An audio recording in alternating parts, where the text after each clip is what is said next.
You're listening to the first Legendary Beastmaster chapters 701 through 750, brought to you by Cheney Audiobooks. Please like and subscribe. The next morning came entirely too early, with Kara's cold nose poking Karl's cheek to wake him up. There are people waiting in the other room for us to wake up. I recommend no pants. The Void Badger informed him in a playful tone. Karl smirked at her. Why no pants? It should make them go away so I can sleep. Karl sighed at the impeccable logic. It would indeed make most guests go away if he went outside with no pants on. But Kara didn't have to get out of bed just because he did. Of course I do. I can only freely enter and exit the space from a few hundred meters away. Who knows where they're going to take you? What if I want to go back later and get stuck somewhere boring? Karl got dressed in the same casual wear as last night, as he would likely need a barrier of some sort if he was going to be near a forge, and he might as well be comfortable if he was going to be sitting at a desk in a library. As he stepped out of his bedroom, the 6 overdressed academics, ranging in age from late 50s to surprisingly not dead yet, snapped to attention. They were standing stiff, with fake and forced smiles on their faces, waiting for the formal greetings to end. The oldest of them spoke with a slow drawl. Good morning, Monarch. We were sent to accompany you to breakfast this morning and then to your workspace. The same maid who was with Karl last night was standing to the side, whispering details under her breath without moving her lips. That is International Relations Advisor Chen. On his left and right are his sons, who serve as his personal assistants. The 2 on the outside are professors from the university. Their names don't matter. You likely won't see them again. Staff will bring breakfast here for the rest of your group, she whispered. Karl nodded to the elderly man. Advisor Chen, it would be a pleasure to have breakfast with you. And the professors. Please lead the way so that we don't disturb my team. Ray's voice whispered in Karl's mind. Take Kara and Remy with you. I will remain here to watch the ladies. The bloodbath spider was on the balcony outside their room, hidden by curtains. The others were already in their spaces, except Thor, who would stay with the pack.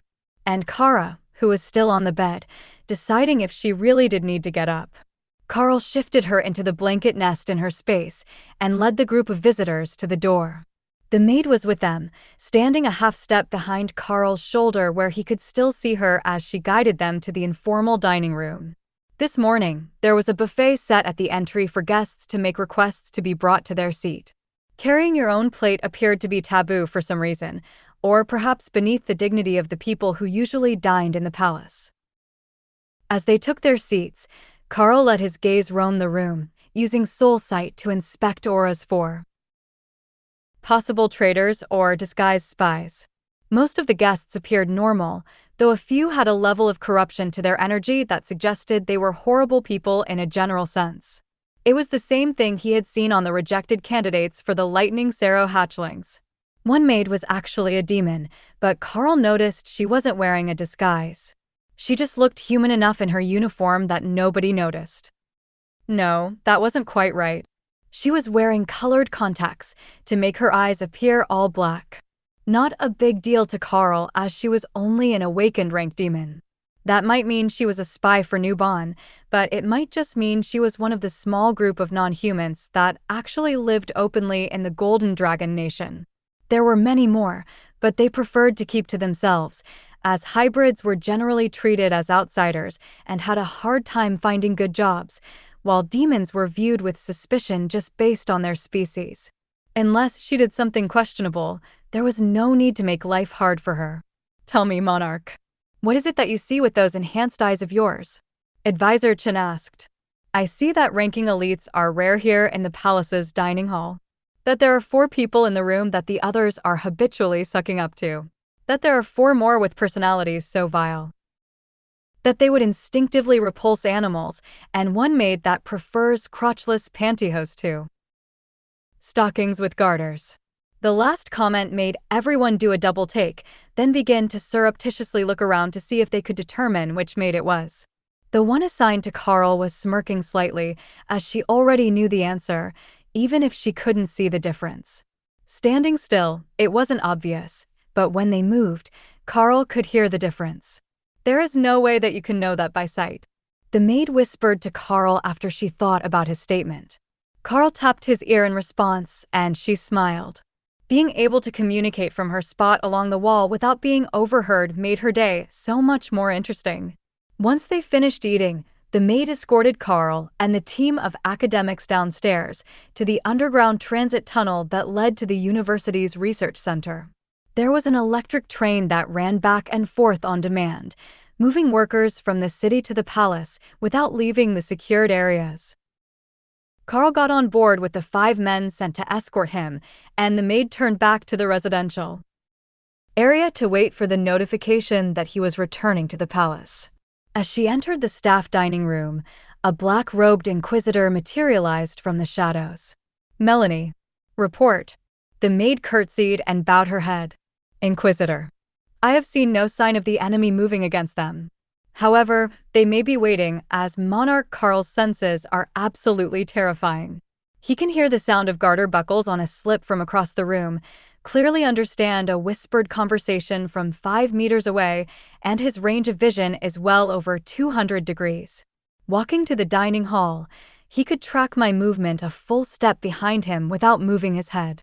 I have not had an opportunity to investigate the rest of the team, but I believe that he has left one of his beasts hidden with them, as well as the one known as Thor. I could feel the presence earlier, but I couldn't find it." The Inquisitor nodded. "Thank you, Melanie.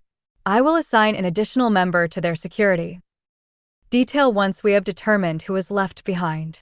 Melanie waited for more details. There is a chance he left behind the bloodbath spider, and if she isn't warned in advance, there is a high likelihood she would kill and dispose of anyone we sent to shadow them. Melanie frowned. "Is she that scary?" The Inquisitor patted her on the head. "We have confirmation of her lethality from the assassin group. There is zero doubt that she is a peak Monarch rank threat with stealth abilities and ambush skills." That was enough of a description for Melanie to understand. The Inquisitor simply vanished after their conversation, but he was surely still here somewhere, waiting and watching. He was lethal to enemies of the nation, but the status of assassin went to people much more terrifying than he was. The train stopped at the university, and the advisor motioned for Karl to follow him. "This is our stop, and then we have a short walk to the labs. They will have a security card for you once you are signed in so that you can open the doors yourself from tomorrow onward. Please keep it secure, as they are a pain to have replaced." The advisor led them through a series of magically reinforced double doors, then down an elevator, and down a long hallway to another elevator going down. The sign on the wall when they exited the second elevator said Armory, and there was a whole team of commanders in security uniforms standing at the ready. The advisor and professors stepped out of the elevator and turned left, following the instructions of the guards towards a scanner. Then Karl stepped out of the lift, and red lights began to flash while an alarm blared. The guards drew their weapons and Karl began to laugh. "Relax, it's probably just because I'm a monarch. My name is Karl. I was invited to perform a number of rune crafting experiments," he explained over the blaring noise.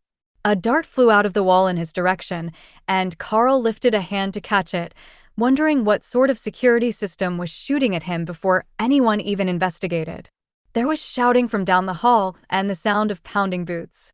Then Karl felt the shift of someone appearing behind him with shadow step. A slight shift of his body put his back to the wall instead of to the elevator, and Karl waited for the verdict. A young royal holding an Inquisition badge in his hand stepped out of the elevator, as he had appeared behind Karl an instant too late. "Monarch Karl? My apologies for the noise. Someone forgot to inform us you were on the way down so that we could deactivate the alarms until you were in the system. Give us a moment and it will be. There it is." As he paused, the lights went back to normal and the alarm stopped. Karl looked left and saw that the 5 men he had arrived with were all on the ground and secured with zip ties around their wrists. Karl handed the rogue the dart that he had caught, and the man stared at it for a second. "I had assumed that you were immune to the effect," he noted cautiously. "I probably am, but I prefer not to find out. Some effects can have odd interactions." Karl agreed. "Please follow me into the registration office, sir."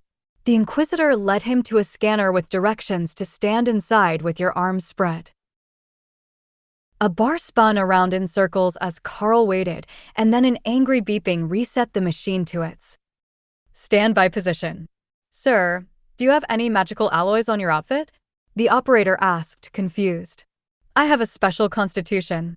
The void iron body. I literally am a magical alloy," Karl explained. The operator sighed, and the machine turned on again. After a few seconds, it beeped again, and the operator motioned for Karl and the Inquisitor to come look at the screen, a masterpiece of magical engineering that displayed the results of the scan like a TV screen. It appears to be true. The entire skeletal structure and vascular system is metallic. I don't see any other metal on our guest, but the outfit is triggering the scanner as well. I believe it's monster silk. Karl nodded. Monarch rank, to be precise. All the clothes I have are. Unless you would prefer that I use an armor skill.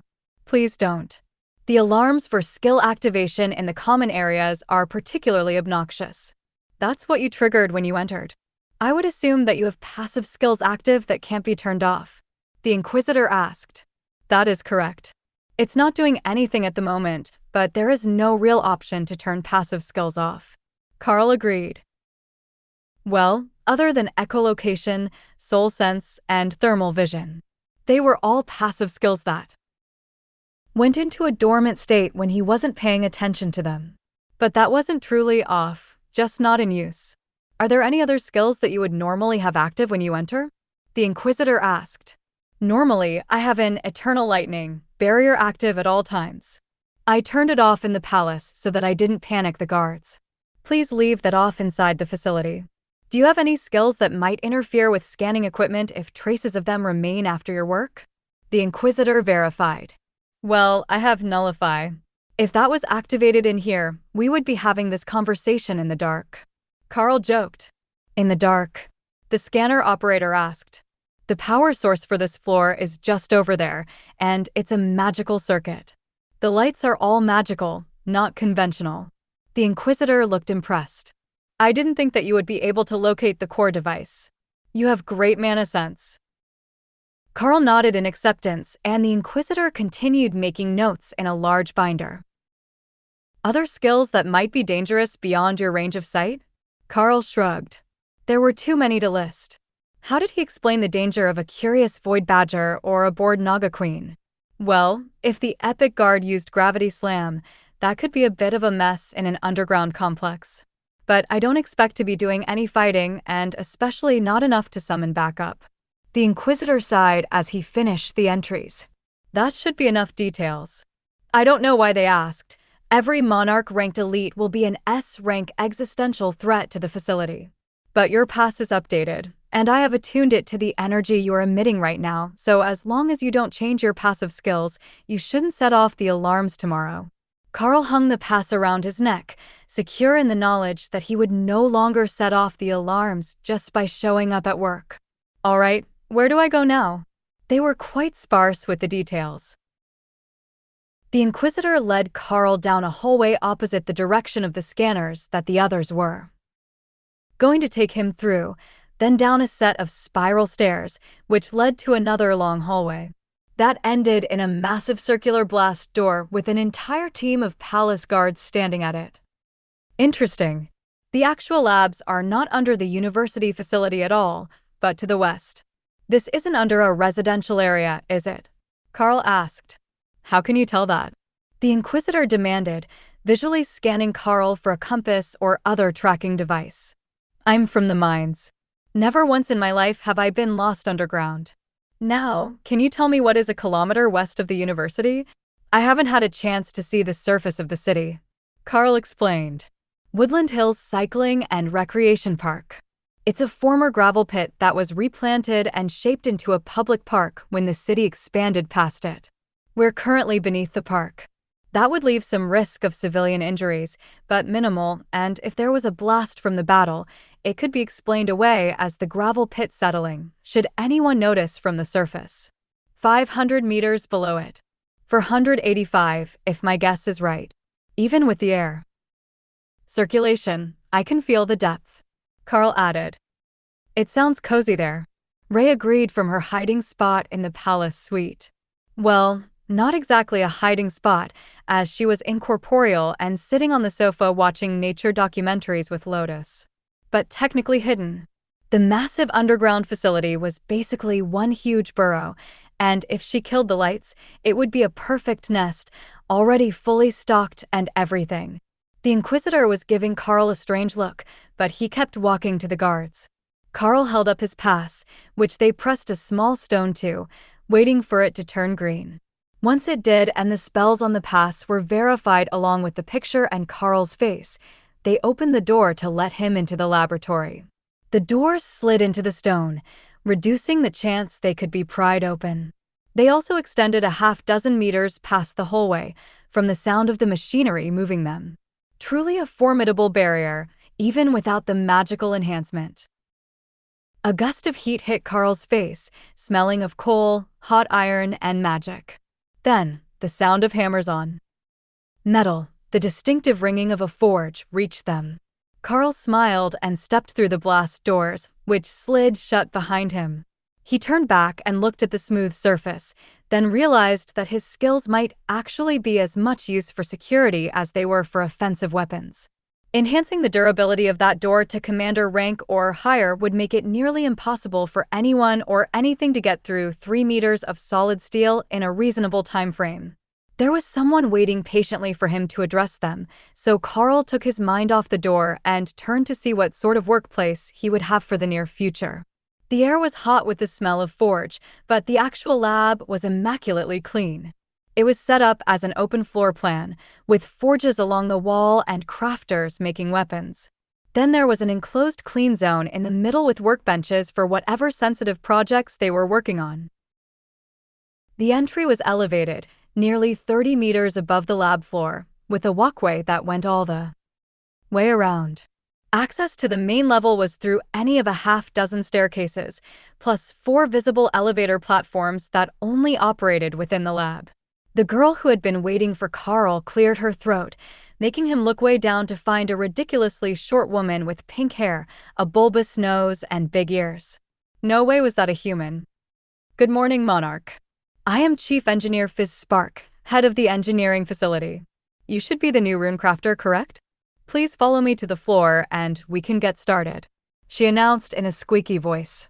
Before Karl could even respond, Kara was out of her space and she had tossed the small woman into the air with her nose. Huh, I get a rider too. Away we go. Then she jumped off the walkway with the chief engineer, who was squeaking in terror. She circled gently to land on the floor, while Karl simply jumped down beside them and did his best to soften the impact, so he didn't shake anyone's work. Kara seemed to have forgotten that she had a rider, and she was running around the floor, examining all the forge stations. The workers were laughing, while Chief Engineer Fizzspark's glower promised retribution. They made a whole loop, and the gnome looked ready to murder someone, so Karl picked her up and set her on the floor. Kara, behave. You have to ask before you take people for a trip. Karl admonished the wayward void badger. Kara put on a show of apology, even patting the gnome on the head before allowing the terrified gnome to retreat. But her thoughts said that she was in no way repentant and fully planned to do it again. What sort of devil being did you bring to my lab? I tasered it 4 times, and it didn't even slow down. The chief complained. That's a winged void badger. Petty things like a taser are far from enough to convince her to stop. You would have better luck using words. She's intelligent enough to understand where you want to go, and anything else you say. She just doesn't care if you want to stop. Karl offered.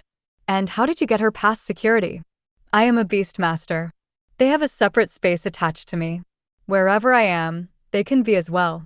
But don't worry, I will keep her out of the clean rooms, so we don't get fur in anyone's work. Karl informed her with a shrug of his shoulders to explain that it couldn't be helped. The gnome glared at him. If there was another option, I would have you replaced right this instant. But for now, let's see what you can do to enhance a weapon. Thanks to the Forge Master and his team, we've got a collection of blades, flanged maces, mauls, and axes created from highly mana-compatible alloys unsuitable to combat use in their current state. Now, can you manage that without supervision? Karl gave the tiny woman an unimpressed look. Did you know that Kara is currently looking for a hug pillow to enhance her nap time experience? He threatened.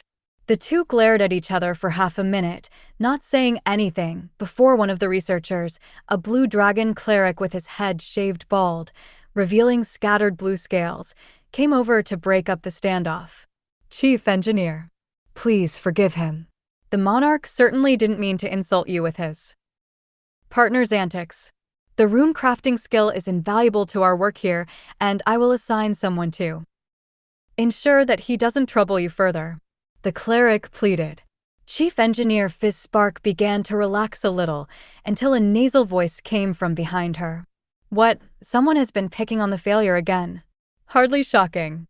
A handsome young man in a lab coat was sneering at the gnome with utter disdain on his features before he turned to Karl. Duke Ambrose, Head of Research and Development. It's a pleasure to meet you, Researcher Karl. I believe you will find your time here quite enjoyable if your skills match your recommendation. Karl instinctively disliked this man, even before he noticed that the man was using a transformation spell to keep up his young master disguise. He couldn't really judge the man for his vanity when he had also been considering using magic to increase his height, but something about him just struck Karl as off. Soul Sight told Karl much more about the Head of Research and Development. He was definitely human, but his soul looked slimy.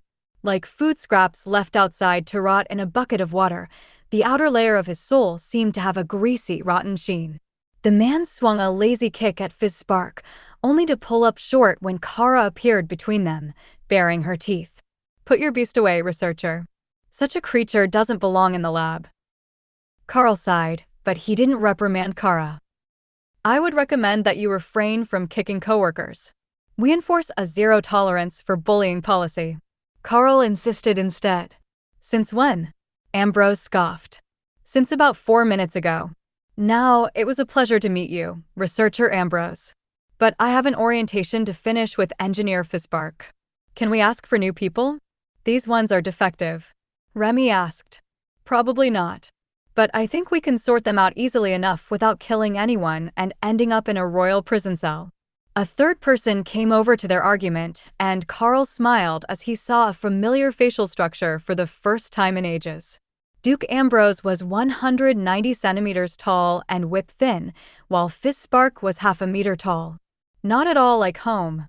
The other researchers had also been gathered from across the nation, with a dozen different regional appearances. However, this man stood a solid 140 centimeters, no matter what direction you measured him in, rippling with muscles and a beard that he tucked into the apron at his waist.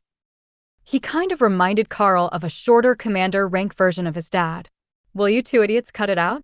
You're already on thin ice as it is, and picking fights with each other to lay claim to the newbie is only going to cause an incident that will get you both reassigned.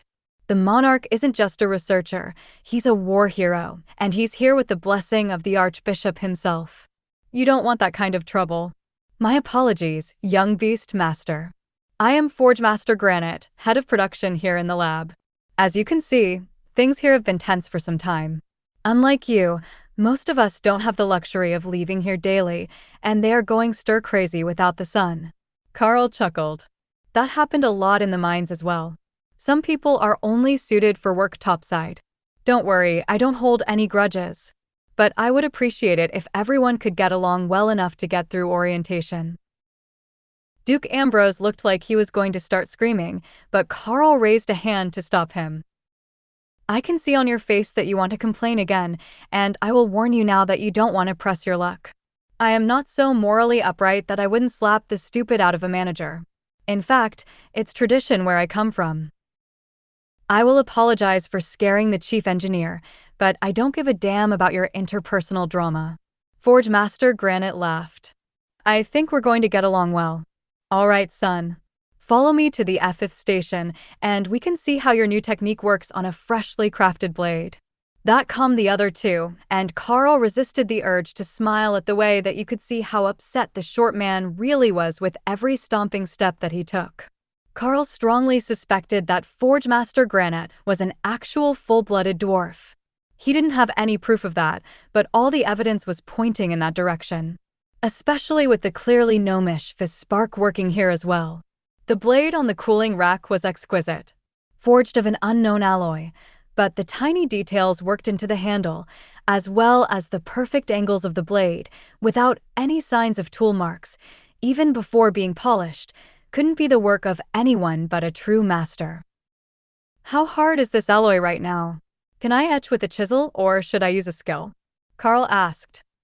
Granite shook his head. At this point, I could bend it in my fingers. It's nearly as soft as pure silver. It was made for mana compatibility, not actual use. Karl nodded, then mentally began to calculate the design before Remy held up a sheet in her space. I think this is what you need. Stronger, more durable, sharp edges, and an amplifying effect for skills that pass through the blade. She offered. It was nearly 200 runes in total, but Remy had done her homework, and she had included depths for all of them as well as spacing between the portions that weren't linked. All Karl would need to do was arrange them for use on the blade's particular shape. Thank you, Remy. You're a lifesaver. Kara was still standing between the human and the gnome until Fizzspark climbed on Kara's back to get a better view, as the Void Badger was taller than she was. The gnome's fear levels had fallen faster than expected, and Karl just wondered how long it would be before she realized she was now Kara's friend, whether she liked it or not. Karl began to carve the runes, working from the root of the blade to the tip, flipping the blade regularly so he could write everything in order and not lose the meaning behind the phrases that he was adding to the blade. When he finished the runic inscription, it was time to test the blade's actual quality. The runes went from bronze to silver, then to gold. The three team leaders all breathed a sigh of relief, then Karl continued, bringing the runes to a rich amethyst as the inscription reached royal rank. Now for the moment of truth, Karl informed them. All three looked confused, but Karl continued, and the deep purple runes slowly turned to the glowing red of deep earth rubies. The blade pulsated with power as Karl's work reached monarch rank, then it settled to a gleaming surface so smooth it could be used as a quality mirror. That, ladies and gentlemen, is a monarch rank runic blade in the dwarven runecrafter style. Now, how about we test it to see how well the intended attributes merged? That would be my department. Please come this way and we will go to the skill testing rooms. Fear not, they're enchanted to the same level as the training rooms used by the royal rank elites in the capital. Duke Ambrose bragged. Karl nodded. Then, should we call an overlord down here? I wouldn't want to break them. I am a monarch, after all. The head of research and development froze in his tracks, only now realizing the issue, while Forge Master Granite winked at Karl. The barriers were made by overlords and reinforced themselves constantly from the mana crystals in the complex. As long as you're not landing constant strikes, there is no danger in letting you go all out to test the weapon. In fact, that's part of why you were chosen. If this project is to arm the special forces at overlord rank, we need to test them as well as possible. But it's simply not realistic to take an overlord for our team without their absence being noted by other nations. Granite explained, with his thick black beard bouncing on his chest as he quietly laughed. The training room looked exactly like the ones at the apartment, and the quality of the barriers was only a little lower. It would definitely hold up to a single strike, no matter what Karl did to it. Ambrose activated the training dummies, and the barriers in the room sprang to life. Both Karl and Kara took a moment to add some power to the reserves, anticipating that they would be eliminating that much and more in the near future. It was standard procedure in the training grounds at home, but the three team leaders looked at them strangely. Standard procedure at home. Replace what you're likely to use as a courtesy to others. Now, how would we like to do this? In theory, the blade should enhance a skill pass through it, as well as being more durable. Karl explained. We will start with the skill you want to use, then again through the blade, to measure any difference. Then we will try direct impact testing on the blade before sending it to the production testing labs to check for flaws and perform quality control. Granite insisted. Karl nodded, then prepared, disintegrate. The attack flew across the room to hit the dummy, which made the lights flicker. Everyone turned to look up at the number on the wall display. That's impressive. Nearly peak monarch rank energy output. Is that a skill boosting your output, or are you close to advancement? Granite asked. It's a skill. I'm still in the early stages of monarch rank. But when it comes to combatability, I have no trouble standing on even footing with most new overlords. Part of that was the fact he used Nullify as a barrier in combat, reducing the damage done by incoming attacks before they even got to Void Body, but they didn't need those details. Now with the blade, if you would. Ambrose insisted. Karl repeated the attack with a casual swing of the blade, but the same minimal set of buffs active and full output, the same as before. This time, the lights really did flicker off for an instant. A 28% increase in energy output. That is beyond impressive. Fizzspark gasped. Ambrose nodded absently as he considered the implications of such an effective boost to combat. Power. Such outstanding equipment would turn the tides of battles down the entire length of the borders. Now, to test the durability. The dummy has an impact sensor in it. Hit it as hard as you can, and we will test the yield strength of the weapon after your enhancement to see if it is suitable for combat use, or if we should focus on ranged weapons. Ambrose began. Karl smiled. This part would be the fun one. With the blade back, he crouched, tensing his muscles for a charge. The trio stared at him in confusion, as Karl was 10 meters from the target, far outside melee range. But then Karl cast a barrier over them and leapt forward with an air, shattering crack of supersonic movement. The barriers on the room vibrated with the impact, sending ripples of light and dark sections through the room's perimeter. Both the blade and the target dummy were intact, but the researchers weren't sure that would still be true if Karl hit the barrier again. Karl checked the edge of the blade and found no visible flaws. Well, I didn't coat it with any skills or barriers, so that was a direct impact with the barrier at high monarch rank. For pure physical force, that's pretty impressive. In combat, there would normally be a barrier or skill over the blade to protect it. Normal weapons don't hold up to that sort of abuse, after all. Karl reminded them. I thought you weren't supposed to use any skills for this test? Ambrose asked in a shaking voice, rattled by the unexpectedly violent attack. That wasn't a skill. That is the physical strength and speed that you can expect any of the elites who will be using these weapons to possess. Monsters. The thin man muttered, then looked at Kara, before returning his gaze to Karl. He's trying to decide which of us is scarier. Kara laughed. Probably you if he keeps trying to mess with your new gnome. Karl joked. Remy giggled softly as she looked outwards from a study project on the altar in her swamp. I don't think that he's going to do that again.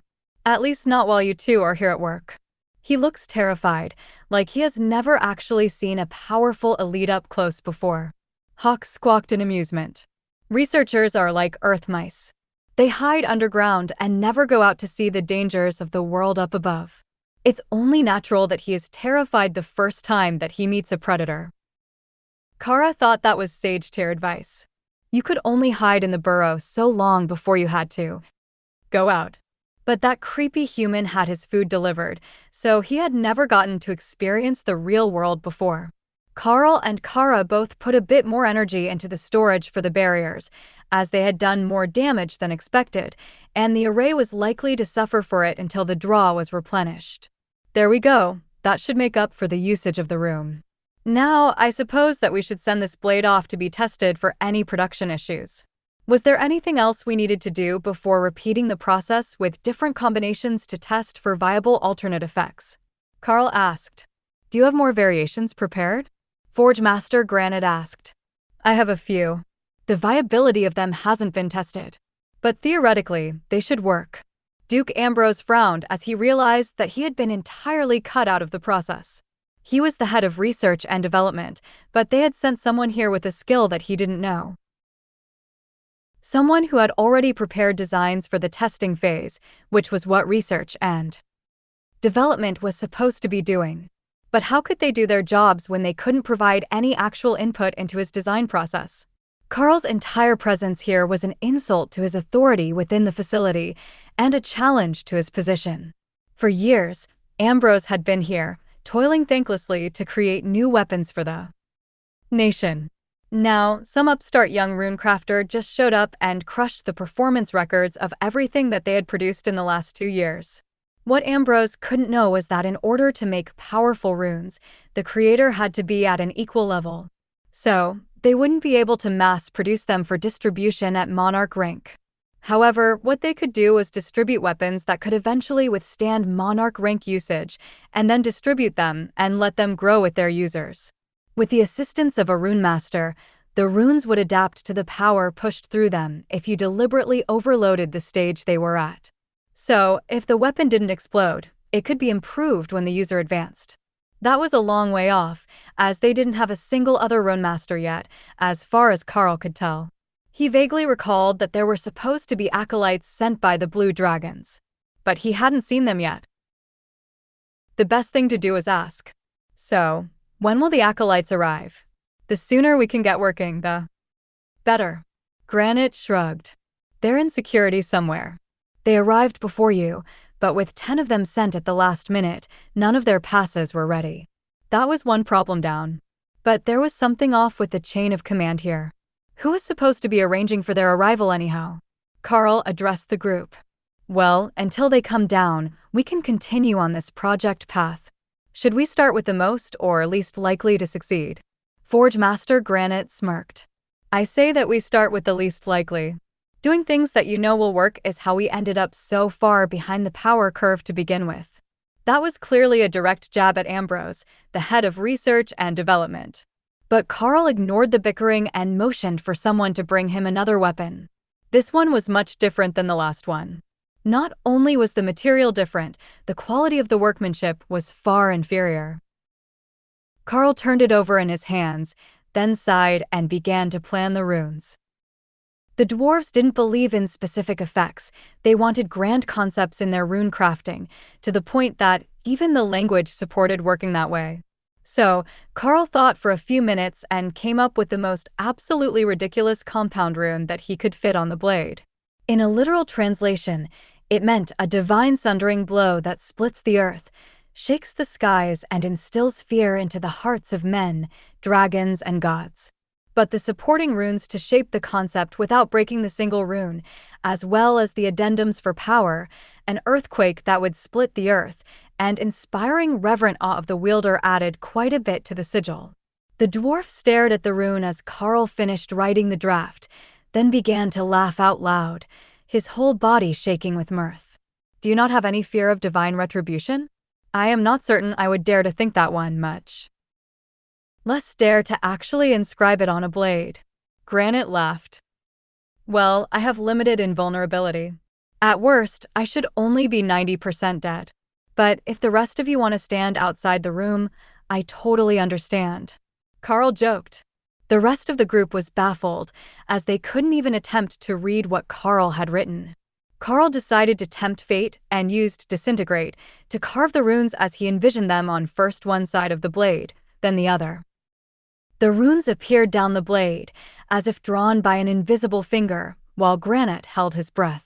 He was waiting to see if they would be hit with divine wrath for hubris, but when the inscription was carved, nothing had happened. Now, to see what happens when we empower it. Karl began to add mana to the inscribed blade, and felt the air around him begin to tremble. He had probably overdone it with the runes to enhance the power of the blade, and even when he pushed the power level to Commander, they still weren't lighting up. Royal rank brought a faint purple flicker to them, so Karl pushed it to Monarch rank. Now they were glowing faintly red, as if beginning to activate. Then the blade exploded in a shower of blackened shards that rapidly dissolved into ash as the freshly imbued mana dissipated. Well, that was unexpected.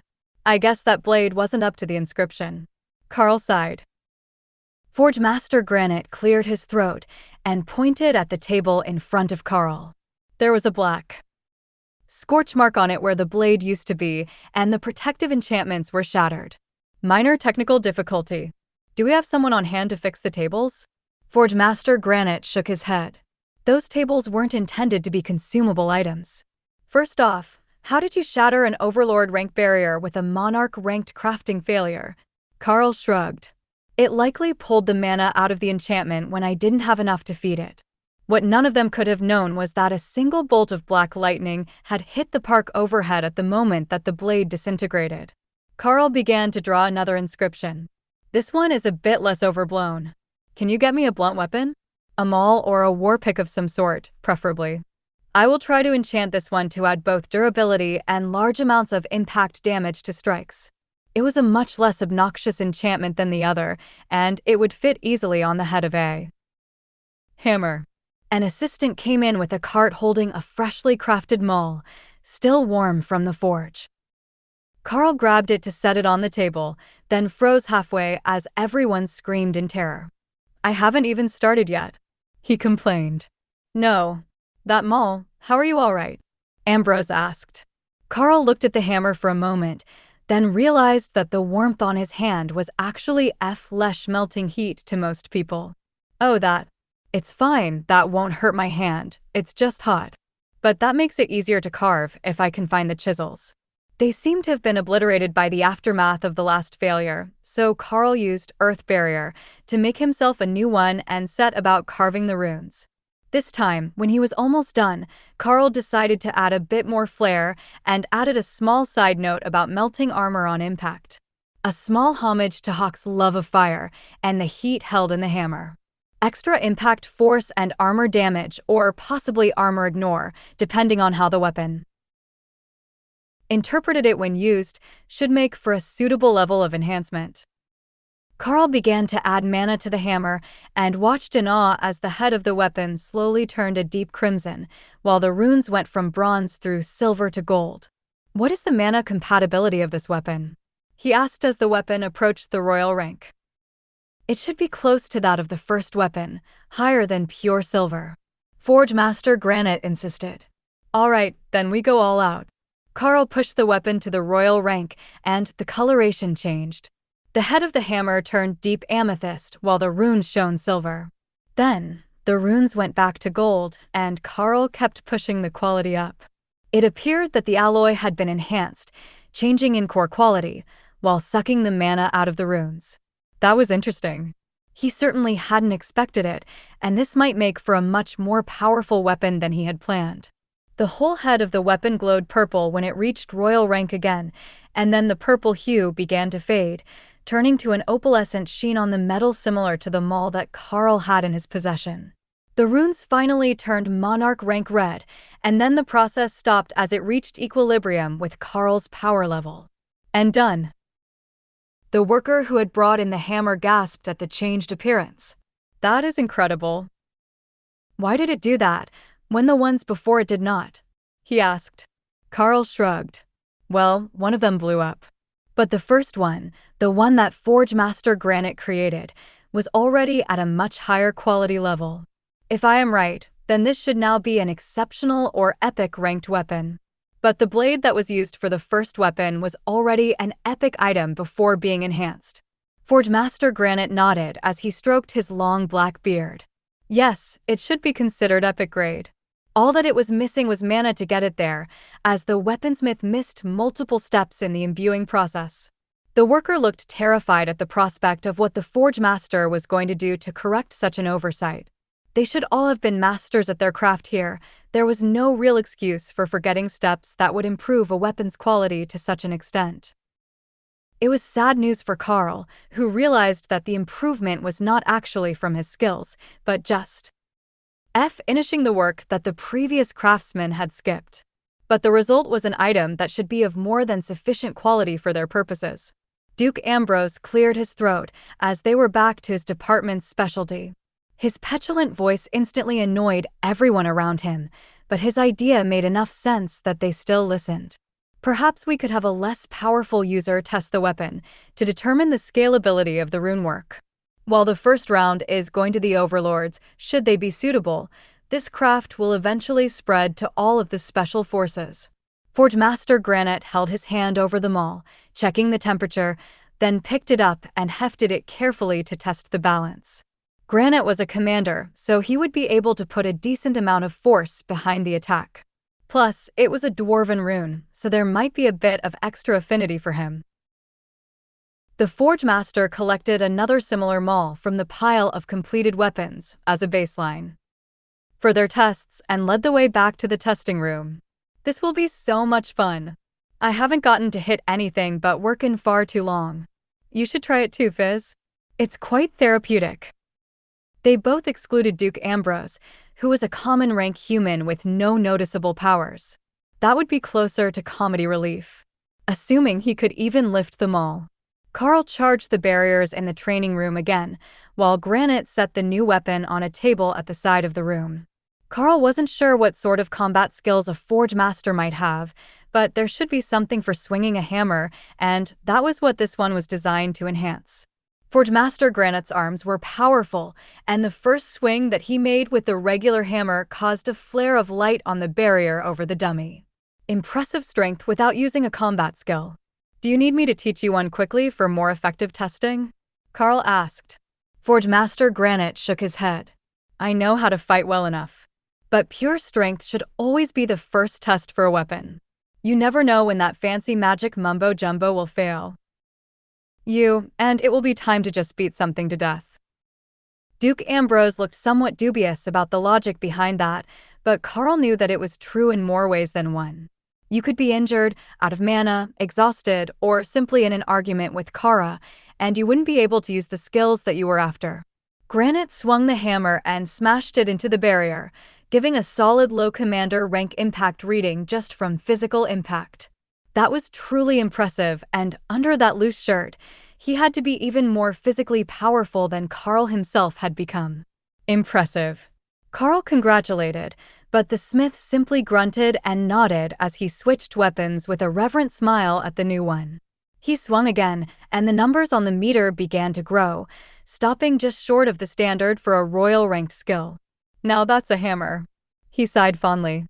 That's as good as an actual skill, and all he did was swing the hammer. There was no added input on his part. Now, a lot of that is down to his physical strength, which humans will struggle to replicate, but I must say that the result is impressive. Duke Ambrose noted. Do we have a regular human elite here? Karl asked. Duke Ambrose looked pointedly at Karl, and the bearded Forge Master began to laugh. No, we don't have any other warrior-type elites here. Most of the apprentices have system skills, but they're the ones that awaken research and crafting-related skills, so they're not officially elites, they are researchers. Granite explained. Karl sighed. All right, then we have Forge Master Granite do the honors for commander rank testing. I will do the full output destructive testing, and his strength can be our proof of concept. I strongly suspect that we won't be having too many problems with the quality of the weapons his subordinates have been turning out. But with every new design, there is a need for testing. Now, we have a blade design that will enhance skill output. A hammer to improve impact force. You make ranged weapons here. Chief Engineer Fizz Spark jumped up and down on Kara's back, waving her hand, while her pink pigtails waved along with her. That is my department. We have learned that the gods disapprove of mixing too much technology with magic, so while it can work, it won't link with the system. The operating theory is that the nature of the world dragon as a nature god prevents perversions of nature from working properly. Complex chemical compounds like potions work great, but complex chemical reactions to create substances that don't exist in nature, like gunpowder, don't interact with the system. There are 10,000 or more years of research, including the most recent research, as we were working to improve our base technology. But so far, nobody has found a proper answer, and the more you try to mix them, the worse the outcomes become. So, we have worked out 3 different paths. One is thrown and hurled projectiles, such as knives and spears. Second are the bows and catapults. Third are grenade launchers. Karl stared at her for a second. I thought that you just finished saying that system-linked items and technology don't mix? He asked. They don't. The grenade launchers are actually just a rifle-shaped magic wand that fires fireballs. They're wonderful. Granite chuckled. They come in pistol form too. Fantastically dangerous for the user. Fizz Spark shrugged. Minor technical difficulties. You just need to hold it far enough from your body that the proximity doesn't trigger the fireball to detonate. which a gnome is incapable of doing. Granite reminded her. Lotus would love this creature. Kara already did. Karl smiled at the excited little woman. It sounds like they're already well under development. But I can do something for the bows. I was reading a book the other day on dwarven rune crafting, and it included a section on how to enhance bows. Of course, the most practical application, creating arrows so that the archer never runs out, is a spell effect that isn't as popular with the author, but it is a common part of enchantment. I also have a bow of that nature, and from there, I think that I can make something functional. Vispark gestured toward a hallway behind Karl. Then onward. We will inspect the bows. I'm trusting you to know how to operate them. My arms are too short. Kara flapped her wings and flew down the hall with her pink-haired rider, while Duke Ambrose sighed and ran his fingers through his hair. I thought that this was supposed to increase productivity and morale. He muttered. Granite shrugged, and Karl could see that he was hiding his smile behind his beard. I don't know it. Looks like it has improved morale already. Plus, we have 2 preliminary plans for actual Overlord-issued weapons, and that's more productivity than the rest of us have managed in the last year. Duke Ambrose didn't appear to be fond of that reminder, as he was head of research and development. An area where their ambitions had fallen so far off target that the king himself had called in a replacement to put their projects back on track. It appeared to be an unspoken understanding that Karl was not so much an outside contractor as he was a direct slap in the face to the research and development department. Even the hour that he had spent here was enough for Karl to understand that much. After following Vispark into the archery room, which had its own shooting gallery in the back, Karl was flooded with cheerful greetings and the sound of cheerful conversations. It was a very different feeling than the forges, where everyone worked in silence, as the noise of the forge was too loud for casual conversation. Surprisingly, a large portion of the room was not crafters who had some special skill in creating bows, but nature priestesses. Bows were traditionally created from wood. Nature priestesses excelled at growing more of it. It was a perfect fit for them, Karl decided. Karl walked over to one of the bows and picked it up to examine the enchantments on it. Bow of Multi-Fire, uncommon grade bow. Creates 2 arrows each time the bow is fired. Karl shook his head as he realized that the one important thing the bow didn't do was allow for separate targeting, or even aim assist when you fired. But it was uncommon grade, and that wasn't a particularly powerful item. The question was, why was it the first thing he found on the table? What do we have that's already at the rare or epic grade to be enhanced? Karl asked. One of the bowyers raised his hand, and Karl walked over to see his work. Compound Bow of Brutal Impact deals 110% of skill damage as physical impact. Requires skill use to activate. That wasn't terrible. It would be hard on the mana levels, but it would double your damage output or allow you to use a much lower output that didn't deplete the elite nearly as quickly. The problem that he could see was that the actual bow was not particularly high-quality wood. Ascended rank Ash, if his botany knowledge was right. It would have helped to have Lotus here. She would gladly fill him in on all the little details without him having to ask. The clerics here were too nervous to say much today. But he would be able to work with that. It would just take more runes to reinforce the wood, which Karl noted was in a carefully crafted composite.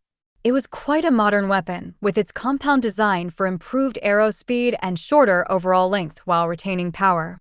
Karl made a quick mental plan, then borrowed a paintbrush from the tools on the counter. Carving into the composite of the bow would do more damage than help, so he would have to do what he could with paint. I have a marker. One of the nature priestesses suggested helpfully. Oh, that would be easier. She handed it over, and Karl noticed that it was a rainbow-colored marker with sparkles. Whoever got this bow once they were done testing had better have a sense of humor of the runes. Didn't change colors. Karl decided on 2 phrases. One to strengthen and stiffen the bow, and one to greatly improve the travel speed of projectiles. Adding mana to the marker runes was not easy, and Karl suspected that it was the changing composition of the multicolored marker. Even when he brought it through awakened and ascended rank, it retained its sparkles. At commander rank, the runes turned shining gold. Karl hesitated, but a commander rank weapon wouldn't do them any good for an overlord rank ranger. So, he took the bow to royal rank. The runes shifted color as the power level increased, and the whole bow turned a rich black, with golden lines making up the wood pattern around the amethyst runes.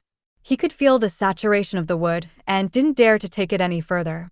But it was a good start. All right, who wants to test fire the bow? Karl asked. The creator shrugged. I don't have an attack skill. Karl nodded in understanding. His class was bowyer, so he had thought the man should have at least one skill for testing purposes. But this bow only activated with a ranged attack skill. Perhaps whatever he had was not suitable. Or worse, the class could be entirely crafting focused, without even the ability to fight in an emergency. One of the others came over and picked up the bow, almost throwing it in the air. It's incredibly light. Feels good in the hands. Then he tried to draw the bow and only managed to get it a few centimeters back. Monarch, I think there has been a mistake. Nobody can draw this, he complained. Karl frowned, then took the bow and stepped to the archery range. He activated Rend at commander rank and drew the bowstring back, creating a vicious red metallic arrow. The draw weight had to be close to 150 kilos. Alright, perhaps that's a bit too stiff, but rangers have strength close to warriors, so it should be usable for them. Karl let the arrow fly, and the barrier at the back of the room lit up, while the metallic target rang like a gong. 1,200 meters a second. As good as a bullet. Spark cheered. The bow effect activates on impact, so the skill hits first, then the bow's damage is secondary. Hopefully after the barriers are down. Not too shabby. Karl agreed. Can you make it actually usable and not just for you? One of the bowyers asked. Sure, but the effect of the speed increase is percentage-based. The average combat bow tops out at something like 100 meters a second arrow speed. Now, without significantly improving that with the actual bow, we're not going to see the same sort of results. The bowyer shrugged. The arrow speed is mostly irrelevant, isn't it? It's just to get the arrow where it needs to be. Karl sighed, then turned to Kara. Throw one of those arrows at me. Kara giggled and climbed on the table, then drew back her arm and hurled an arrow at him in a perfect spiral. Karl shifted slightly to the right and easily caught the projectile, while the crafters stared at them in horror, and Fisbark tried not to lose her seat on the rapidly moving badger. As you can see, that won't work. At 100 meters a second, not only can I dodge the arrow, but I can catch standard projectiles. The gnome sighed. We have underestimated the stronger elites. I told them that something like this was happening when they returned the last batch of weapons we tried to send them. What feedback did they give you? Karl asked. Duke Ambrose scoffed. Our researchers didn't have clearance to discuss the matter with the end users. It was determined that such interaction could unduly affect our development plans to favor the ones who had responded, instead of creating weapons for the majority of the elites. Determined by whom? Karl asked. The answer was clear on the man's face. Determined by him. All right, that's not going to work. It's clear that none of you actually understand the usage scenarios for the weapons that you are creating. If the enemy can casually dodge your attacks, what is the point in wasting mana? No, we need bows that will fire fast enough that even the mighty overlords don't have an easy time dodging them. So, don't shy away from stiffer bows. If you have doubts, ask one of the blacksmiths. If they can test it for you. If they can draw it, then it is usable by an average warrior or ranger. But for the overlords, an exceptional set of equipment is needed. The issue they have is that nothing we can get elsewhere is actually high enough quality for them. Even what I turn out to the peak of my skills and power is still an entire rank below what they truly need.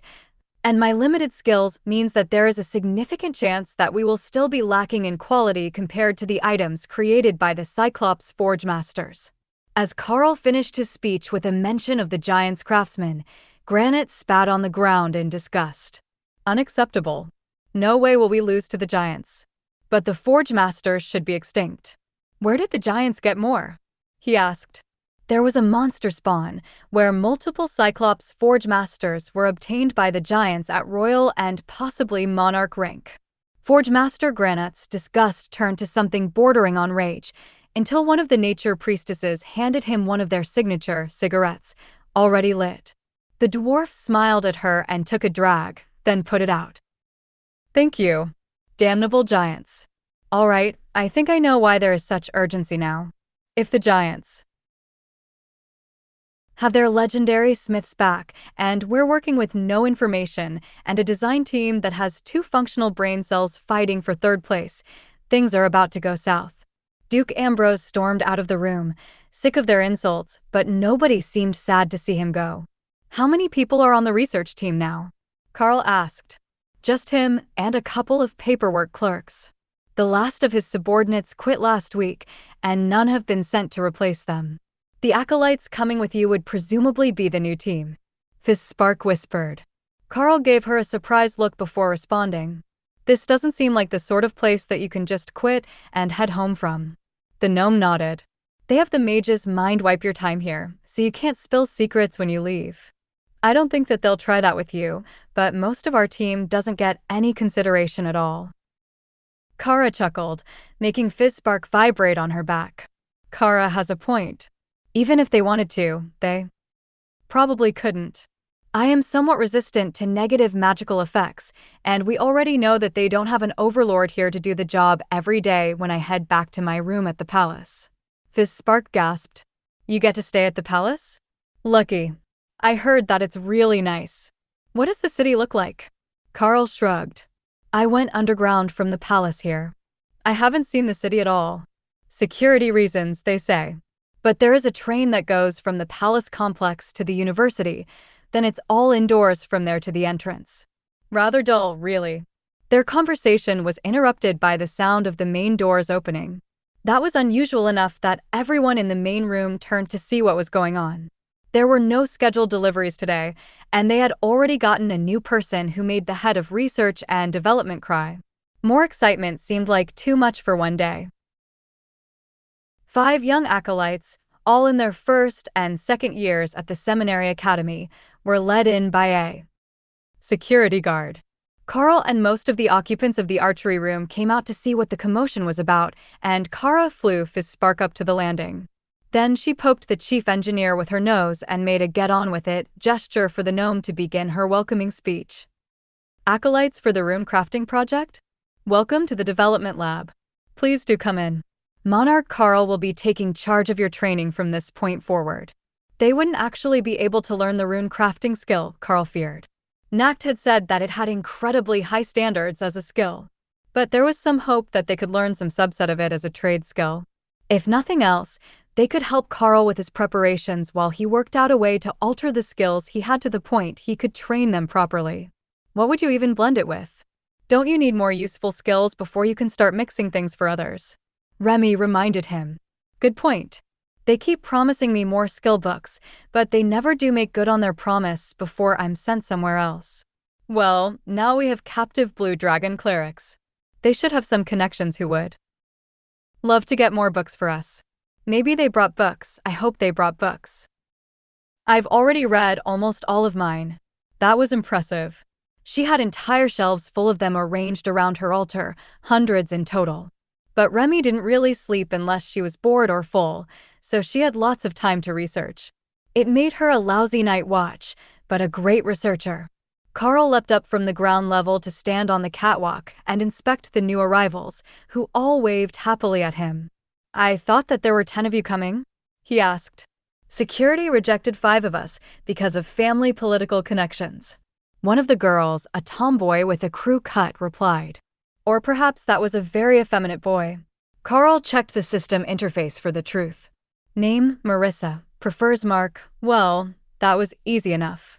He should start just keeping the name overlays up over everyone. Oh yes, that made his life so much easier. So Mark, you're saying that they picked the 5 of you because nobody would miss you if you were stuck here for an indeterminate amount of time. The acolytes looked panicked for a moment, then shook their head. No, the other 5 had high-ranking ministers for parents. The royal security team was concerned that they might pass information back to their families that could be leveraged in Parliament. One of the other girls, Janet the System said her name was, held out a tome as a peace offering. We rescued the books they brought. All the acolytes sent back had a few with them. We were supposed to give them to you as a goodwill gesture, she explained. Other than Mark, everyone was short, dark-skinned, and had long black hair. Mark's was just cut differently, and Karl was beginning to wonder if the head librarian had chosen this group as a form of petty vengeance, knowing that Karl would find it nearly impossible to tell them all apart. Then he noticed something else, a twitch under the robes of the short-haired acolyte. Mark definitely had a tail. Karl tried not to make a show of scenting the air and found that they didn't have a scent at all. They were definitely disguised. But Soul Sight showed pure and clear energy, no signs of the corruption that came with being a fake or terrible person. Do you want me to dispel them? Kara asked. No, I think I know what happened. They're using a human transformation spell to make beastkin clerics look like humans. The librarian must be trolling the royals with her choice of acolytes. Remy giggled in her space. I bet they annoyed her about something, so she sent them all demi-humans. Aren't the royals supposed to be like rago humans? Karl laughed to himself at the description. He already knew it was just a front, as so many of the ranking members of the nation were dragons, but officially, Remy was right. The royal family promoted the Golden Dragon Nation as a human nation. That was about 95% true. But that last 5% had a unique knack for ending up in the same spot as Karl. Or perhaps it was the other way around. Karl took the book from Janet before the hesitation grew awkwardly long and admired the cover. Introduction to Inscription was the first book they had offered, and Remy was ready to come out and steal it from him if he didn't turn it over quickly. Thank you, Janet. That will be very useful in the future. One after another, they handed him books. They were all crafting-based, but Karl noticed that Janet had another one out, likely the book that one of the others was supposed to present to him as their welcoming gift. He returned to the start of the group and picked up the book from her hands. Learn skill, Smite? Skill learned. Karl patted her on the head and smiled as the acolyte's cheeks turned bright red. Thank you very much. He accepted the next book in the line, Poison Arrow, from the acolyte named Mabel, and repeated the process. Only Mabel didn't have as much self-control, and when he patted her head, the disguise broke and her ears broke free, twitching happily. Unfair. You knew, didn't you? She pouted. They must have been wagering on who would be the first to fail. That you're all beastkin? Yeah. You forget that I am a monarch-ranked beastmaster. Karl agreed. Before moving on to Renee, who handed him a book of Life Leech. Now, this will come in useful. Imbuing this on a weapon will improve the survivability of our elites by a large margin. Karl thanked her. The acolyte known as Renee freed her ears before Karl even took the book, revealing fluffy black cat ears and the twitching of a tail under her robes. She passed him a book of Talisman, a shaman spell that was essentially a devolved form of rune crafting. But the knowledge that he gained from learning the skill added an incredible amount of useful practical information to his knowledge base. Finally, Mark handed him a book of Blessed Item, the skill that the clerics use to create holy weapons. Seriously? Karl asked. Mark nodded. The chief librarian herself wrote you that copy at the archbishop's request. Handing that skill to someone outside the high priesthood was unheard of. It was not an epic ranked skill, but it was the exclusive skill of the clergy, and it would never do to have someone passing out fake holy weapons that weren't aligned to one of their gods. I will use it well. And so will most of you. Karl replied with a smile. Sir, we don't know the skill. Mark reminded him. I will fix that later. First, say hello to Chief Engineer Fizzspark, who is responsible for ranged weapons, and Forge Master Granite, in charge of melee weapons. The acolytes instinctively curtsied before Mark caught himself and bowed. Granite didn't miss the slip-up, but he didn't want them to be doing either on his behalf in the first place. His gruff tone startled them all when he began to speak. Right, good to meet you, acolytes. Now, we have a lot of work to get done, so what are you all standing about for? Head down to the central clean room and get scrubbed in for your lessons. The acolytes ran off, used to being given orders, and the dwarf smirked at Karl. You're going to have your hands full with those ones, Monarch. They worship you like an idol, and you haven't even started showing off yet. Karl smiled. I'm sure the novelty will wear off, but I should start teaching them the skills they'll need. There are only so many members of the Special Forces teams, and I will have to make their weapons personally. But these young ones will need to know the ways to make more flavors of weapons at lower ranks. Karl joined the acolytes in the central room and motioned for them to sit around one of the round tables. First up, you need two basic skills to be able to help with the job: Life Leech and Holy Weapon. He announced, then used Follow Me, Little One, to transfer the skills. He didn't have high hopes for Life Leech, but it transferred without issues. Blue Dragon clerics had an affinity for knowledge, and even if it wasn't something that they would use, they had an easy time learning most skills. Even when they didn't have Karl to just imprint it in their brain. That skill is spectacular. No wonder the librarian likes you when she hates people in general. Janet whispered to herself, too low for the others to hear. You all can drop the disguise spells now.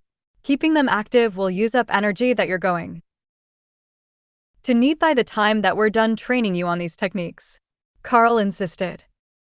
But before that, he had to try Skill Merger and see if he could come up with something. If he combined rune crafting with Holy Weapon, what would happen?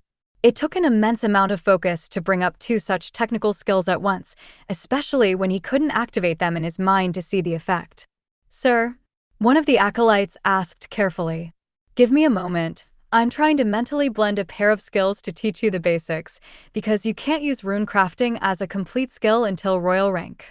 I don't know any of the subset skills that come before it, so I need to isolate a portion that will let you learn now and not hinder your advancement.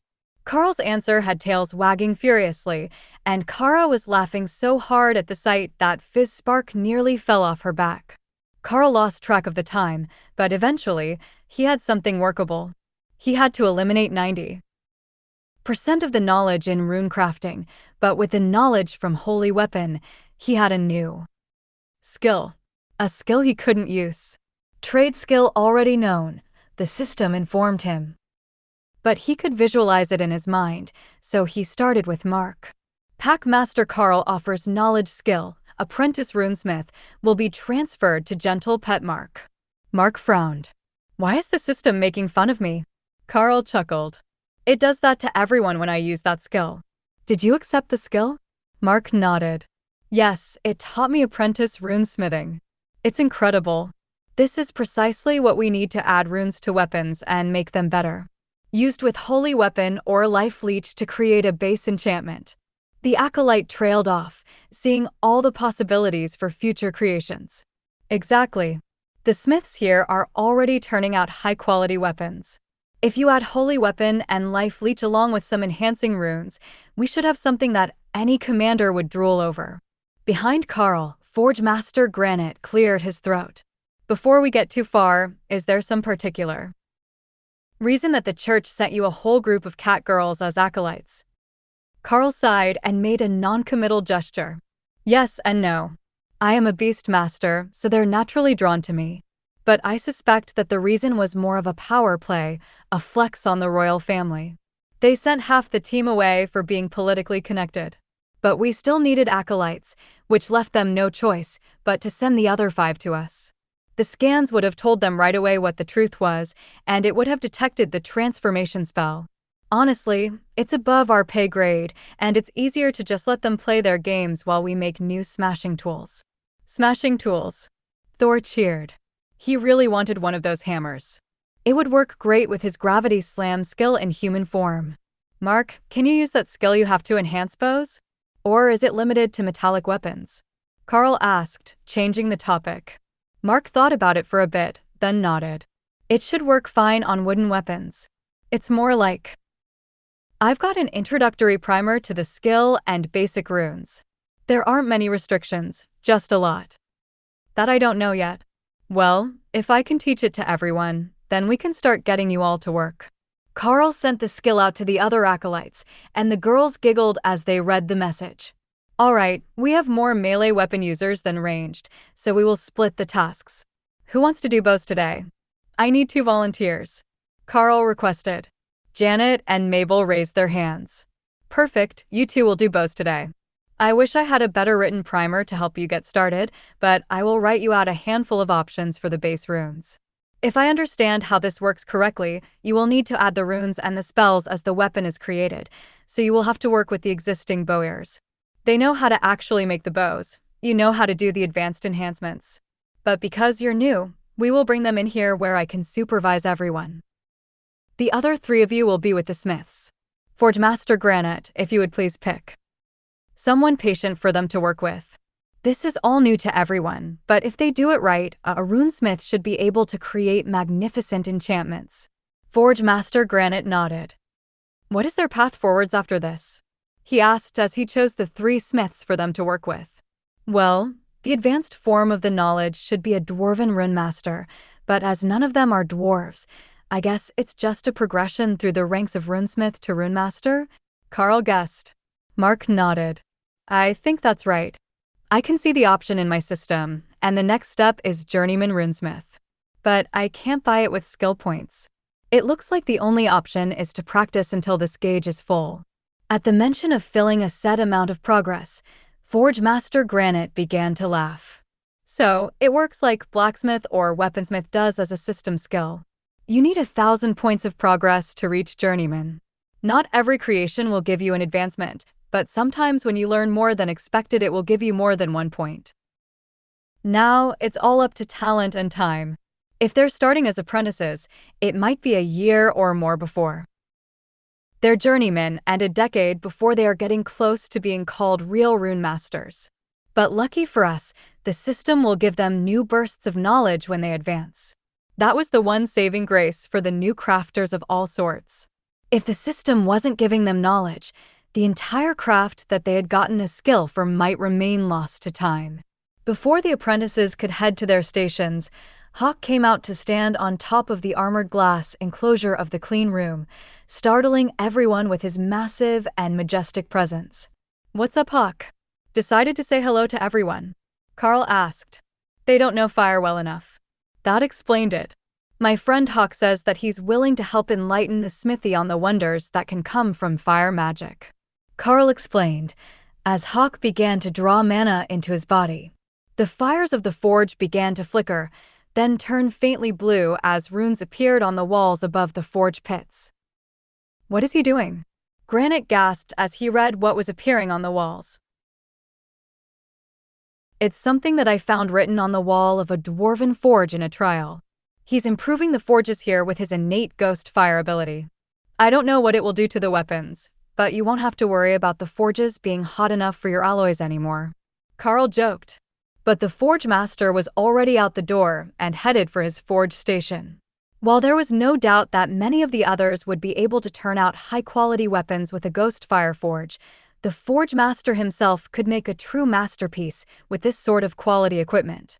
It was almost painful for a dwarf to work with a human forge, no matter how much they insisted that technology made it just as good.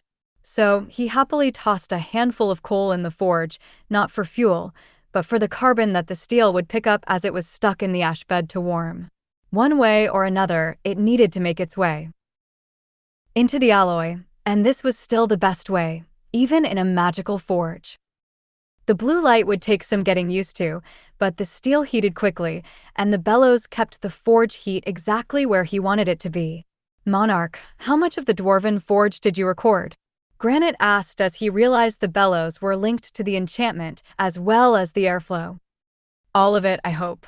The city was damaged and abandoned, so there might have been more that wasn't carved into the building itself, but we got everything that was written on the walls and the forge base.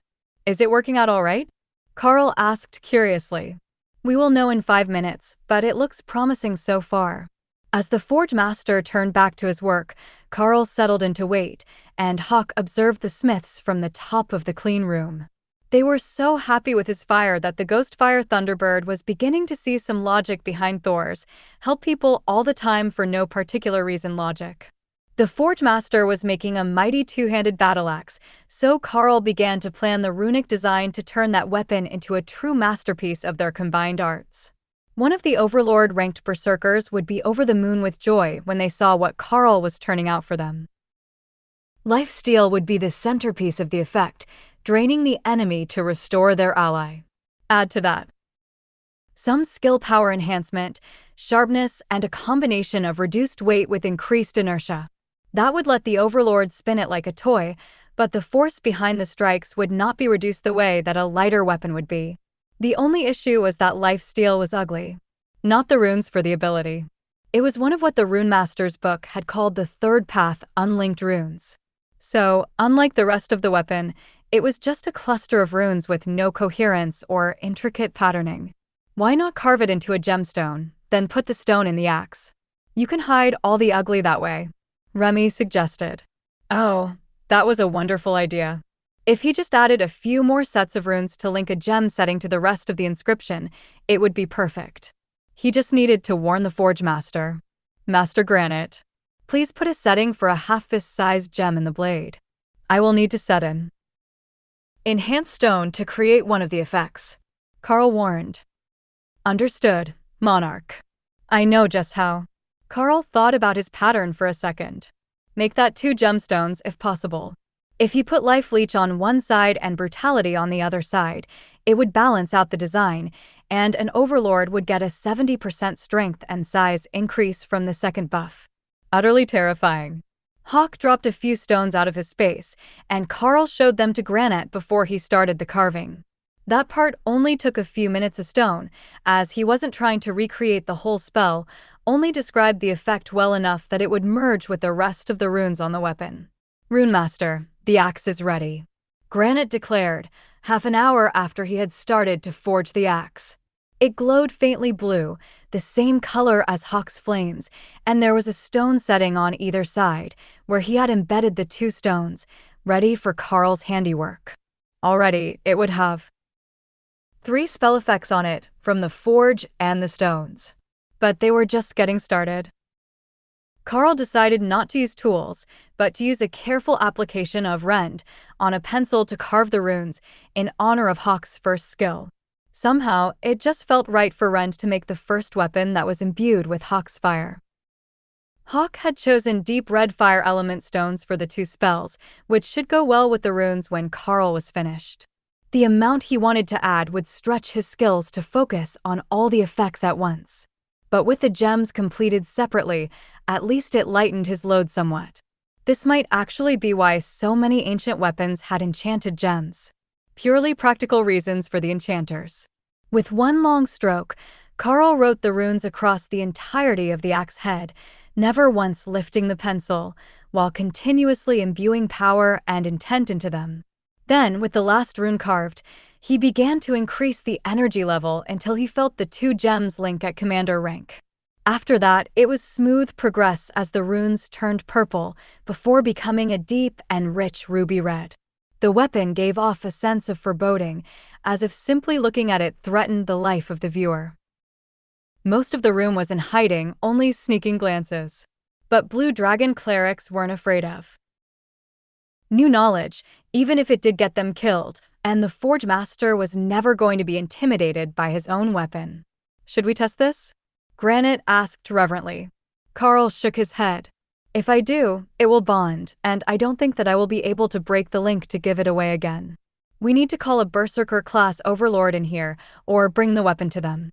Granite nodded decisively and walked to the stairs, where a phone was mounted on one of the railings. Base Commander, we urgently need a Berserker class asset here at the overlord rank. We have AF finalized product that needs to be bonded immediately, he declared. 3 minutes. The voice replied simply.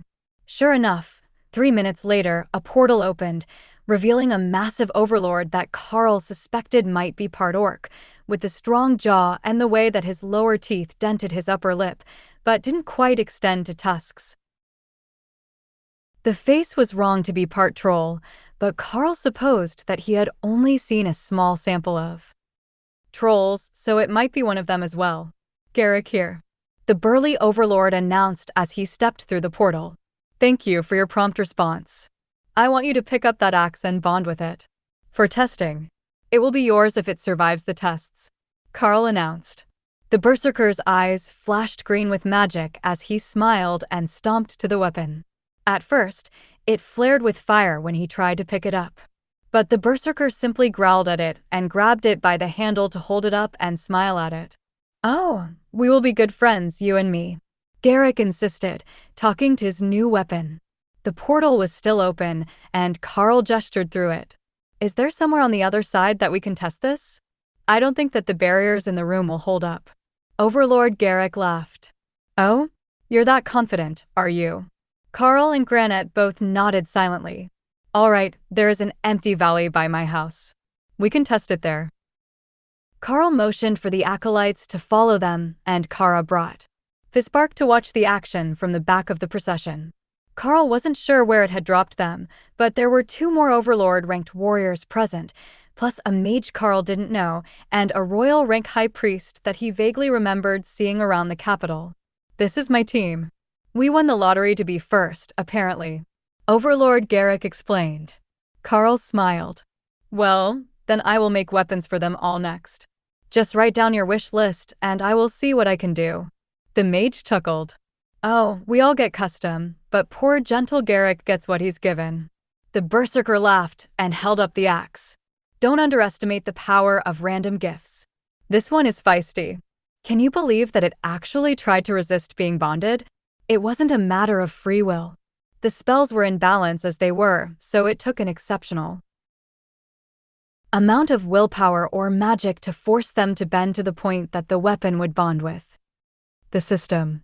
The mage set up a series of barriers and target golems for Garrick to test on, but the Overlord immediately went all out, buffing himself, then pouring power into the weapon, which activated the brutality effect and increased his size. He swung the axe down hard into the ground using Earth Splitting, an epic-grade version of Sunder that split the Earth for 200 meters in front of him and sent out a shockwave that shattered Overlord-rank barriers and golems like crystal statues.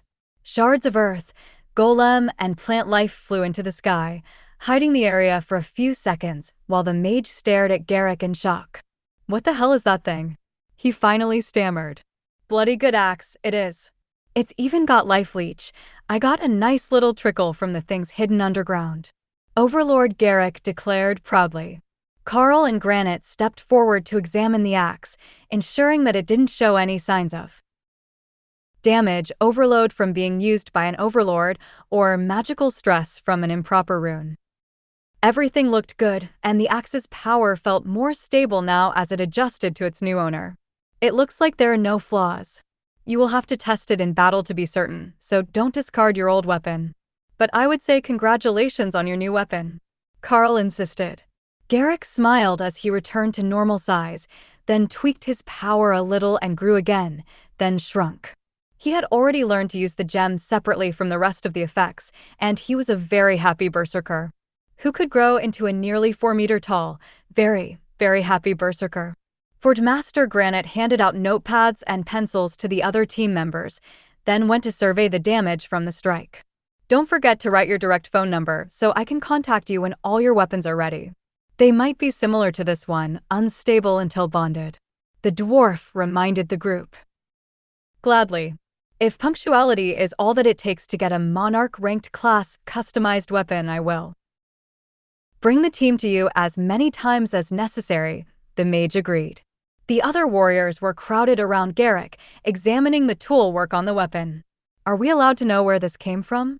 Is there a resource that might produce more like it?" one of the warriors asked. Karl smiled.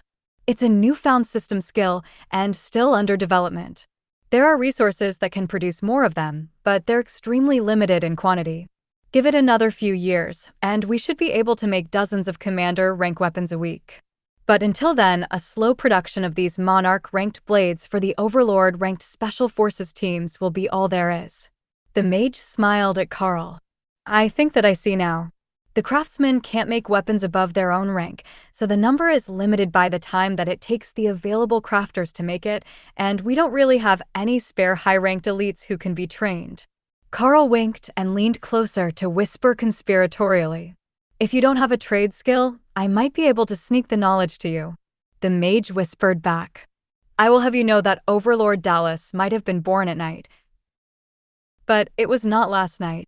If I knew what you do, I would be the one locked in a lab for national security reasons. Karl laughed and raised his voice. Well, if you change your mind, let me know. I can make it worth your while. Maybe sweeten it with an epic grade summoning skill. Dallas' eyes lit up with excitement, but Karl could see that he wasn't going to volunteer to change spots. Karl tapped him on the head and activated, "Follow me, little one, skill successful, suspicious fox." Dallas has learned, Epic Guard. That was a different message than it usually gave Karl for the skill. Maybe he was getting better at it? Overlord Dallas gasped in shock, then summoned the new guardian. His Epic Guard appeared as a wind elemental with armor on. It was strange seeing a vortex with arms and a chest plate, but it was clearly an immensely powerful conjuration. Well, see you later, Karl declared. Oh no, you don't. You don't get to just teach him a new skill and run away without explanation. Who do you think you are, the Frost Fairy? One of the warriors demanded, referring to the children's tale about a fae who gave gifts to good kids on the winter solstice. Karl smiled. Just wait, we've got to make more weapons, so you'll see us again. That's 2 gifts in a day, I'm at my quota. Overlord Garrick laughed. You say that with such conviction that I almost believed it. But you should go. The others will need their weapons as soon as you can make them. This is too good to keep delaying you. Karl ushered everyone back through the portal to the lab, and once the portal was closed, Forge Master Granite turned to Karl with an accusatory look. When were you planning to tell them it would take about 4 hours to make the rest of their weapons? We already have base stock under production with the new forge fire to fill all these requests except the wand, the dwarf demanded. In about 4 hours. Wait, what time is it? It's got to be getting late by now. Maybe we should do them in the morning, Karl suggested. Then he snapped his fingers and wrote another series of notes. These are for another special forces team that I've worked with in the past. We will add their gear to the list and pass them all out tomorrow when the batches are done. Ladies and gentlemen of the archery team, Overlord Joram is an archer, and he will need the best bow that you can produce. According to Karl's watch, it was getting later in the afternoon, but not quite late enough to be headed back to the palace yet, no matter how productive the day was. The other smiths were making great progress on their weapons with the new forges, though it was taking some adjustment for them.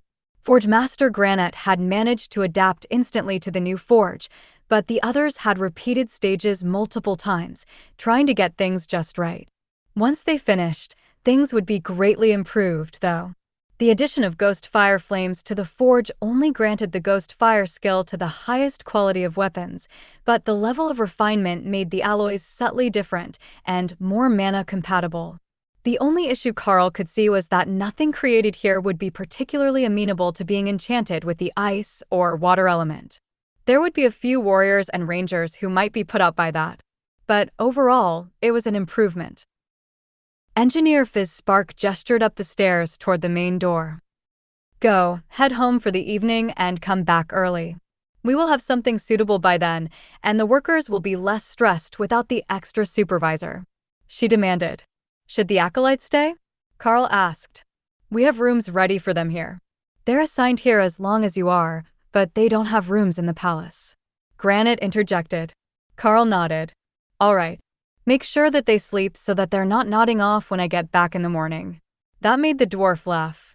Getting blue clerics to sleep when there was not only new knowledge, but a new skill worth of knowledge that they could practice. Making them stop might actually involve drugging them to sleep. Locking them in their rooms for the night would only change the location of their research. Karl buzzed the security at the main door and informed them that he was headed back to the palace for the evening. The guards opened the door to let him out, then motioned for him to wait while they called for a security detail to escort him back out of the complex.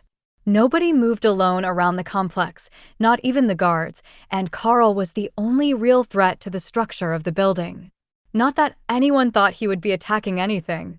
The guards didn't get any news about what was going on inside the labs, but when a portal had been opened from the outside, they had been scrambled and had gotten some information that there had already been progress and that an item was being passed to an overlord.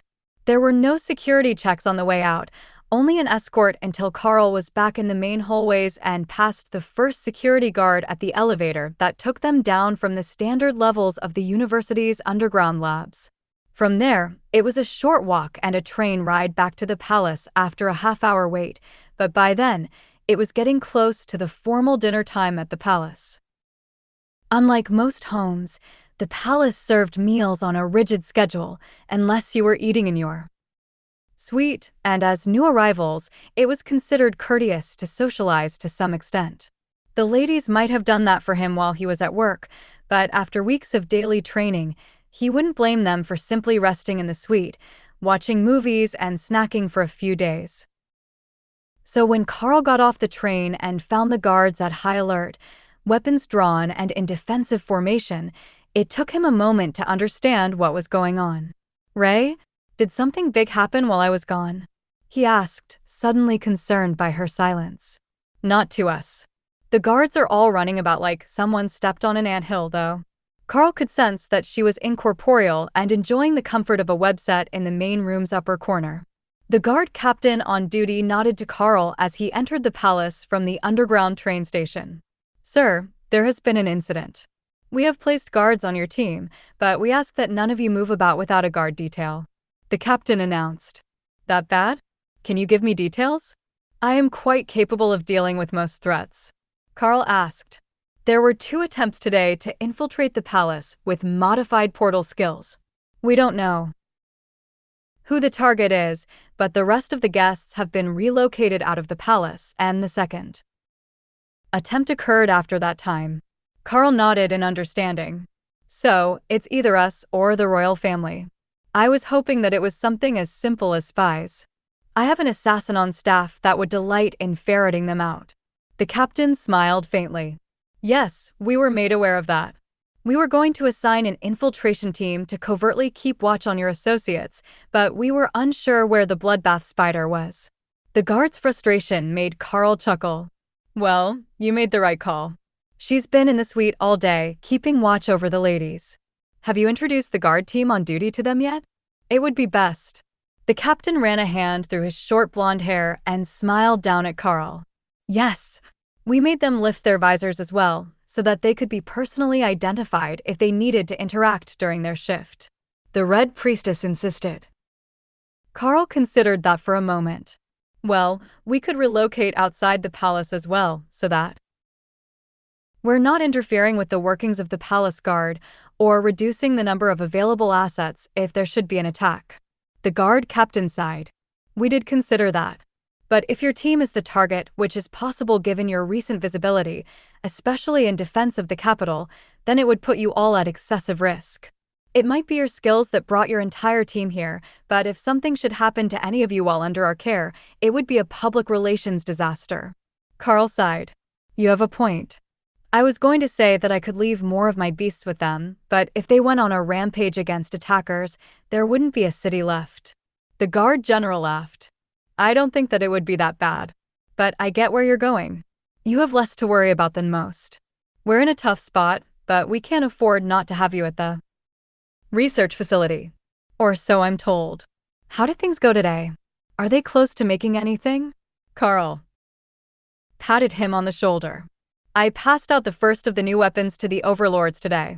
They had a good enough base that I could just add to it to make functional monarch rank weapons. It will be a long time before the supply is more than a trickle, but we should be able to get a few dozen out to the overlords in the next few weeks."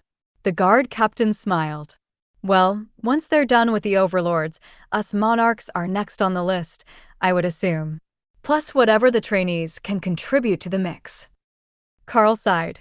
"Yeah, that could be a bit. The trainees they gave me are all acolytes. Awakened rank acolytes.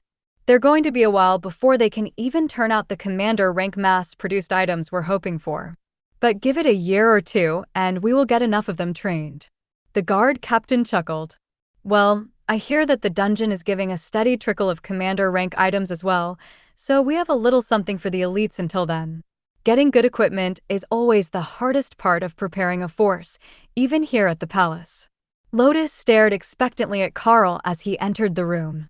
"So, where are the acolytes? Did they send cute ones? Why aren't they here?" Karl patted her on the head and gave the little cleric a pitiful frown.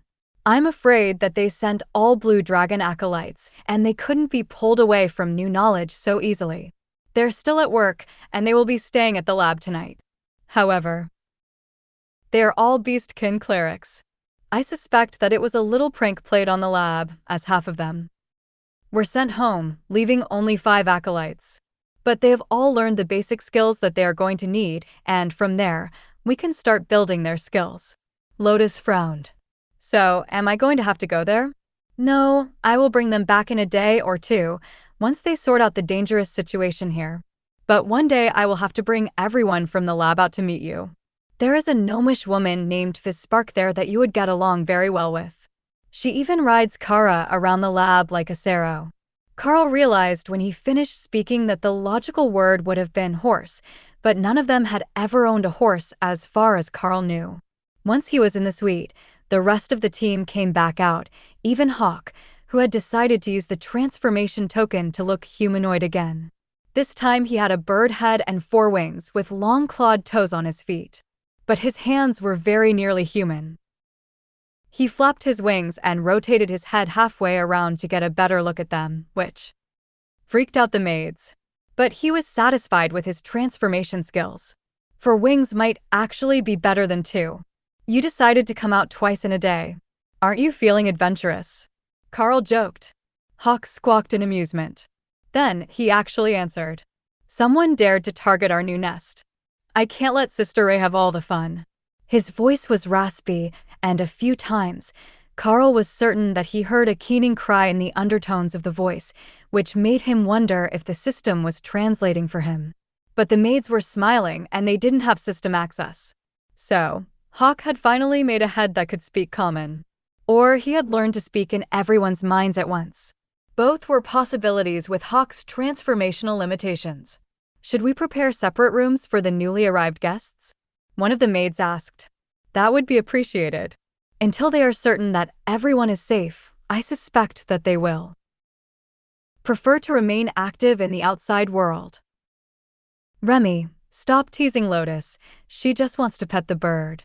Remy had the little cleric wrapped right to her armpits, stopping her from running to Hawk. Reluctantly, Remy let her go and Lotus ran over to bury her face in Hawk's wings. For once, he wasn't covered in fire, and she could feel the soft feathers.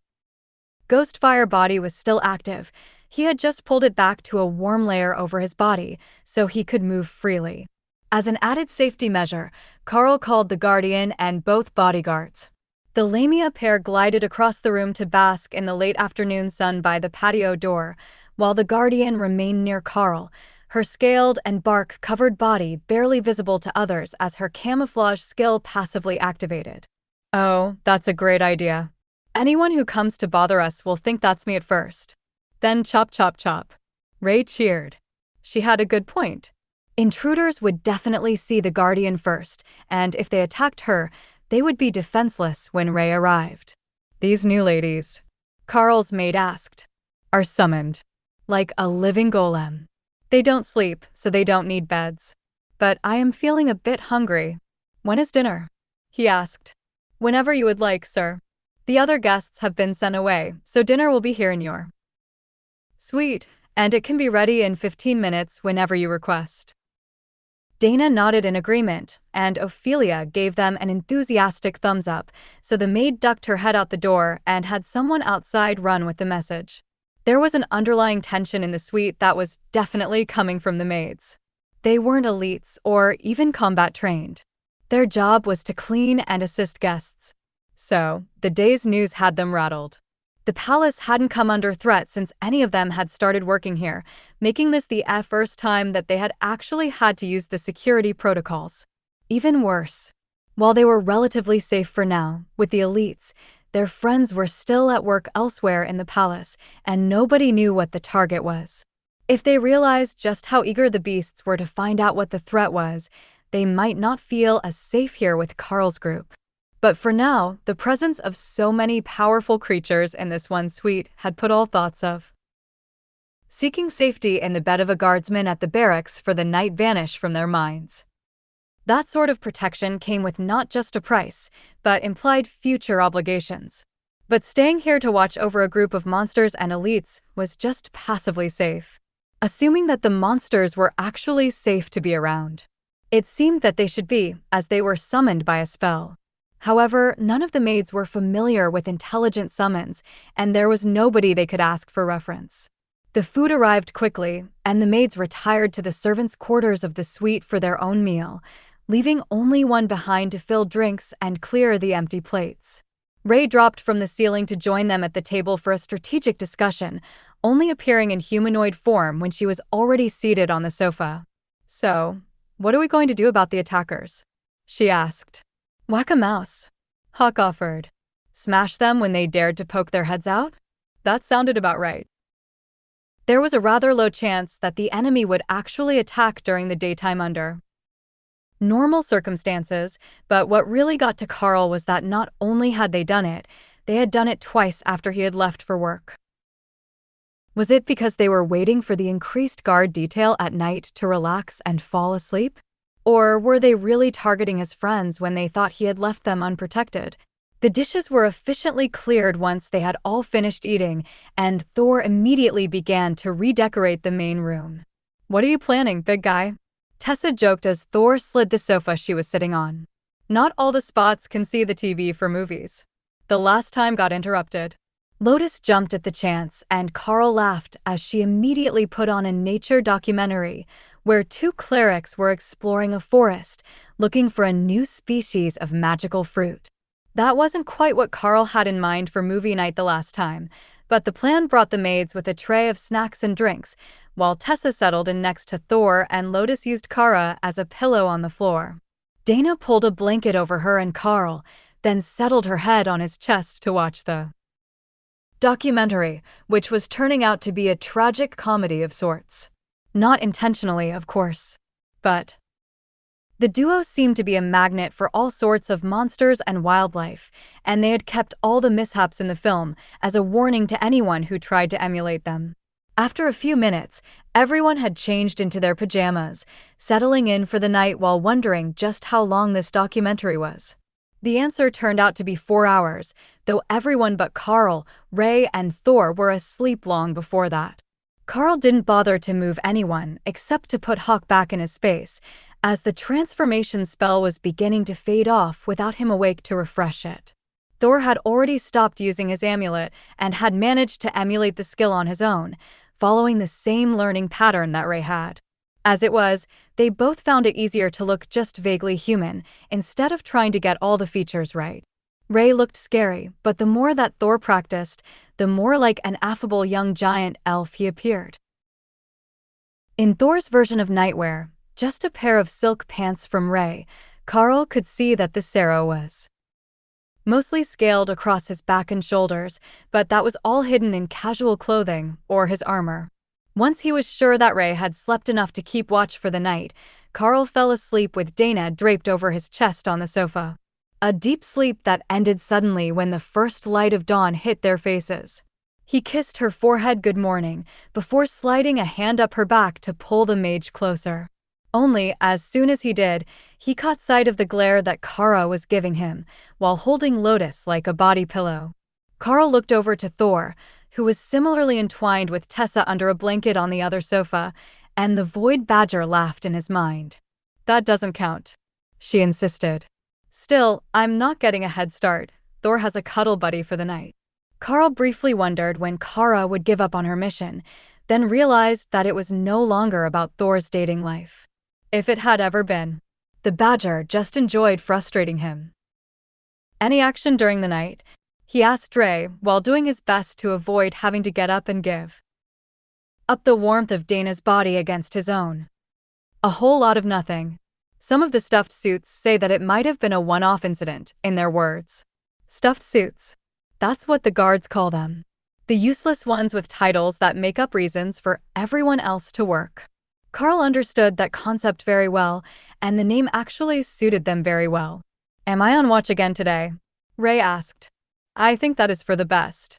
I will leave Thor here with you as well. He would never forgive us if he didn't get to play night if there was an attack while we were in an actual royal palace." Thor rumbled with amusement, waking up Tessa, who simply looked around for a second, then closed her eyes again when she realized there was no danger. No better place for it. Princesses need knights, it's a rule. The Sero agreed. Thor had put thought into this. Princesses needed knights. Queens needed knights. Overlords always had a most trusted knight at their side. In short, there was never a situation where being the knight was the wrong call. According to Sister Remy's romance books, knights even had good luck in love. Karl extended his senses outward and found that none of the maids had returned to their rooms last night. They were all uncomfortably sharing the two small beds in the servant quarters of the suite. They had already heard the talking and were beginning to get ready for the day, if his hearing were right, so there would be food soon without having to make a request. There was a soft knock at the door, which brought a maid running to answer, then hand the letter to Ray with a confused look. Karl looked at the elaborate penmanship on the simple folded parchment letter, which had an old-fashioned wax seal. "Oh, Our Lady Bloodbath is getting love letters so early in the morning?" Karl teased. Ray smiled and nodded happily. They really know how to sweet-talk a lady. The curiosity was too much to resist, and Lotus managed to haul herself to her feet without disentangling Kara. She giggled as she read the letter, then Ray handed it to Karl. "Lady Ray Bloodbath. His Majesty's Royal Guard would ask for your assistance should there be any further incidents in the west wing of the palace during your stay. We will have agents in the area as well, and ask that you not eat them if you should happen to detect them. If you have any questions about current deployments and situations, please feel free to contact me directly." Guard Captain Scruggs, even the maids got a laugh out of that. The spies and stealth agents of the palace were supposed to be among the finest in the world, and regular attempts were made to poach them for elite foreign forces. But the guard captain hadn't mentioned any chance of Ray being injured, only a concern that she might consider them a food product. "It seems that you have a fearsome reputation, Lady Bloodbath," one of the maids noted, then slowly processed the actual name that she had spoken. "Oh, you haven't seen me yet, have you? Just this human form," Ray noted. The maids looked confused as Ray jumped back into an open area of the room and transformed back into her natural form, which brushed the ceiling with its back, even with her legs crouched at her usual standing height. "Dragon gods above, what sort of power is that?"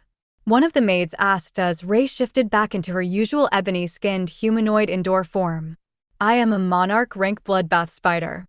This form is the disguise, but it's much more convenient for indoor pursuits.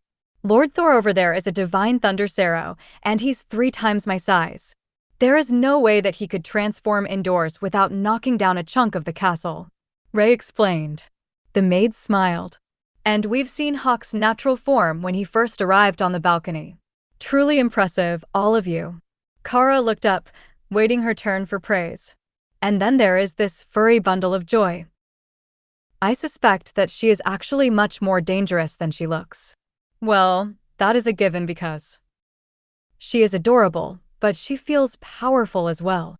Thor laughed, and all the maids turned to look at him. "Void badgers are basically indestructible. The guards could hack away at her all day with swords, and unless they use skills, it would only massage her," he explained. Kara thought about it for a second, then nodded. None of them could do enough damage without skills, no matter what weapon they had. "Well, then we're in the safest room in the palace if something does go wrong. I will ensure that the maid's gossip makes it to Lady Bloodbath so that she can be kept up to date on any strange happenings through the palace, just in case there is a pattern that we might have missed." The maid agreed with a smile. Karl sighed as he alternated between eating breakfast and feeding bites to Dana, who was still under the blanket on top of him. "I suppose that I should go to work. This whole having a day job thing is highly overrated. Who wants to go with me today, and who wants to stay here and play with the ladies?" he asked curiously. Kara looked deep in thought. There was a whole group, and maids, and a bubble bath here. But there was a fizz spark over there. Flying around the laboratory with a gnome was a lot of fun, and if they were attacked, she would have a tiny artillery piece. Well, if the gnome actually had combat skills. She might just have a panicked gnome on her back, which would be even more fun. In the end, The higher chances of fighting if she remained here with the others seemed like the better option. Now, where was that bottle of bubble soap? Remy returned to her space, more interested in the research of runes. She was learning a lot in the lab, and she didn't want to miss the second day of lessons. So, it was only the two of them that went, along with the epic guard, who just silently followed Karl once it realized he was leaving. Nobody else even seemed to realize that it was with him, other than the guards, who did a double take when they noticed it silently trailing him. Karl got on the train, trying to ignore the eerie feeling that the abandoned station was giving him. It was morning, and there should have been workers on shift change coming and going. But there was absolutely nobody. Even the guard on duty gave Karl a confused look. There should have been workers for the day shift arriving, but he hadn't seen anyone. The train station is empty. I think that things are about to get spicy. Karl's warning made Ray do a little dance in the living room of their suite, much to the confusion of the maids. Has anyone arrived? Karl asked. The guard shook his head. The train was exactly on time, but empty. The driver is as confused as I am. There was nobody at either station waiting for the train. Karl nodded and got on board, waiting until the driver gave him a nervous thumbs up through the small window in the door to his compartment in the transit train. The train glided out of the station toward the university, but didn't pick up its usual speed. The driver was becoming nervous that something might have blocked the tracks or that there might be an ambush waiting for them.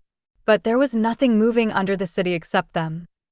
Absolutely nothing, Karl noted, and that was not right.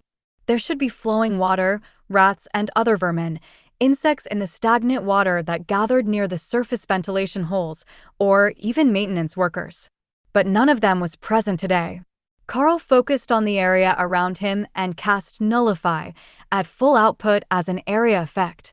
He had fully expected to see something extreme, like a train full of corpses and a demon driving. However, what he found was that everything looked exactly as it had before, only there was now sound. Far too much sound. Ray, Thor, inform the others that there is a battle in the city. I can hear it through the ventilation shafts. Kara, remember to rinse the bubbles from your fur when you're finished your bath, or you will get itchy. Hawk laughed at the warning. He was also transformed in the bath, preening his feathers. But he didn't use soap, and he had fire to dry himself. Driver, there is a battle in the city overhead. I have enhanced hearing. Karl warned the only other occupant of the train. I will take you to the university, then I will wait for more instructions. I don't know what to do in this situation. All my instructions just say to wait for passengers unless I have a scheduled pickup. The driver replied nervously. They pulled up to the train station at the university, and Karl reached out with Nullify again, using it to sense for magic in effect. He didn't want a mass to spell the whole area, as there were labs above and below him that would be using magical barriers. But he didn't sense anything on the platform, and Soul's sight didn't find anyone waiting for him. Karl quickly moved down the hallway, wondering where the guards had gone. There should have been some on the platform, some at the first corner, and more at the elevator. Karl cast Nullify again, targeting the hallway. There was definitely a spell on it, but Karl didn't see any changes until he got around the corner and saw the next guard station. All 6 were dead, hacked apart with dozens of blade strikes. Whatever had attacked them had to be close to or at the commander rank, as the guards had put up a vicious fight before they had fallen, and there was blood everywhere. But there were no signs of the enemy, and all the blood smelled human to him. Some species had very distinctive blood, but there were no strange colors here, and no distinct scents like orc or ogre blood had. Karl borrowed one of the security cards off a fallen guard, then noted that only one of the others was missing his lanyard. Whoever came before him had the same idea. The elevator in the next room didn't just need a key card, though. It also had a passcode to call it. A small detail that the first group had failed to notice. They had pried the doors apart, most likely using a spell, as Karl could feel the lingering magic in the air, and they were blown right off their rails. With nothing to stop him, Karl hopped into the shaft and let his fingers bounce off the rungs of the safety ladder as he fell. When he saw the open exit to the lab and the rapidly approaching spikes at the bottom of the shaft, Karl grabbed the ladder and swung himself out onto the tile floor. The security area was filled with blood and bodies, both guards and mages in spell blade outfits. Karl kicked one to roll it over, but it didn't have any sort of insignia on it to identify the faction that might have sent them. The robes were black and enchanted with stealth spells, but not as good as what the Guardian was using. Even Karl could hardly see it as the construct landed behind him. He activated silent movement and void body on them both, then moved toward the lab, where he hoped the blast doors were still holding. There was noise ahead of him, frustrated orders, and the sound of some sort of fan, along with a crackling hum. A sharp whistle let Karl know that they had seen him, so he summoned the bodyguards behind him and warned Remy to stay hidden for a second, though she summoned her bodyguards as well. "Good morning, ladies and gentlemen. It seems you are determined to make my workday more difficult than it needs to be." He greeted the mages in front of him, then noticed that they had an overlord with him. In an enclosed space, this was going to be very, very brutal. The overlord didn't reply, and chose to charge at Karl, who hit him with a nullify halfway across the gap, canceling his movement skill and putting him off balance as he hit the floor. The maul came to Karl's hands, stacked with disintegrate. The hallway rang with the displaced air as he swung, and the head of the weapon hit the mage's barriers. The overlord was flung 2 meters to the right, into the wall, which crumbled on impact, along with the barrier that he had nearly instantly replaced. A flurry of blade skills flew in both directions as the bodyguards engaged with the spell blades, and the epic guard launched herself into combat. Karl equipped the Haint Claw on the epic guard in preparation for the final ambush, and charged at the overlord again, but the mage used a blink type spell to appear halfway down the hall behind him, putting their fight away from the others. All of the other mages were at the low royal rank, and they wouldn't last long against the bodyguards, but they wouldn't last a single attack around Karl or the overlord. Karl attacked again, hurling disintegrate at the mage, who countered with a rapid flurry of sword skills that knocked down the skill and then flew at Karl. One of the Naga warriors hurled a spell blade between Karl and the spell, which simply cut through him without slowing as horror dawned on the doomed man's face. Karl smacked the spell down with his maul, that reactivated the spells. He was burning through a load of energy, but the Haint Claw that the Guardian was wearing was pulling energy from all around the room as the spell blades died, and her innate skill shared it. The overlord was obviously looking to run, but a portal wouldn't be fast enough to open, so he would have to make it up the elevator or into a secure room. Karl charged, and the spell blade attacked again. He was slower than Karl, in a purely physical sense, but his spell activations were nearly instant, and he had more stored energy. But Karl had one advantage that the spell blade didn't. The mage's attack tore through the Karl's barriers and his armor, leaving him bleeding from a dozen slices that crossed his entire body. But it didn't slow his swing, and the overlord's barriers fell under the mass onslaught for a split second. Karl could see the victorious smirk on his face, then the pain as the shadow drake trenced long. Ingers pierced fully through his chest and tore apart his internal organs. The Guardian seemed to absorb the blood from the body, while the Haint Claw tore the soul free of the corpse with a keening shriek, as if in his last moments, the mage realized the horror that awaited him. His corpse fell to the ground, flesh shredded, with a look of disbelief permanently etched on its features. Remy snatched it up before it could be further mutilated. Ray would want whatever blood was left in there, as she was short on human varieties. Then the Naga shaman picked up the rest of the bodies, guards and spell blades alike, and placed them in her swamp to keep until they could be sorted. "Master, the job is done," one of the Lamia bodyguards announced from behind him as Karl dismissed his armor and stood nude, watching Void Body regenerate the torn sections of his flesh. That process was exhausting, but he was as good as new in half a minute. Just in time to refresh his armor and smile at the Lamia before the tunnel began to collapse.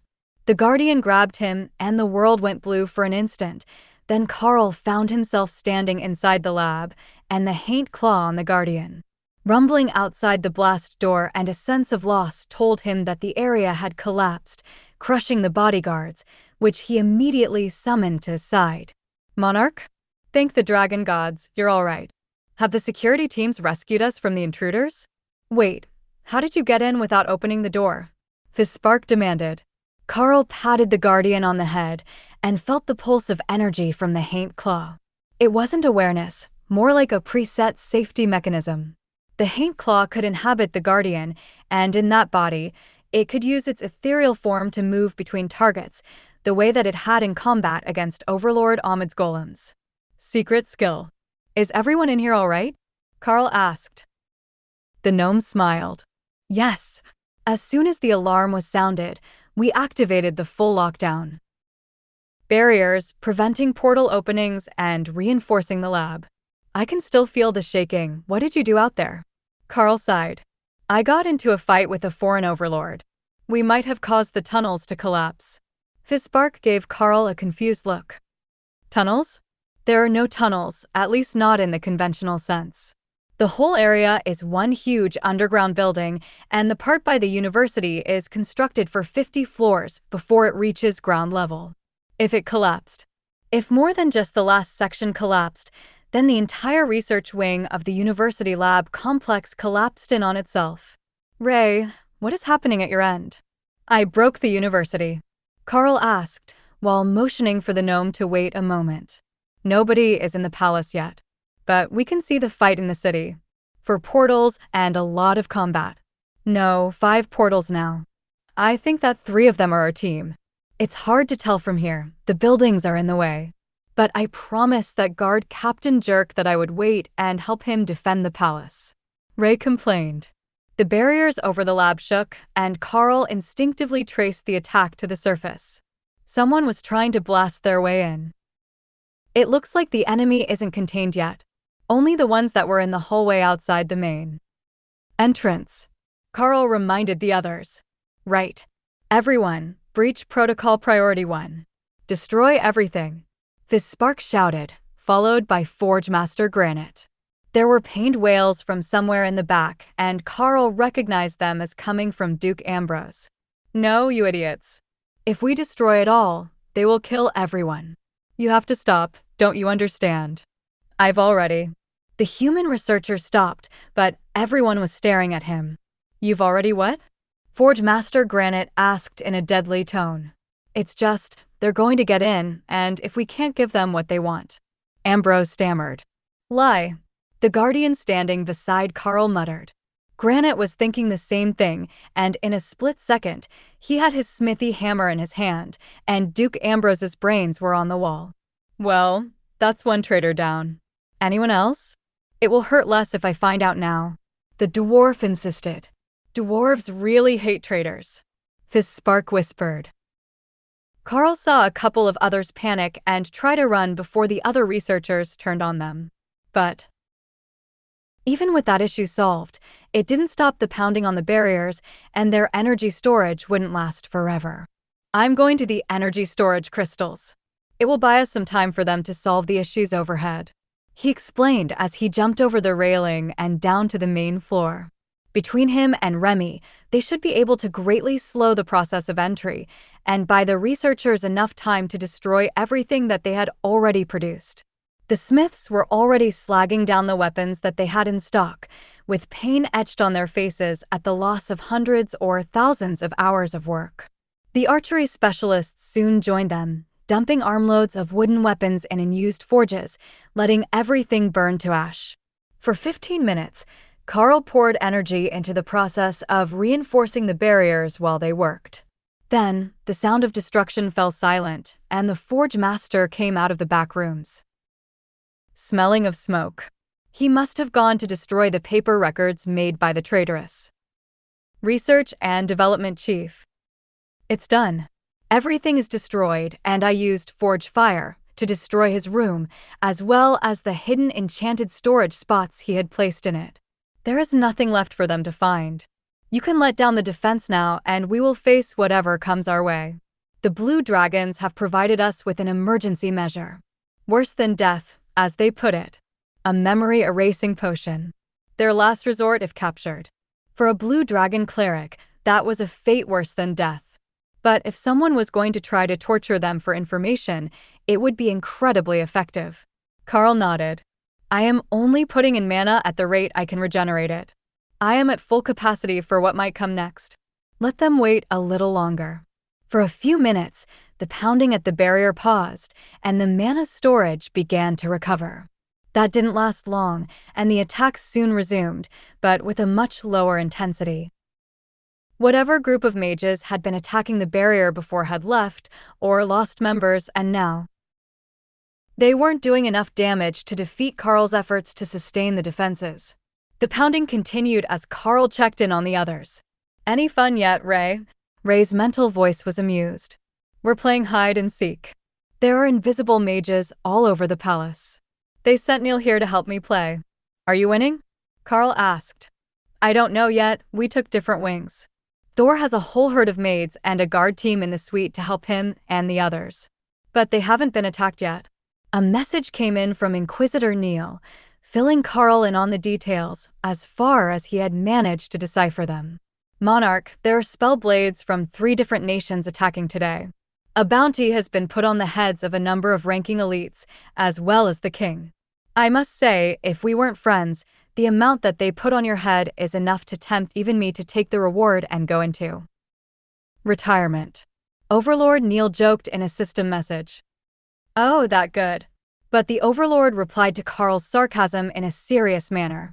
Whoever issued the bounty is making the continued survival of the northern nations contingent upon the completion of the list. But more personally, they have also offered the equivalent of 100 million credits and 400 acres of fertile river bottom farmland for your death. Karl sighed at the revelation. I don't suppose you know who is attacking the facility right now, do you? I took out some black-robed spell blades who were trying to break in earlier. However, now the building has collapsed and someone is attacking the barriers from above.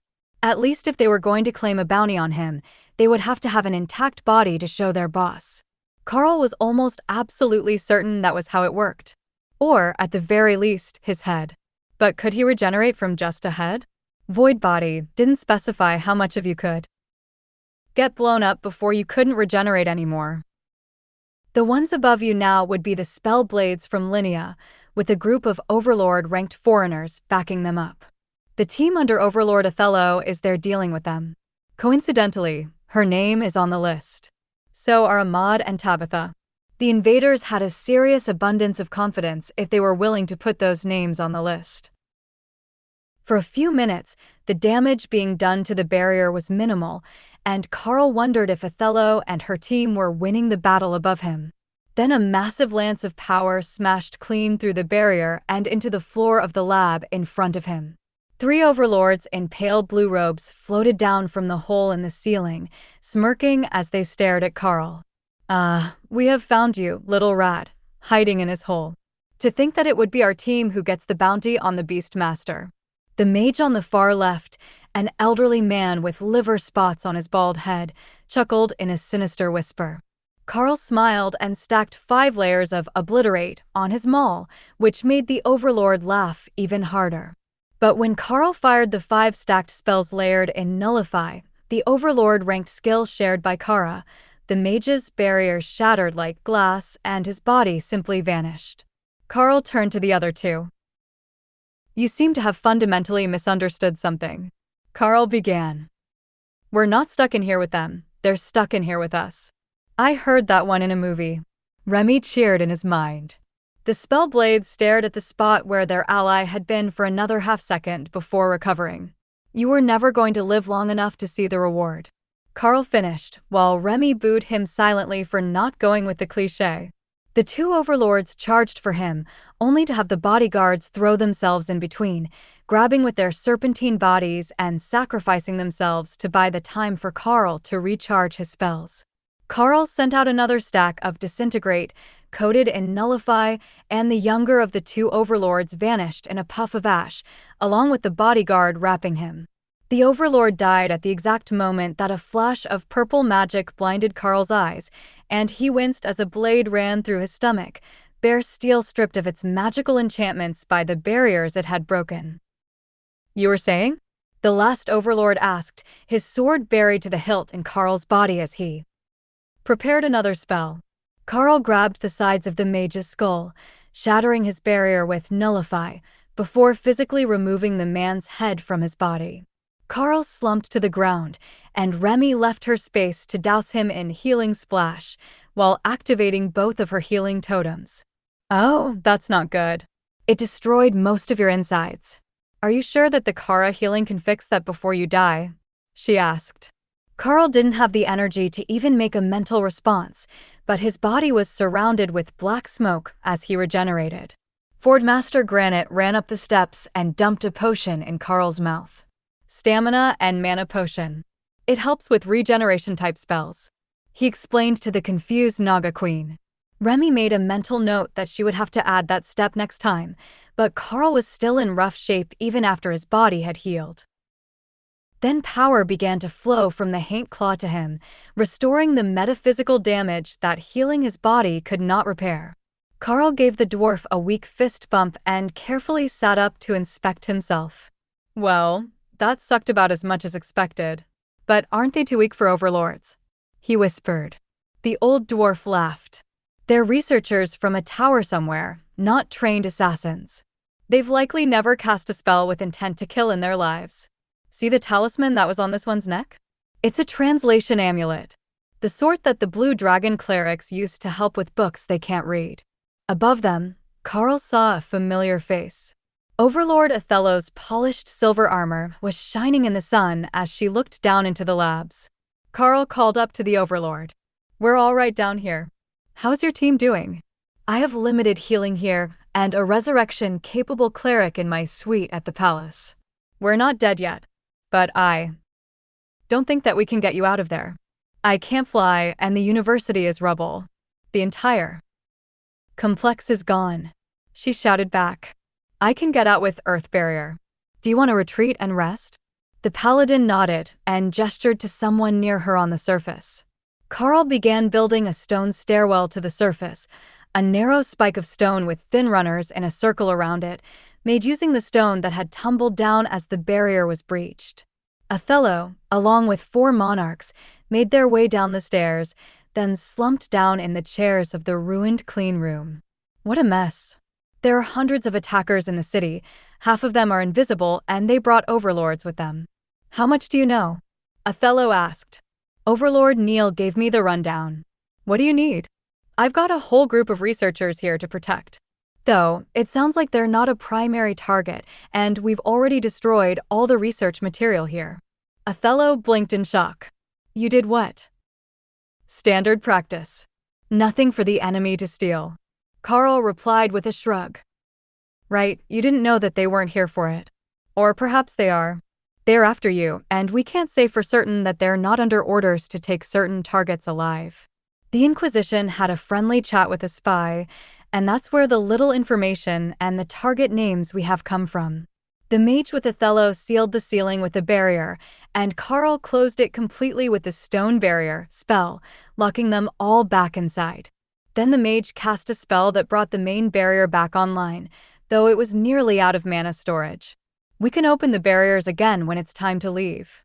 But for now, we all need to rest and recover before we make ourselves a vulnerable target," he explained. Karl shrugged. "That's fine by me. But isn't this a bit too much? It sounds like a full invasion of the royal palace and surrounding area." Nevertheless, they're so confident that they're not even trying to hide their identities. "I get that we're not exactly the most feared nation on the continent, but they've got some serious guts." The group with Othello nodded in agreement, but the paladin frowned. "Some of the bounties say that the claimant will get a large plot of land in return. Now, I don't know about you, but unless it's the leader of a nation, doesn't that sound a lot like they're planning to completely topple the Golden Dragon Nation?" Karl paused while he considered that. "I think it is possible. If there was some rumor spreading among the other nations that the Archbishop was in poor health, would that not embolden them? Without our totem rank strength, we're even less organized than other nations, who have overlords in towers all over their maps. Othello chuckled. Karl might have slightly misunderstood the actual politics of the other human nations, but it was true that most of the towers were headed by overlords, and they were spread fairly evenly over the nations, with each of them controlling a section of farmland and surrounding villages as their own semi-autonomous region. Speaking of which, where are the other two? Did they get away? Othello asked. Karl shook his head, and Remy hissed an answer. We didn't permit them to leave. There just weren't any bodies left. That reminded her. She was getting sloppy, and she needed to clean up the last one for Sister Ray's bath. The monarchs gave her a strange look as she used a tiny cyclone to wash the floor and made the body vanish, but when she was done, it was like no battle had ever happened. Karl passed out fruits and roast meats from Remy and Hawk's spaces, so everyone could recharge as they waited, and Othello began to draw a map. The communications are out again. There is a mana storm forming over the city, and it's interfering with all sorts of electronic signals. We can talk to others in the city still, but even contacting the capital was sketchy. They had to try 3 times before we could understand that they needed us to send teams here. The storm is getting stronger as well, so we should try to either regroup or clear an area of the surface before the actual storm part of the mana storm begins. Too late. I can hear the drops falling on the barrier above us. It looks like we will be fighting in the rain. Karl sighed. Othello shrugged. Better than fighting in a basement. On the other side of the city, back at the apartments in the palace, Dana slowly removed a dagger from her arm as she stared down at the body of a palace guard. The man had suddenly attacked her, and he had died just as quickly. Dana's spell had hit after he was already dead, executed by his former comrades for his apparent treason. But she wasn't bleeding. A waft of black mist extended from her arm as the dagger was removed, and it healed before Lotus even had a chance to see if it was poisoned. What was that? She asked, shocked at the sudden assassination attempt. Kara knew it instantly.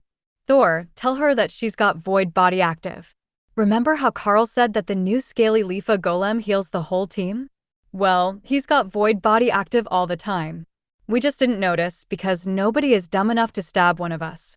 Thor relayed the explanation to the rest of the team, while the guard captain stared at Dana in awe. Then he snapped out of it. You need to cleanse her anyhow. That dagger is poisoned.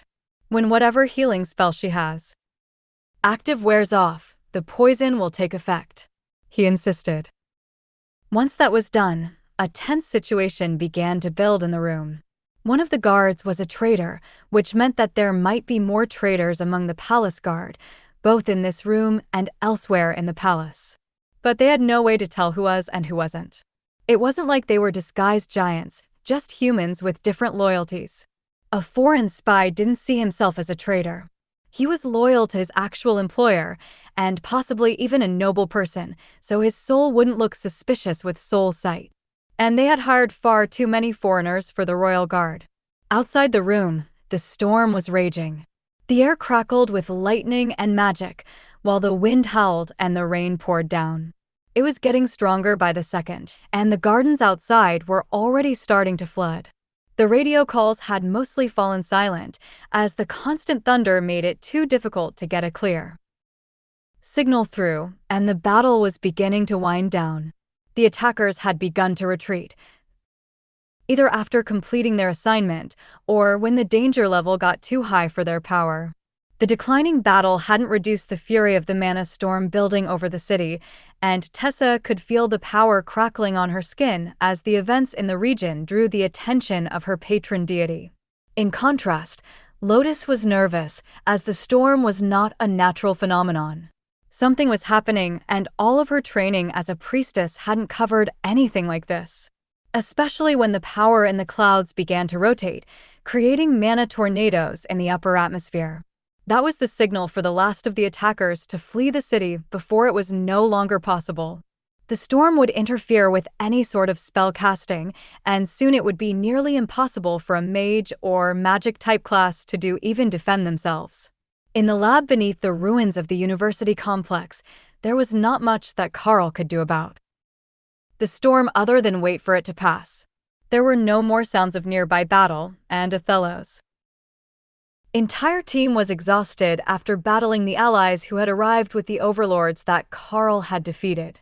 The fact that she had held the foreign overlords off 4-on-1 before they had separated and broken in to attack Karl was truly impressive, but it had taken a toll on her team's stamina levels, even with Eternal Lightning now active on the 5 of them. High above the city, the final battle of the day still raged, but not as an assassination attempt or for control of the city. Overlord Ahmad stood on the shoulders of a wind elemental conjuration, facing off with Overlord Kenichi, whose black drake mount was lazily flapping its wings, hovering in place. But both of them were wary of the third arrival to their party. "Gentlemen, you might as well go home. This opportunity is mine."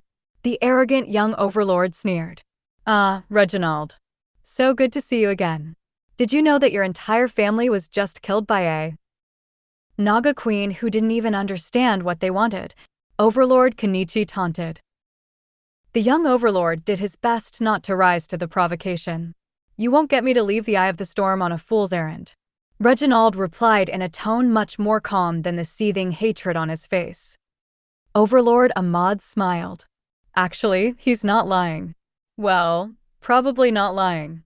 I felt all 3 of their souls vanish only seconds apart, and they were nowhere near a portal. There was a pause as all 3 of them looked at the massive floating mana crystal between their positions.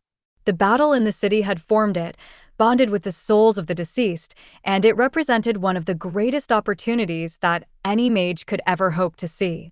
Each of them would willingly fight to the death to get their hands on it, and from what they could tell, there was nobody else willing and able of challenging them for it. The problem was, it was a single-use item. The massive amount of mana and soul power that it contained would be transferred to the first user, and only to them. Nobody had expected this particular outcome when the battle had started. It was a 1 in a million freak chance. But so many overlords had died today, and so many more of their acolytes, that the gods of war and death had both been intrigued by the power play and granted their blessing. Suddenly, Reginald surged with power, and the other 2 immediately reinforced their barriers. But it was not them that the spell blade was aiming for, but Kenichi's mount. Of the 3, his personal skills were worst suited to flying, and the overlord tumbled away from the stone as Ahmad attacked Reginald. This was a fight that the spell blade was sure he could win. Ahmad was a golem mage, and his golems were not a flying type. So, he had to rely on a simple conjuration or air magic to fly, and neither was his specialty. Lightning struck his armor, tossing him backwards as Ahmad worked to drive Reginald away from the mana stone, which was now nearly done forming. A barrage of magic missiles formed in return, met by an identical spell from the Catman. The 2-peak Overlord area suppression spells shook the ground far beneath them as they collided, sounding like thousands of concurrent peals of thunder. But the match was not even. When it was over, Reginald gave a victorious laugh, while Ahmad spat blood and held a large wound on his right shoulder to staunch the bleeding. "Sorry about your luck. Maybe next time, Beastkin," he crowed, mere meters from the stone as it solidified in this world. Then Ahmad smiled. "Yes, perhaps in your next life. Neil, I need you in the air. Bring the spider." The 2 assassins appeared in the dim light between lightning strikes before both going incorporeal. Reginald began to panic, reaching for the mana stone, only to see his arm falling away toward the ground. Piercing pain shot through his back, and the black masked face of the Golden Dragon Nation's chief assassin appeared before him. "Too slow," Neil chided as he began to fall from the sky. Once he was below the waist of his opponent, he struck straight up, using vibrating blade, so it didn't hit Ray, who had stabbed her legs through the mage for balance. Reginald's flight spell failed as the life left his body, and Neil grabbed Ray's spider form. Advanced Shadow Step took them both to the courtyard outside Ray's suite, and both returned to their incorporeal forms, leaving the rain behind as they entered the relative safety of the palace. Dana jumped as the 2 appeared in front of her, sitting on opposite sofas with pencils and paper. 5 points for each overlord, 3 for monarchs, 2 for royals, and 1 for a commander. Neil insisted. Ray nodded and began making tally marks on her paper. Are they doing what I think they're doing? The guard captain whispered to Tessa. It looks like it. The question is, who will win? At 3 points for a monarch, pure volume could easily sway this count. The war cleric explained. There simply weren't enough overlords in most battles for them to change the outcome of this contest. After 20 agonizingly slow minutes of room by room tallying with a map of the castle, they were finally finished. The pages were handed to Tessa as their neutral arbiter, as she would verify their math and make sure that they didn't both count kills in the same room without a good reason. The final score is in and verified. The verdict is that Ray is terrible at keeping a legible kill count. You can't measure kills in milliliters for this contest. The big ones don't count for more, only the powerful ones.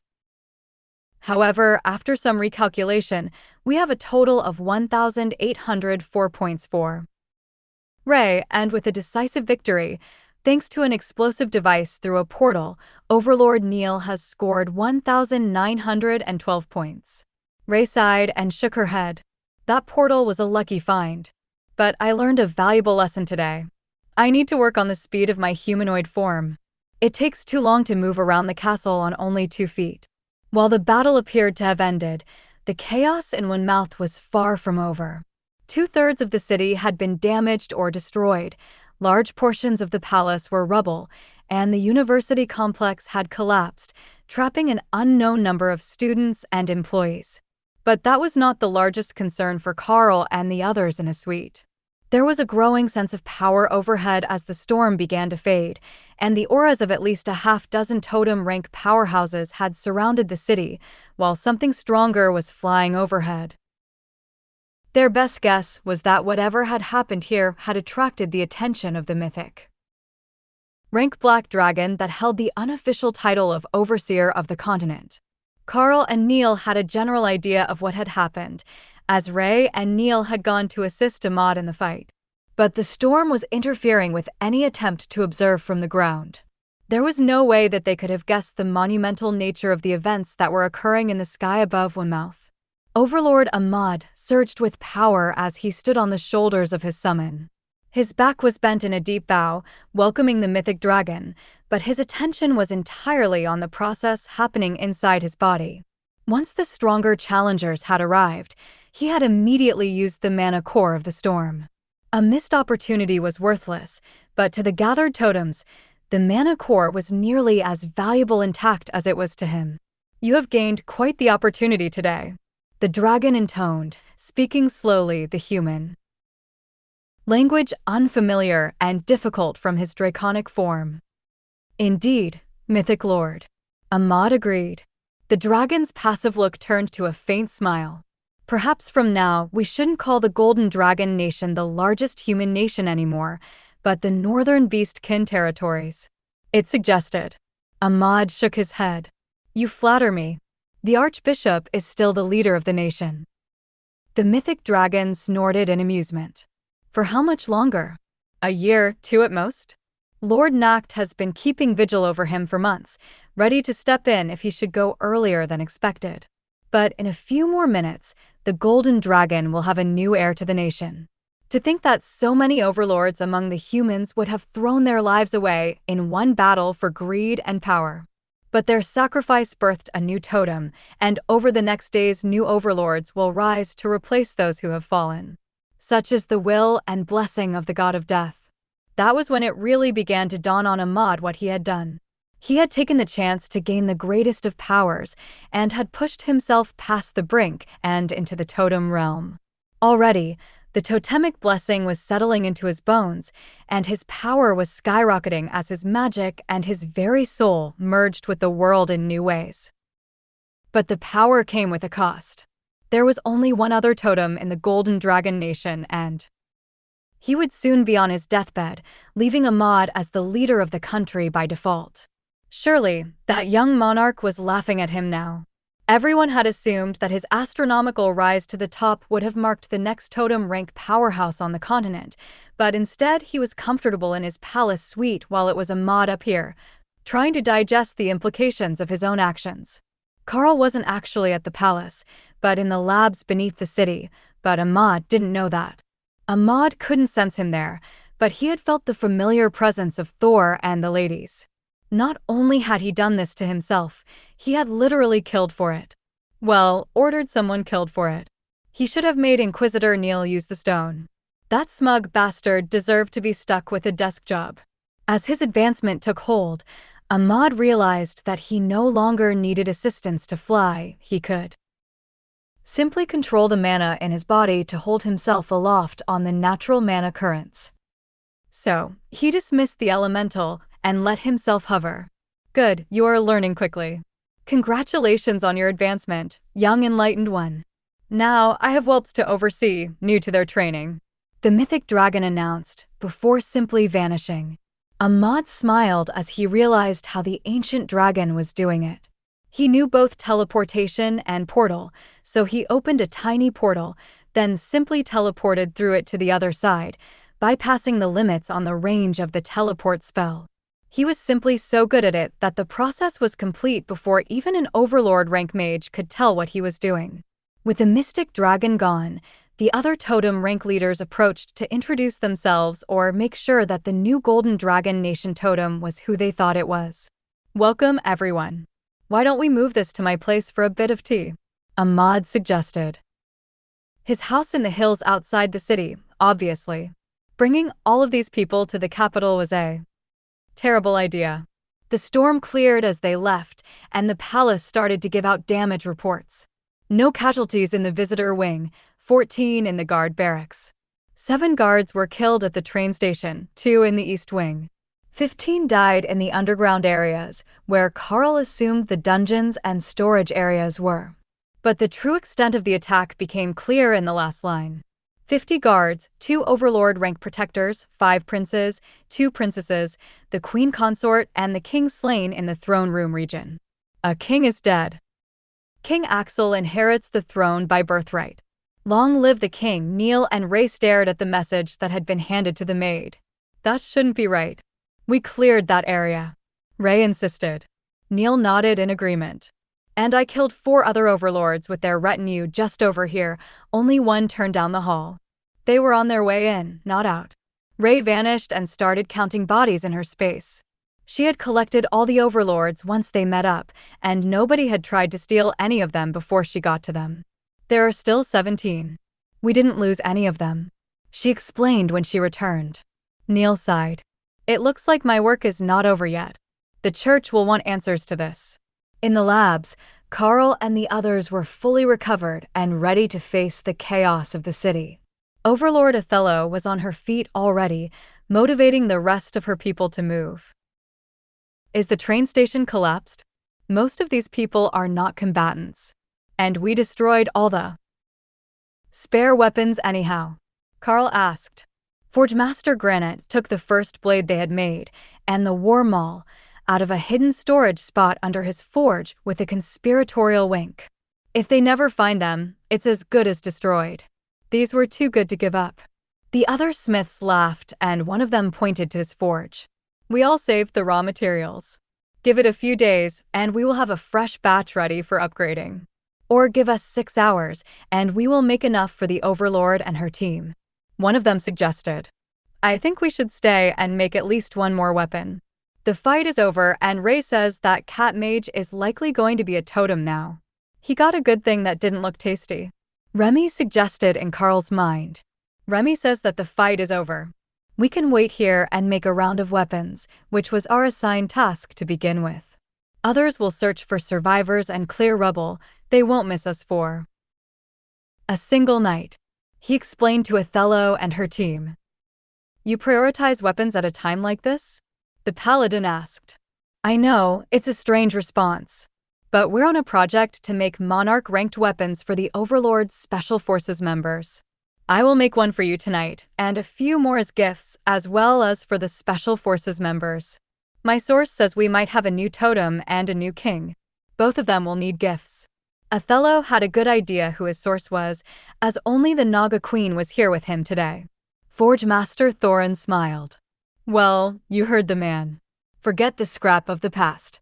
We need a fresh batch of the most mana-compatible weapons we can get. Does the lady have a preference? I will make the weapon for you and the VIP gifts. Othello silently held up her current broadsword, and Granite looked at the one that was currently in his possession. It was a most excellent blade and monarch rank, but they could do better, he was sure. Plus, it could be precisely designed for a paladin. Surely, the lady would want a more elegant blade. Othello turned to Karl. Are you sure that you can turn out a weapon suitable for royalty with this team? Normally, you would need multiple monarch-ranked craftsmen for that sort of work. Karl patted her on the shoulder. You will see. What really matters is the alloy and the craftsmanship. I have rune crafting as a trade skill, and it is designed to upgrade compatible weapons to my level. These 5 lovely young acolytes are learning the ways, and they have gained the runesmith trade skill. Have some faith, they're blue dragon clerics, they learn fast. The clerics looked dubious about his assertion, but with Karl here, they only needed to get the job 90% done, then he could take over the end to activate their perfectly carved runes.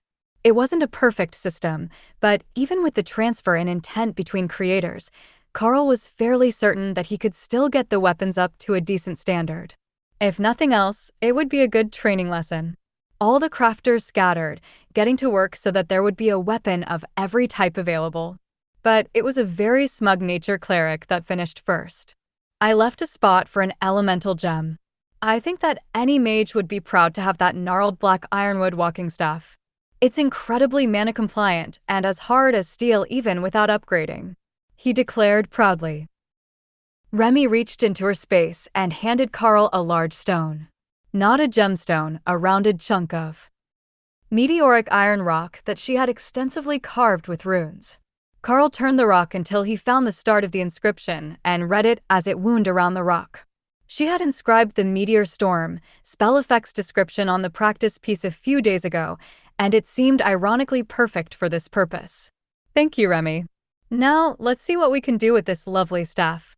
It would be a nightmare trying to get the runes placed properly for such an oddly shaped weapon, but that was part of the appeal of a true work of functional art. Karl made plans to increase the spell power, but split the effect into 8 times as many smaller stones, with increased coverage area. The damage per meteor would end up being less than half of the original, but the meteors would fall like a hailstorm of head-sized boulders.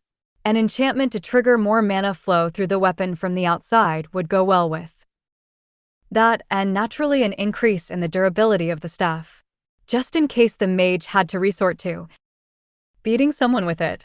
It took Karl nearly 2 hours to complete after the nature priest had set the engraved stone, which was now glowing with deep red runes and looked like a small ball of magma from a distance. That is incredible. Do you do that for every weapon you make? Othello asked. Well, I usually add a spellstone to weapons for overlords, but this was overkill. It should only take me half an hour at most to do a blade or axe. The nature cleric looked sheepish as he realized that his beautiful staff had actually made a lot more work for someone else. But it just looked so spectacular that he couldn't bring himself to grow out the base and cut it into a staff or bow. Fortunately, that had given the Forge Master time to make a blade that he thought was suited to Overlord Othello. It matched the theme of her armor and shield, and when Karl was finished with it, it would definitely be superior as a combat weapon.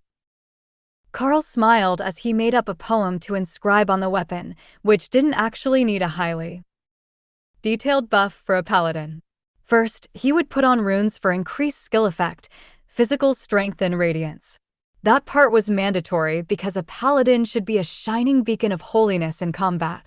Thor definitely approved of that message. Then he borrowed one of Thor's holy stones and enchanted it with the blessed item spell before having Forge Master Granite mounted in the hilt. Linking that to the main inscription would make the whole sword a holy relic, continually blessed by the holy stone. Then he added the masterpiece. In polished armor, shining so bright, a paladin stands, a beacon of light. With a sword in her hand, she fights for what is right. Never will others wish her to leave, but watching her go will make their night. Remy and Granite both laughed quietly as Karl finished engraving the blade, then began to pour power into it.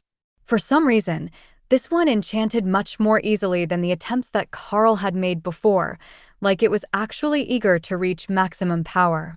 But when Karl touched the blade, it burned his fingers. Not that it did actual damage with Void Body active, but he could still feel it burning his hand. All right, it is ready. Once you bond it, you should be able to see the system status of the weapon, Karl announced as he finished.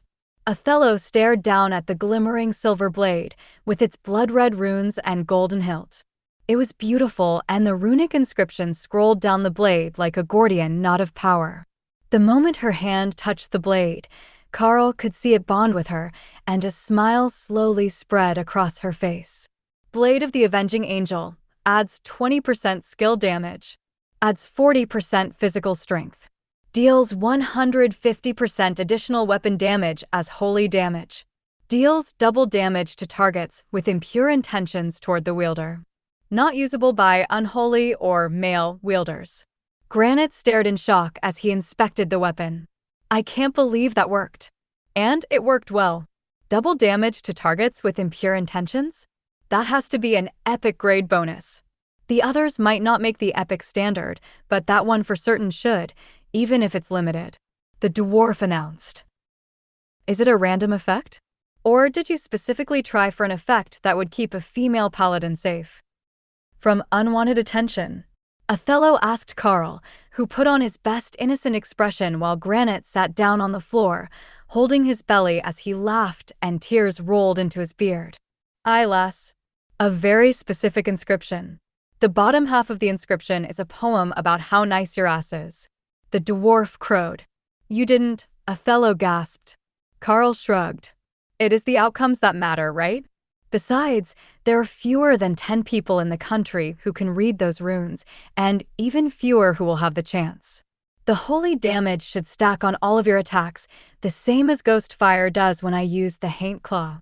So, that's a significant damage increase, or the equivalent of a moderate-powered Overlord ranked skill without expending any of your own energy. When it is endurance that matters, that much extra damage will make a real difference in your expenditure. Mabel, one of the Blue Dragon acolytes, raised her hand. Overlord, might we ask for a favor? She inquired politely. Othello nodded, and the cleric smiled. Can you turn around?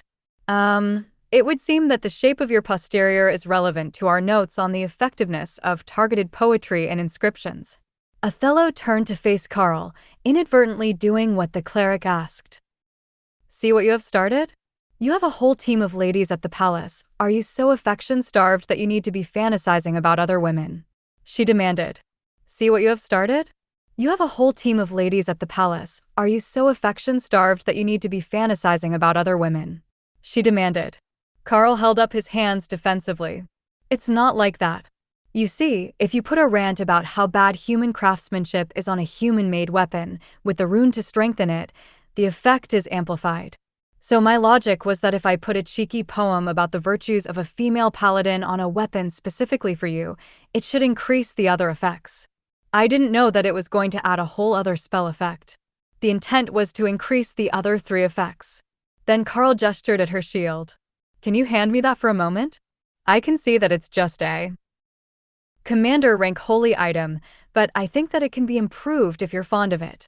I promise, no. Weird inscriptions on this one. Overlord Othello's trust in Karl's rune crafting, not in his skill but in his intentions, was evidently low. But she handed over the shield, and Karl quickly sketched a set of runes on the back, not going for a full coverage runic inscription. There you go. More durable and better at channeling skills like Shield Bash.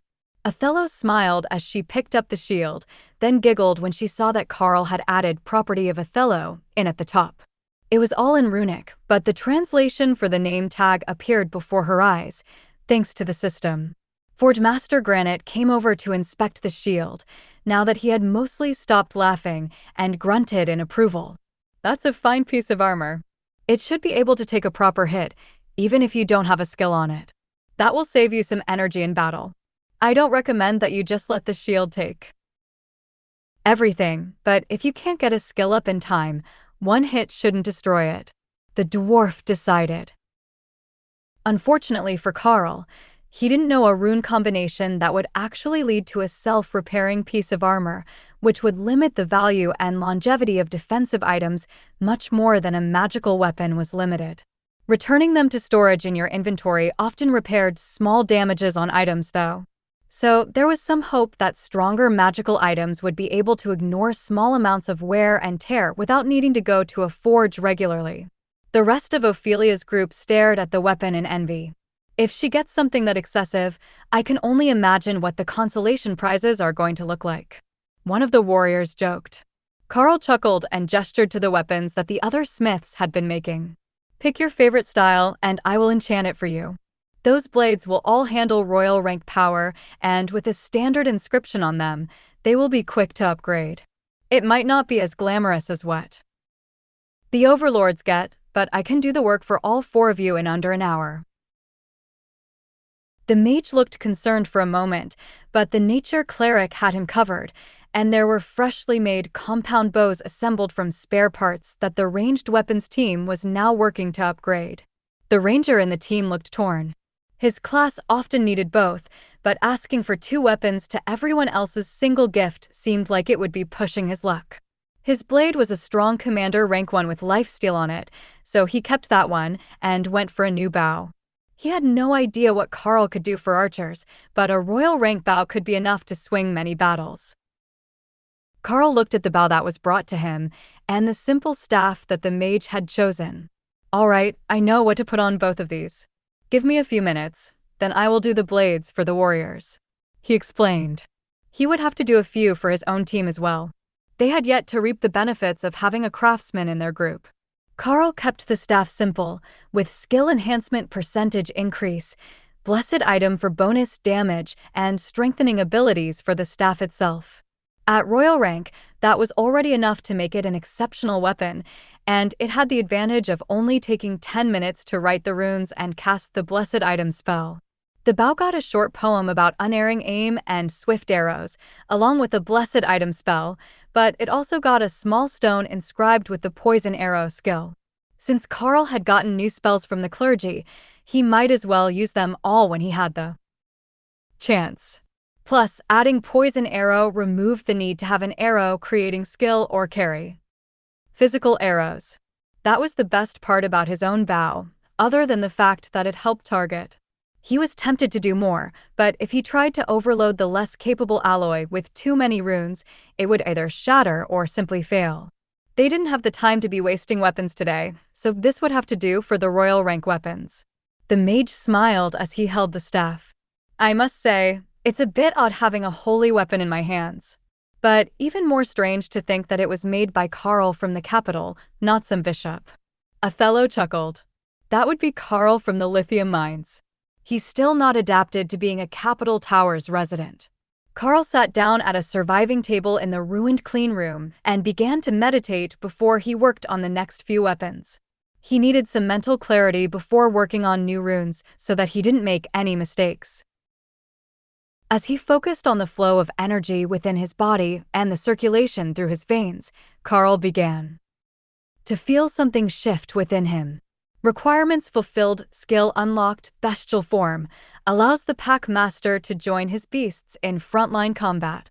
Karl maintained his focus on the process of clearing his mind and recovering his energy, but the collective gasps of the people in the room, as well as Remy's clapping, brought him out of his meditative trance. I unlocked a new skill. Did it do something visual? He asked.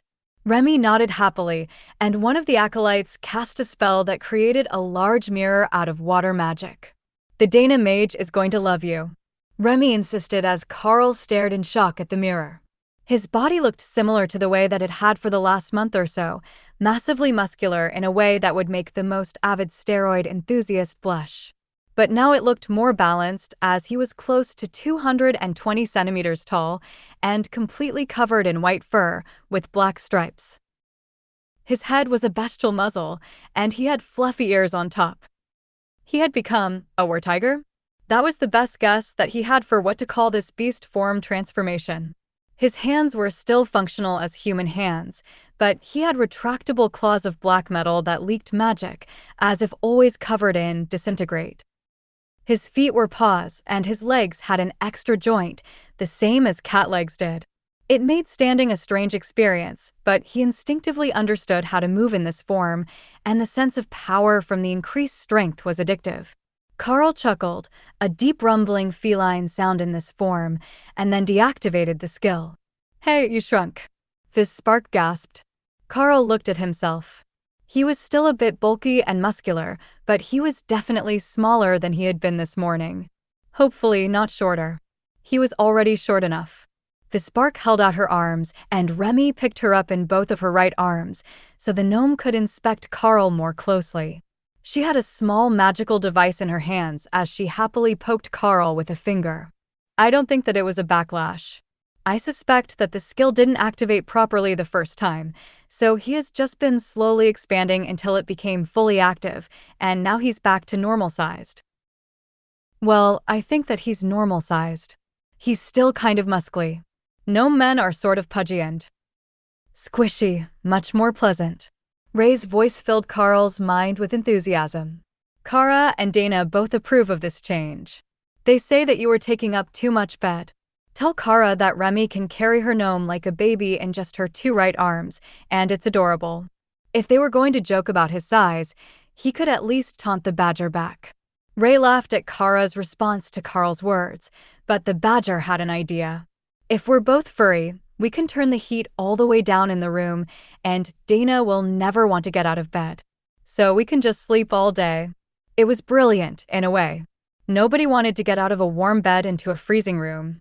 But they might need Remy to use ice magic to make the room that cold until next winter. Karl sighed and waved Remy back a step so that he could get started on the blades.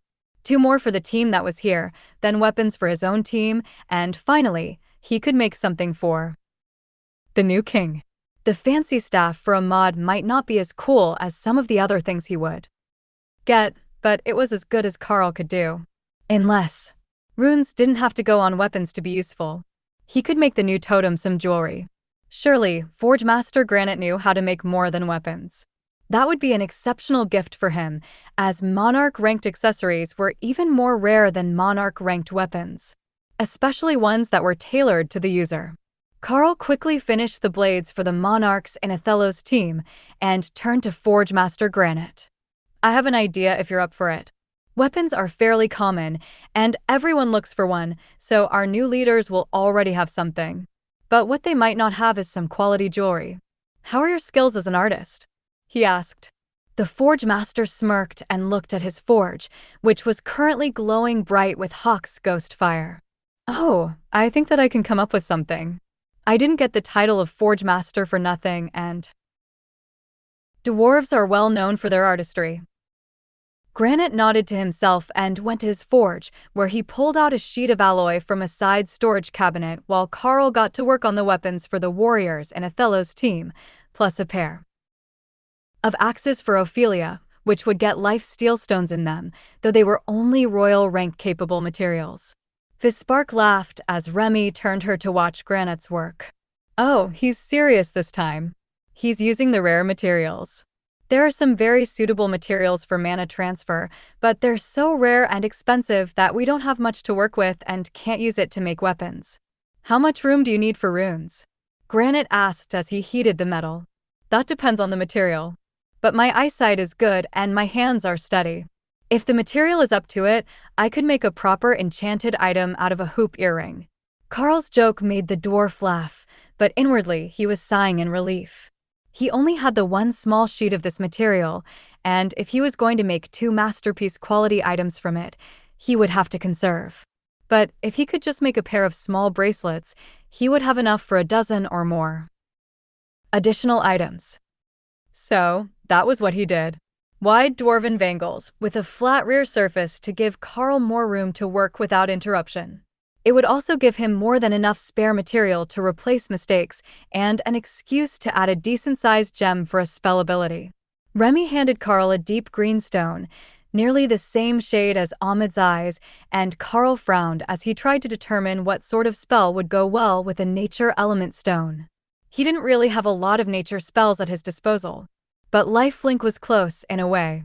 It was blood magic, but Karl could make it with his own blood as a medium to get the stone to work with the spell. Karl borrowed a magnifying glass from the ruins of the work area and began to carefully carve everything that he would need for the spell. Then, he pricked his finger and focused on letting a drop of blood fall, then another, so that the gem was coated with the black metallic sheen. A flood of mana activated the stone, and the blood seemed to be absorbed into the stone, leaving shimmering black runes behind. No matter how much Karl advanced the stone, and he was certain it should be at monarch rank now, the runes remained black on the polished oval emerald. Forge Master. I have the spell stone for the first item. Granite mounted the stone, and then used a system skill to finish his carving, creating what looked like the skyline of the eastern border mountains around the outside of the bracelet. Karl couldn't be sure, but it certainly looked similar to the view southeast of where he was stationed along the frost giant border. Carving the inside of a bracelet was a real pain, but Karl had meticulously planned the layout, and all that he really wanted to add to this item was an increase in skill damage and the lifelink skill from the stone, modified to specify that it would link to all of the wearer's constructs. Ahmad was a golem mage, and the golems were much more durable than he was. But Karl was also careful to specify that the link only went one way, from the golems to him, never from him to the golems. It seemed a bit simple, but as far as jewelry went, he didn't think that there was likely to be a better replacement. The second one that Granite created was a city skyline of the royal palace from the university, or so Fizzspark insisted. That should be a proper heirloom item for the royal family. Does anyone remember what class Prince Axel was? He asked the others. Warrior. Granite replied with a shrug. Well, then that is easy. Warriors are easy to please. Karl smiled and the Forge Master chuckled. Remy handed Karl another green stone, deliberately choosing ones that only one person would want in their team, and not elements that were more versatile. Karl began to inscribe trollish regeneration on the stone, and Remy suddenly realized that green stones were actually quite useful. They needed to give one to the bear, and the lotus, and maybe even Tessa. Karl put the same basic inscription for skill damage increase, but trollish regeneration was easier to link, so Karl used some extra space to add a physical strength buff before boosting the power level. The material appeared to be somewhat translucent, and when Karl inscribed it, the whole bracelet glowed with red light in the background, highlighting the outline of the royal palace like early morning dawn. Excellent work. Now those are proper gifts. Even if they never wear them, we don't have to be ashamed of our present. Forge Master Granite insisted. Karl nodded in agreement. What do you say we all go to the palace now? The guest area is nearly empty, so we can find spots for everyone before the other visitors start to show up. There will be all sorts of chaos with a new king's coronation and with whatever advancement party that they're going to have for Totem Lord Ahmad. Othello looked up at the ceiling. Well, it should be safe enough to go out there now. It's a shame we can't use the train, but everything collapsed, so we can't get to it, and we will have to walk across the city. Once they had everyone to the surface, Karl realized that making it all the way across the city was going to be easier said than done. Everything was destroyed, and while they were in the middle of a park, Karl could already smell the death mixed with the fresh rain. Most of the city was leveled, and the civilian casualty rates must have been horrific. Othello noticed his unease and patted his shoulder. There was an emergency alarm at the start of the fight. Casualties won't be too bad. I don't see any smoke signals from breached civilian emergency shelters. Karl didn't even know that was a thing. But in a city that expected disasters or attacks, it did make sense to get everyone who couldn't take a hit out of the way. The buildings could, eventually, be replaced. Well, most of them. Rebuilding the university and its labs was not going to be an easy feat, even after they had dug through all of the hazardous materials and damaged experiments to remove the rubble. Fortunately for them, there were no major injuries, and everyone was in good shape for a long walk. Well, Remy was carrying Fizzspark as the gnome's legs were very short. But the others were capable of a brisk walk. The bodyguards surrounded the convoy of researchers, with Othello and her team in the lead, followed by Remy and Karl in the rear with the Guardian. The dust had mostly settled after the rainfall, and an eerie silence had fallen over the city after the enemy had retreated. Karl could sense, and sometimes see, elites in the distance. But with Othello leading their group, the others recognized them as friendly right away. Even with a decent walking pace and minimal damage to the road they were walking down, it still took them 3/4 of an hour to walk from the lab to the palace's servants' entrance. The palace itself was on a hill, and the servants entered from the bottom levels after passing through the gates in the outer walls. The entrance was heavily guarded, and Karl waved as he recognized Guard Captain Scruggs among the soldiers on duty. "Guard Captain, this is Overlord Othello and her team, as well as the researchers from my lab at the university. It appears that our facility was one of the targets today, and the university has been destroyed. Would it be possible to get suites for everyone?" Karl asked, raising his voice from the rear of the group. The captain sighed. "We're already being flooded with requests, thanks to the damage in the city. But if you're willing to share space with the Overlord and her friends, we can find room for the others in the lower visitor quarters." Othello nodded. "That works well enough for me. We will sort out sleeping quarters when we arrive. Karl, bring the whole team with us until we can get rooms sorted out for everyone. They will need to be kept abreast of developments. Guard Captain Scruggs, if possible, do not put the others too far away. If you do, the acolytes will drive you crazy trying to get to the leaders." The guards brought out a haggard-looking maid and gave her some quiet instructions. She nodded, then gestured for Karl and the others to follow her. "I will deliver Monarch Karl and the Overlord's team to their suite first, then we will find quarters for everyone else nearby. Unfortunately, all of the noble suites are booked, but we have some other quarters available that are nicer than bunking you all in a room in the servants' quarters," she explained in a dry tone. One of the Blue Dragon acolytes laughed at the thought.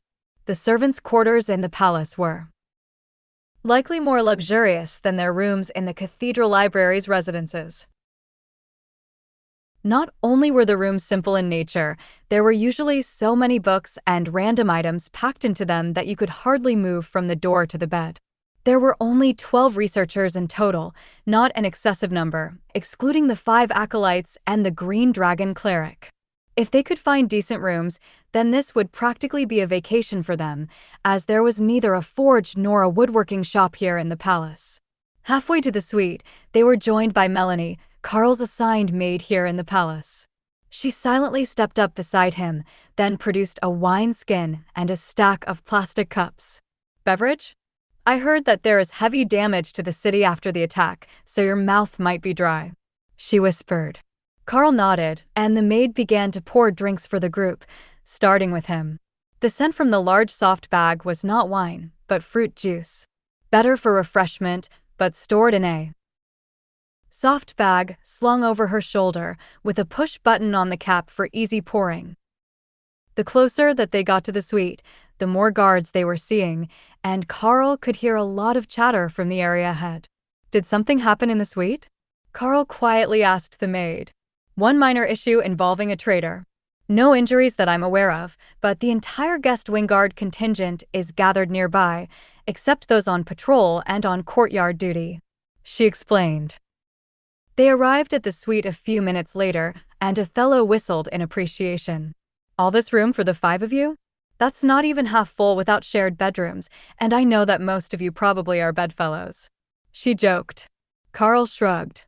"While that is true, and it's much more space than we need, I believe your team is much less cuddly than mine." Othello's teammates snorted in amusement. "Can we trade? We will share rooms with your team," one of the warriors joked. Ophelia gave him a dangerous smile. "I don't think that you thought this one through. I sleep in werbear form." That left the clerics and the mage, but one of them was likely involved with Karl. Unless he was sharing his bed with the Void Badger. "I think that there should be enough room for everyone here. I believe the servant quarters are taken by the maids, but if the researchers aren't too particular, I believe that we can make just one suite work." Melanie cleared her throat. "Actually, there is an entire personal guard dorm at the end of the hall. We've just been using it because the beds are more comfortable than the standby room. She swung a painting on one wall and revealed a small room with 2 triple rack cots and no window, but a small magical light on the ceiling. Karl frowned. I think we can still make this work. What are the other rooms like? The ones on the ladies' side. 2 large beds, 2 dressers and vanity stations with an ensuite privy with a shower. Very much like a standard hotel room. If we put your sleeping group in one of the large rooms and Lady Othello in another, that leaves 5 of the 7 double rooms open and one of the larger. Or did you want to change rooms and keep the segregated wings? Karl shook his head. Free for all is fine. That was a signal for the others, and the maids quickly moved to block the 2 rooms that the ladies had been using. I'm at the end of that hall. Karl informed Othello, who looked in the first room and nodded with satisfaction. That works for me. Why don't we put the forge master and chief engineer in the room between us? Or do they have someone they prefer to share with? Spark shrugged. I'm fine with that. Granite doesn't snore.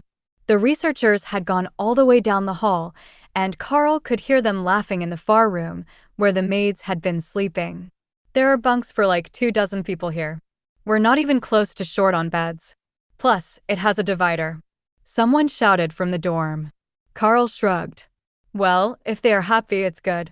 The maids can share one of the other bedrooms if they're not returning to their own beds. I won't blame them if they don't want to be alone for a few days after all this chaos. The maids silently cheered at the upgrade, as the standby rooms were awful. Even if the 4 sleeping shared double beds, they had more space in a real room. It took a few minutes of shuffling, but eventually all the rooms were filled, with the male researchers taking the dorm and the ladies of the research team sharing a pair of rooms. It took a few minutes for the changes to sink in, but once Dana finally got a good look at Karl, she was stuck staring at him in shock. You changed. Did something weird happen? Not that I mind, this is a much better look than super muscled. But it's a rapid change, she asked. Thor and Ray already knew, but they hadn't warned anyone. Or, at the very least, they hadn't warned Dana. The extra bulk was from a new skill that hadn't properly activated. Bestial form is that same sort of massively muscled. Karl explained. Dana smiled and Lotus ran over with an expectant look. She was not missing the grand reveal. Karl activated the skill, and Dana gave him a secret smile while Lotus clapped and cheered. Now we have a tiger and a bear. Nap time will be spectacular. The nature priestess cheered. The others had more subdued reactions, but some of the guards had conflicted expressions. Built so wide that your shoulders brushed both sides of a door frame was a life goal for a few of the more muscular ones. Nobody got past you in a hallway if you took up the whole hallway. Being massive was the ultimate passive defensive build. Karl was going to settle in and watch a movie, but the excitement level in the suites was too high, and even Overlord Othello was eager to see him keep working on the project that had been disrupted with the destruction of the labs. But that reminded Granite of one important oversight. Should we have destroyed the ghost fire forges before we left? He asked. Karl shook his head. No, I think that they will make a new entrance to the lab soon, and then you will want to have your forges intact. We sealed the roof with earth magic when we left, so it's not going to fill with water or anything, and most of the spells are still online. That was enough to assure the workers that they weren't permanently unemployed, and with heavy encouragement, Karl sat and brainstormed runic inscription ideas with the acolytes and the workers from the lab all through the afternoon. They only stopped long enough for dinner and then called it a night when it got dark outside. The acolytes had all been taught the talisman spell, which would let them create a paper version of a spell that they knew. But it could also be used for more creative magical effects, such as a custom rune string. They had quickly mastered the basics, such as locking a door shut with the talisman when it had no lock, and creating a barrier of silence to prevent eavesdropping. But a talisman didn't have to be paper. They could also create a single-use wooden or other type of talisman. It was only the temporary nature of the spell that made paper the best idea. For the acolytes, it only lasted a few hours after activation. For Karl, the spell had lasted half the day. However, that meant neither was suitable for engraving on a permanent object, and none of them had mastered the art of simplifying runes to make rune crafting as easy as creating a talisman. Karl suspected that the simplified nature and reliance on the casters was the reason they were temporary, and that it wouldn't be possible to make them permanent. But they had already been able to get a good grasp of the spell's possibilities, and using the runic language was much more compact than writing in common. Just after dark, a messenger came from the royal family. Elites, nobles, and gathered employees of the crown. The coronation ceremony has been moved up. King Axel will be crowned by the Queen Dowager tomorrow at noon. Please be in attendance. Also, attendance at breakfast has been requested for the elites. Not for the king, but for Totem Ahmad, who will be arriving in the morning. The messenger announced. Then he handed them a formal announcement card, addressed to the residents of their suite as a group. That was a change. From what Karl had heard during his brainstorming session today, the ceremony was normally exclusive to the ones closest to the king, and then there would be 7 days of public parties which he would attend, so the people could see him. Or her if the new leader was a queen. This was incredibly quick though, especially with the city mostly destroyed, and heavy damage to some portions of the royal palace. But perhaps they wanted to get it out of the way so that the new king could focus on fixing things. Bright and early the next morning, Melanie tapped at the door to wake Karl up. Not that it was necessary. Lotus and the other nature cleric had been experimenting with new coffee blends since before dawn, and they had enlisted the Blue Dragon acolytes as their taste testers. Few beings could sleep through that. Karl put on a casual outfit of slacks and polo shirt made by Ray, then gathered both teams of elites and headed for the dining room, where Ahmad was waiting for them. Being a new totem rank mage, it wouldn't do to keep him waiting. Plus, Karl had a gift for him. The Catman's ears perked up when they entered, and Karl smiled at his excitement. Lord Ahmad, it's an honor to get a breakfast invite.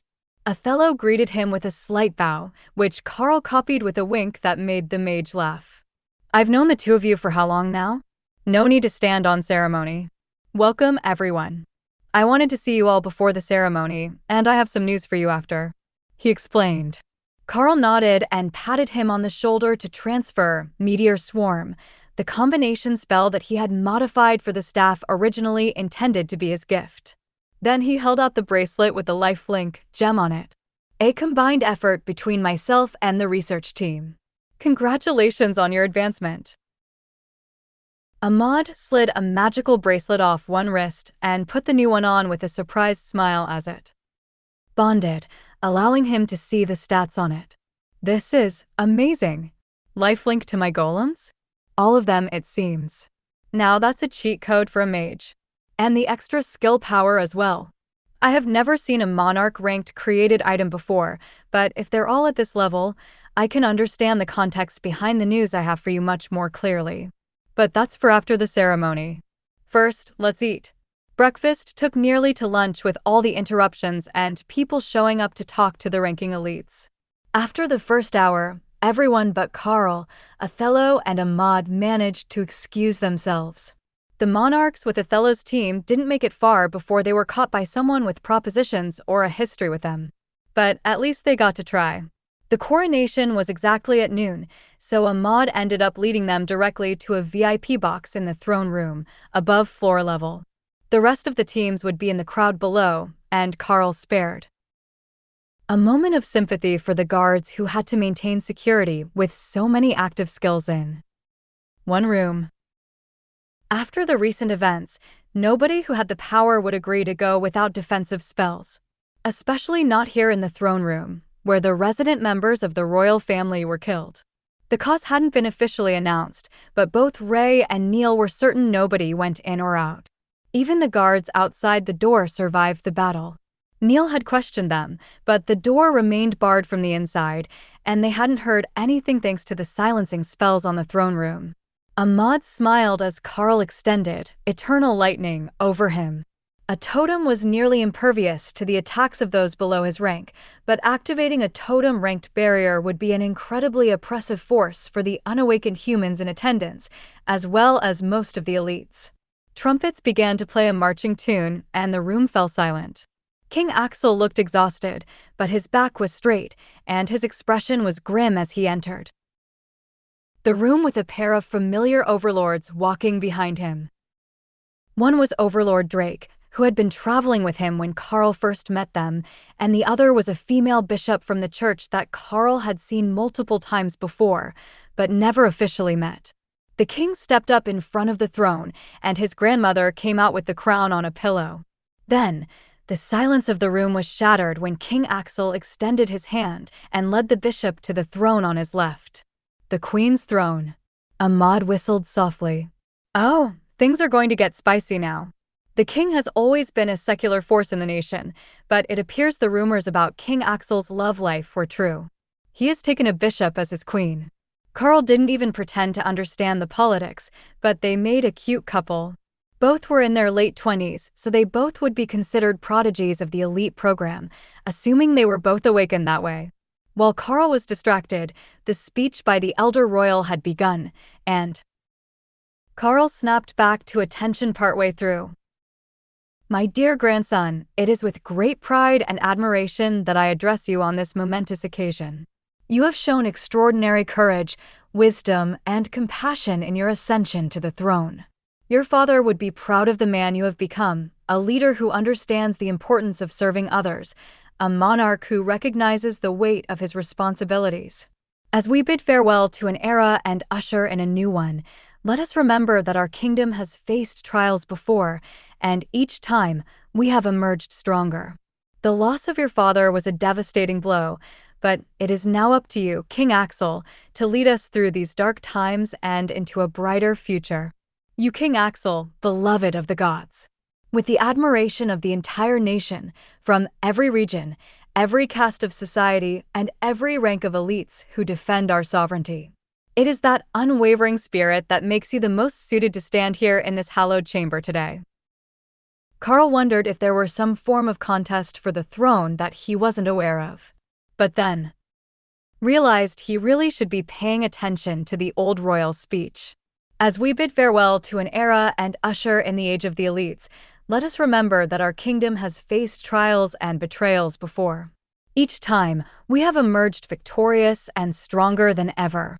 So shall it be again in these trying times. The loss of the king was a blow that devastated the hearts of the nation, but there is no doubt in my heart that the king will once again lead us through these dark times to a brighter future than any could have foreseen. In this time of sorrow and change, let us be reminded of the words of our ancestors. The strength of a nation lies in its unity.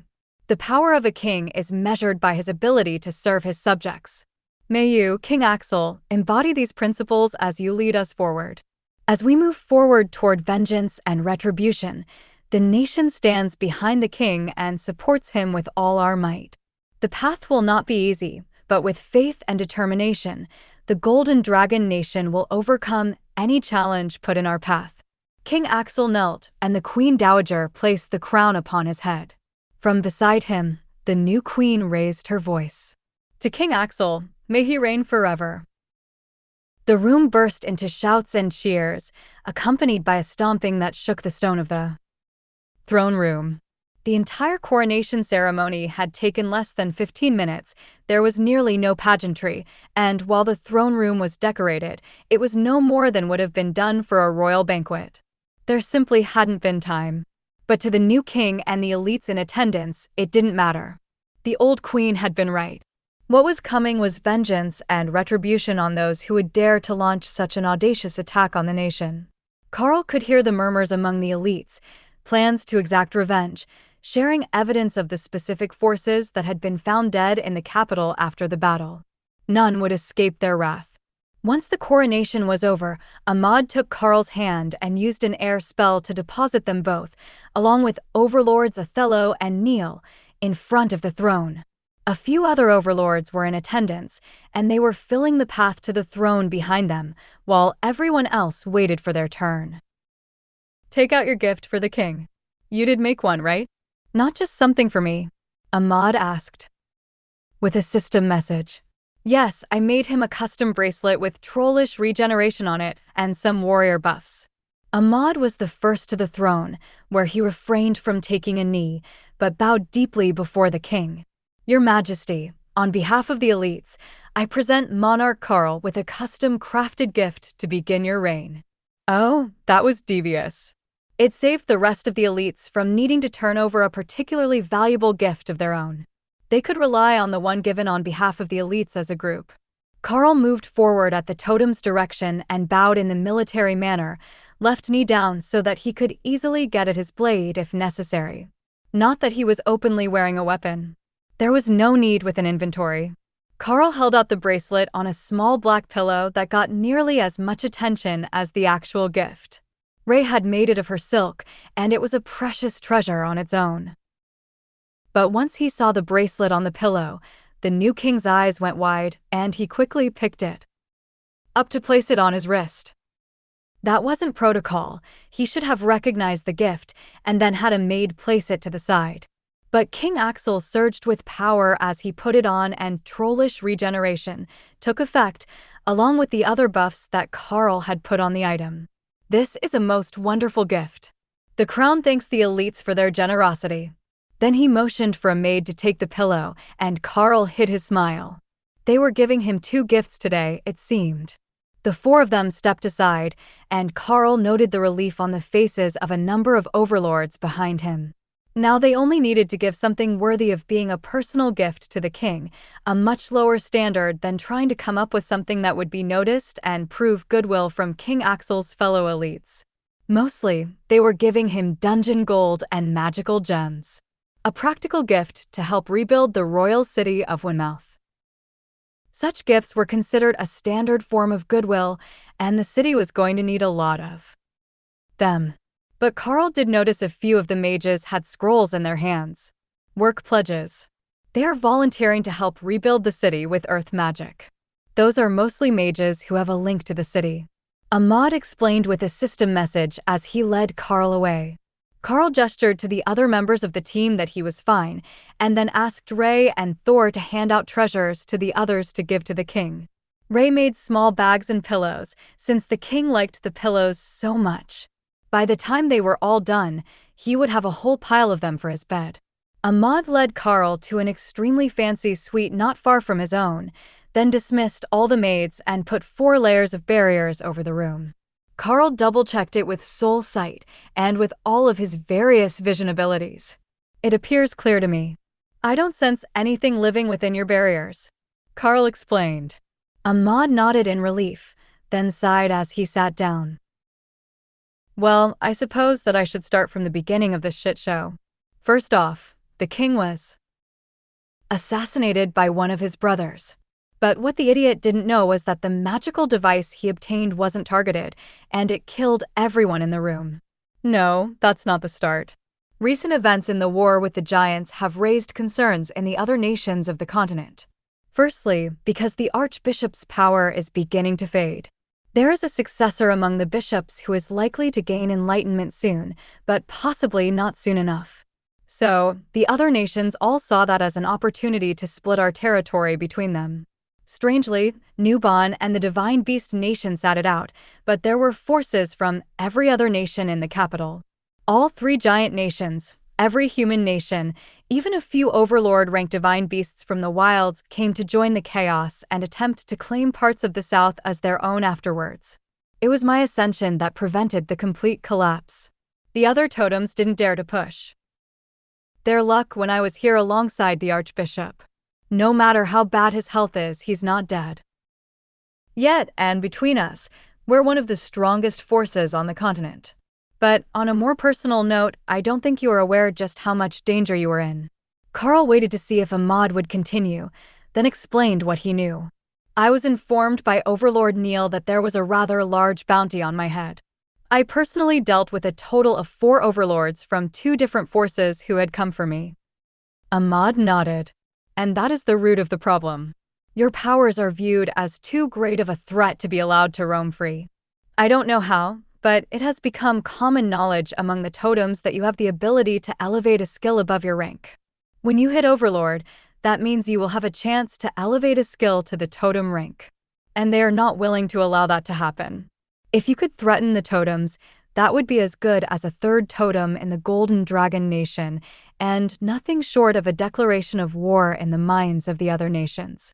You see, there is a reason that each nation only has a few overlords and a single totem, two at most. When blessed ones, the ones that can threaten the balance of power, are found on this continent, they are either killed or exiled. That is what the totems are demanding now. That you are sent off the continent, or that I turn you over to them for execution. Obviously, that second option isn't going to happen, but keeping you active on the battlefield will not be an option either. Now, I get what the Archbishop was hoping for, that you would advance quickly enough to replace him. But now that I have advanced, with a strong likelihood that a new Archbishop will advance when the old one passes, the timeline doesn't work. But the two nations most likely to take you and also already have two totems apiece. Nuban and the Divine Beast Nation both suggested that you be transferred to them as an alternate solution. Karl needed a few minutes to take that in. The Archbishop wasn't really a people person, and he was somewhat aloof. But the church had always sent Karl to wherever the greatest opportunity was, and now the reasoning began to make sense. The church knew there was a chance that every other nation would team up to try to kill him, but if he gained power fast enough, he could be protected until he was the Golden Dragon Nation's next totem. But that had relied on the Archbishop being the only totem in the nation. Now that there was a 30-year-old mage at the totem rank, with a century of likely good health in front of him, things were different. Nobody was willing to risk the Golden Dragon Nation gaining an expansionist mindset with the power to back it up. Karl was slowly accepting that things were getting bad for his personal situation, but there were other concerns as well. So, what will we do? I know that you have the ability to portal, and that should be enough for our purposes. If I'm sent away somewhere like the Neocontinent, what happens to the rest of my teammates? Are they going to become a target of the other nations thanks to all the damage that we did as a group? He asked. Ahmad sighed. I can't guarantee that.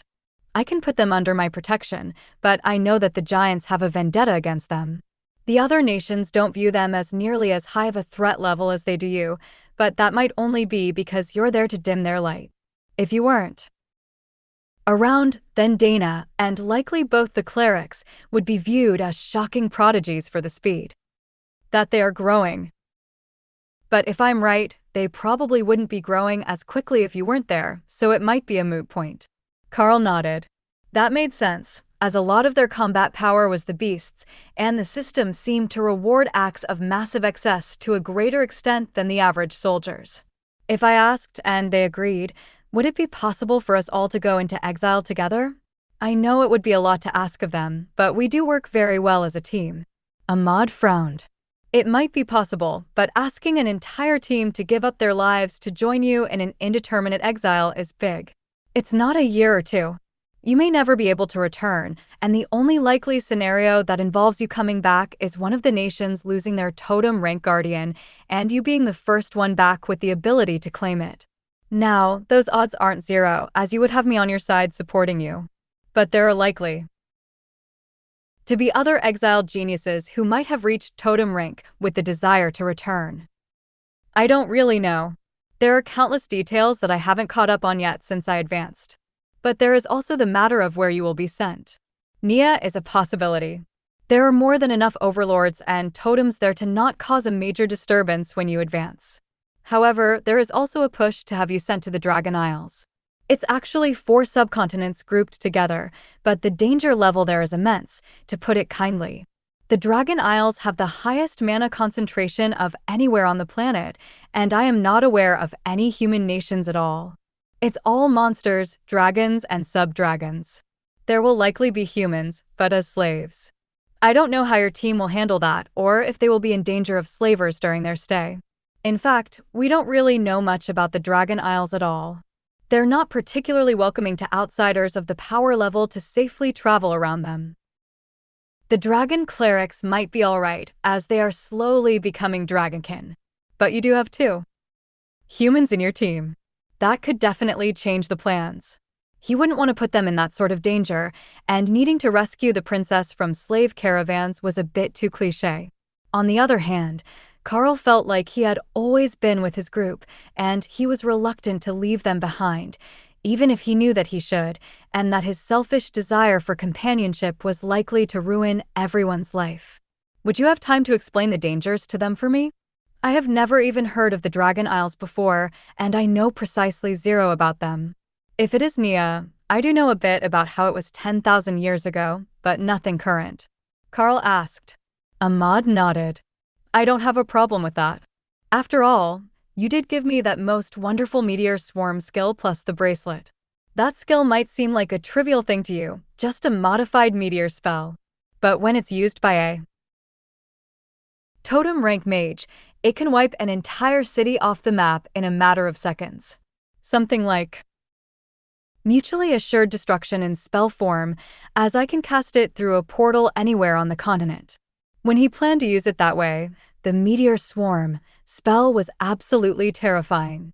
Threaten Ahmad, and he could just take 3 seconds to wipe your capital off the map out of annoyance?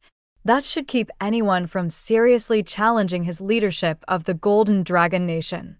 But that sort of thinking was probably a large part of the reason that Karl was being exiled in the first place. There was a disturbance in the energy of the area, and Karl preventatively prepared Nullify, while Ahmad frowned at the attempt to intrude through his barriers. It seems that the other leaders are impatient. I will call your teammates to us, and you can decide as a group. But you might have to do it quickly if we're going to avoid a fight. Karl nodded. Let them in. Unless they're willing to go all out in an enclosed space, I'm not particularly concerned about a few eavesdroppers. In his mind, Karl laughed. Between the two of them, they could just spam Nullify, while the golem cat slapped the intruders around like disobedient children. The thought made Remy laugh, but Thor agreed with Ahmad. They enjoyed causing trouble far too much. Letting them be humbled a bit might be good for his sisters. Ahmad let down his barriers, and a group of 6 spell blades in different colored robes, plus the general from Nubon appeared through a portal. Karl waved to the one totem that he knew, and the Naga general smiled back before shaking Ahmad's hand. Totem Lord Ahmad, have you made your nation's prodigy aware of the situation? One of the spell blades asked. Indeed I have. We are just waiting for a few others to arrive. They may wish to enter exile together. The foreign mage gave a vicious chuckle. Oh, I don't think that they will be so enthusiastic when they hear the verdict. Ahmad nodded at Karl. That was what he had expected. It would have been better if there was time for them to discuss in more detail, but the others appeared impatient to send the young prodigy away. The rest of Karl's team entered, then stopped at the door when they felt the power of the gathered visitors. One of the mages turned to them, and his evil smirk turned to an honest smile. Well, this is unexpected. Yes, this works very well. I approve of sending them all together, he announced. Dana turned to Karl, who motioned for them to move to a side room. I will keep it short because they're getting impatient. I am being exiled as a threat to the power balance. They haven't said where to yet, but it's unlikely to be somewhere nice, and the danger level will be high enough that if I do reach totem rank, it won't even make a ripple in their local power balance. The problem is that it's almost certainly not going to be somewhere human-friendly. You all have the choice if you want to go with me, and possibly never come back, or remain here under the protection of Totem Lord Ahmad. Karl couldn't remember if that part had been explicitly stated, but he was certain that the mage could be counted on for at least that much. Dana understood right away what the danger was, and Ophelia wasn't far behind her. Both looked vaguely horrified, but Tessa had a placid look, as if she had made peace with her decision, whatever it was. In contrast, Lotus looked outraged. You're not taking all the beasts and leaving. Nope, no way. If you go, I go. Yeah, that was about what he should have expected. Ophelia sighed. You know it's impossible for me to say no now. If you had left without saying anything, I would have made peace with your choice. But given the option, I can't just abandon my friends. Karl patted her on the shoulder. I know, and I apologize for putting this sort of pressure on you all. I also understand if you all want to wait here for me to return one day. It's not like I will be alone, and Lotus will still have a cuddle bear even if you all stay here. Lotus calmed down a bit when she realized that one cuddle bear wasn't a total loss. Plus, Ophelia was probably the most risk-averse one in the group when she wasn't raging. Not that it was a high standard. Dana straightened a bit and nodded to herself. If it's not human-friendly, we can use disguise spells. I'm coming with you. Tessa nodded, as did Ophelia, which left Lotus to shrug. I guess we're going on an adventure then. The nature priestess agreed. They walked back into the main room with grim looks, and the totem rank Naga General of Newbon nodded happily. The eldest of the Spellblades nodded politely to the group before he began to speak. Prodigy Karl and friends. We have decided on the location of your exile. We have signed a magical contract not to interfere with your lives after you arrive, and to keep your location secret from anyone not involved in this negotiation. You will be sent to the Kingdom of Drod in the Dragon Isles. It is a primarily demon-inhabited nation with a much higher population density than anywhere on this continent. As per the General's insistence, you will be deposited on the outskirts of a city to give you a chance to understand the local culture before looking for a more permanent home. In order to make the story of your disappearance more compelling, we will not allow you time to gather any personal items, and you will be leaving right now. The Spellblades worked together and quickly opened a portal that showed some sort of altar on the other side, then motioned for Karl to enter. It is considered rude to hold the portal more than 30 seconds at a public station. Now go, he complained. Karl did a quick double-check to ensure everyone was in their space, so they didn't get left behind. On the wrong continent, and then activated bestial form and stepped through the portal. If he had been thinking ahead, he would have tried to teach the others that skill in advance, but Ophelia had already changed to werbear form, the same as she did in Newbon. Karl heard the startled sound the mages made when he transformed with his bestial raiment, armor spell active, but the guards on the other side of the portal didn't seem bothered by Karl's appearance. They were also all overlords, and all demons with large black leathery wings. Welcome to the city of Drod. The entry fee is 1 silver coin each. The guard blocking the path toward the city announced. Karl took out a gold coin and flipped it to the guard, who took out 5 silver coins and handed them to Dana, who had just come through the portal. The others followed close behind, with Ophelia going last, right before the portal closed and another opened to let a group of demons pulling large carts through. In front of them were masses of simple wood buildings, looking both aged and hastily constructed at the same time. It appeared that the portal area was in an outlying, impoverished area past the city walls. At least, they all hoped that it was going to get better once they got in the city itself. Karl brought up the system interface as he walked toward the city, away from the busy portal. Nearly everyone here had a name visible above their head, showing that they had a class from the system.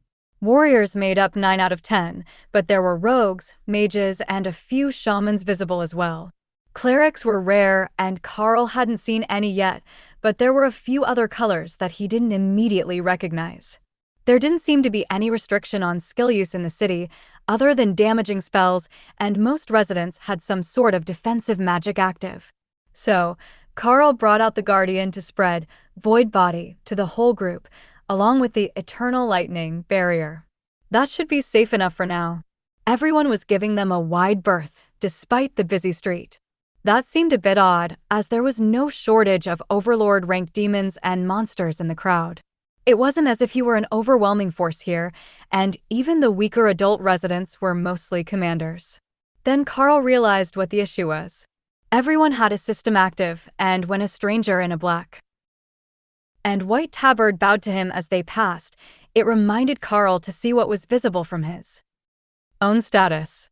Monarch Karl, in the deep red color with black trim distinctive to the pack master. Grand War Champion of the Dark Light Host, he was wearing a Guild War Champion tabard openly in the city. When they turned down a narrow alley, Karl refreshed his armor and sighed in relief when the tabard vanished, replaced with simple black dragon scale and metal plate armor. That also deactivated the guild tag on his name, but when they came out the other side of the alley, they were still getting a clear zone around them. Lotus pointed down the street. Oh, an inn. Should we get a room and see what we can learn at the tavern on the main floor? If nothing else, we can try the local food. Strangely, for all the power of the residents and the artistry of the stone construction of the majority of the buildings inside the city walls, the city of Drod appeared to be on a nearly primitive level. There were beast-drawn wagons in the streets, no sign of technology, and the interior of the inn, visible through the open doors, used magical lamps and smelled of wood smoke. It wasn't strong, and a few seconds later, Karl located the source.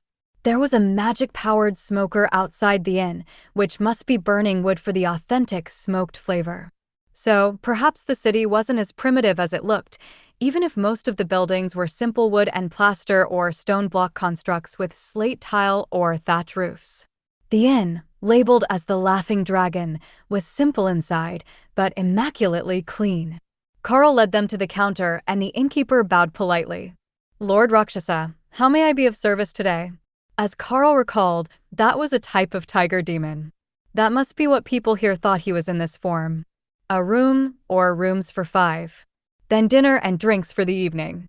Karl replied, hoping that whatever the system translated his voice to sound like in the demon's language wasn't too strange. "Of course. Did you need to deposit anything in the rooms before dinner?" Karl shook his head. "No. But we will check them first, if you don't mind." The innkeeper motioned for a serving girl, who had small wings on her back and curled horns on her head, with an adorable little heart-shaped tip to her tail, to lead them up to the rooms. "So, what brought you to the Laughing Dragon? I know we're a bit off the beaten path, but I am certain you will enjoy your stay," the barmaid asked. Karl chuckled. "Well, we took a shortcut to get out of traffic for a moment, and then our nature priestess saw your sign. What could be a better omen than a happy dragon?" The demoness shook her head in dismay. There were many reasons that a dragon might laugh, and the answer was rarely happiness. In her experience, dragons tended to be cruel and egotistical creatures. But there were 2 dragon clerics in the guests group, and those sorts of dragonkin tended to have something of a hero worship complex for the full-blooded dragons, and an even more severe one for the dragon gods. The room was simple with bunk beds for 6 people, all oversized for demons, who were often over 2 meters tall. "That will be perfect, thank you," Karl announced once he had searched the room's corners and windows with a quick visual scan. "Was there something particular you were looking for?" the barmaid asked. "Rodent signs. I can see their footprints, filthy little creatures," Karl explained. The demoness did a double take, then nodded in understanding. If you could see that there had previously been rats running across the floor, it must be incredibly hard to find a good hotel. But here in Drod there were enough demons with the ability to create repulsion charms that rodent infestations were only for the lowest of the low-class establishments. Karl took out a notepad from his inventory and scrawled a few runes on it. If he did it right, that should be the simplest of security talismans. It would inform him of the basic description of anyone who entered the room, then fall inactive. Just enough to know if the room was not secure while they were away. "What sort of charm is that?" the demoness asked as Karl finished, her tail instinctively reaching toward the paper. "Well, I had considered some fun protective charms for the room. You know, divine lightning or uncontrollable orgasms. But I went for a simple intruder detection charm," Karl joked. The demon froze, her eyes going huge as she stared at Karl. "Don't joke. Can you really do that?" she gasped. "Create a protection charm? It's right there." She shook her head. "No, uncontrollable orgasms. I would pay very well if you could make one of those for me too. Donate to a friend." Lotus burst into a giggling fit. "Can you imagine the aftermath?" "Wait, it's not a male friend, is it? Because you." "So messy." Dana sighed and bumped the cleric on the head. "We're getting sidetracked. But yes, he probably can. I don't think that we should be making a reputation for pranks and trouble-making on our first day in the city." The demoness stared at her, confused. "Oh, I guess I didn't explain clearly. My friend is also a succubus, and her husband is a little, not talented." Now Karl was the one confused. Was this some sort of medical treatment she was asking for? Fine, he would make it, and then if there were problems, he would deny everything. Karl wrote the talisman, and heard a faint laughing voice in the back of his mind, not from one of his Beasts. He pointedly ignored the divine sign that he was about to do something dumb and handed over the talisman. It's single use, but it should last a few hours. Remember to focus on the target when you use it. Or when your friend uses it. The barmaid tucked it in her inventory and gave him a happy thumbs up. Let's head back down to the tavern. I will cover your first round of drinks. Now they were making progress. And new friends, Karl discovered once the other demons in the tavern saw that the server was bringing them free drinks. Making friends with the staff tended to make you friends with the regulars as well, and Karl's group was odd enough to get a lot of interest from the early afternoon crowd. So, Karl, was it? What brings you to Drod? If you're transiting between ships, I am looking for a few more hands. Nobody minds an extra cleric or two on board, and it looks like your group can take care of themselves. One of the men, an aging demon with one missing eye that still radiated curse damage, asked. Nah, we were thinking of going inland and finding somewhere comfortable to relax for a season. Karl replied with a shrug. Not comfortable in the city? Can't say that I blame you. But I always end up here for the dungeon between voyages. You've got a good group for it with a mage and a berserker plus 2 healers. It might be a bit dull, but it's a decent living if you sell off the excess loot. A couple of extra gold coins for the month never goes wrong. The man beside him, a lithe violet-skinned demon with 4 arms, chuckled and tilted his chin to the kitchen. Never goes wrong, indeed. It goes here instead. Old Jared takes 1 run a month from here to the city of Lard, and when he's back at the end of the week, he goes to the dungeon and then drinks away his pay, hoping that Beth will give him a bit of attention. The barmaid turned at the sound of her name, then realized that it was just mentioned in passing. The old sailor was old enough to be her grandfather, and contrary to popular belief, even a succubus has standards. The group around Karl started to tell tales of the dungeon, the city, the sailing routes off the coast, as Drod was both the capital of the nation and a major trading port thanks to the fertile farmlands inland of them. A few hours later, a whole team of guards came in and flopped down in seats, taking up half the room. They had to be regulars, as the bartender started pouring before they had even finished adjusting themselves in their seats. But Karl noticed that he pulled from a different keg, and whatever he was pouring them didn't smell nearly as good as the ale that Karl's team had been drinking. The sailors were drinking wine and taking shots of rum, but this new drink smelled almost rancid. The captain of the guard team pounded down an entire pint of the drink, then motioned for another. Having a rough day? Beth asked, gently rubbing against his shoulder, which immediately relaxed the angry guard, whose eyes went vague under the effects of whatever hypnotic suggestion she had hit him with. Now that was a useful skill for a waitress. The Ghoul Regiment is back from their mission. 10,000 strong, with a dozen warships and no respect for the local guards. Can you believe that the city governor let them take over our posts? Said that we weren't competent, and now we're all being sent for additional training. The captain complained. He was an overlord, but most of his team were monarchs, so they weren't on the weak side for basic law enforcement. At least, not based on the people Karl had seen in the city. But the new regiment must have earned themselves a lot of prestige. Karl listened to the guards complaining about their lives for a while, then realized they were a temporary force, promoted from the army reserves to guard status. Not only were they being relieved of their posts, but they would return to reserve status, and their pay would be cut back to what it was before being activated. They had a good reason to be bitter today. But Karl learned a valuable bit of information about the city as well. Drod had nearly 180,000 people living in it, mostly various sorts of demons. Just like it was in New Bon, they freely mingled with various intelligent monster species, and magical beasts ran wild all over the wilderness areas. You would have to get away from the city to see much wildlife, as the farms were protective of their crops. However, it sounded like there were some incredibly dangerous beasts once you got too far from the major cities. Kara was excited to meet them. They also learned another fascinating fact. Drod, both the city and the nation, was the original Orcish name for the region, though it had been centuries since the coastal regions were under Orcish control. There were still large orc tribes inland and majority Orcish cities, but while Drod still held to a lot of old traditions, it was definitely a demonic city these days. After a half-dozen rounds, the guards were starting to get morose, and Karl could sense that they were looking for a reason to lash out.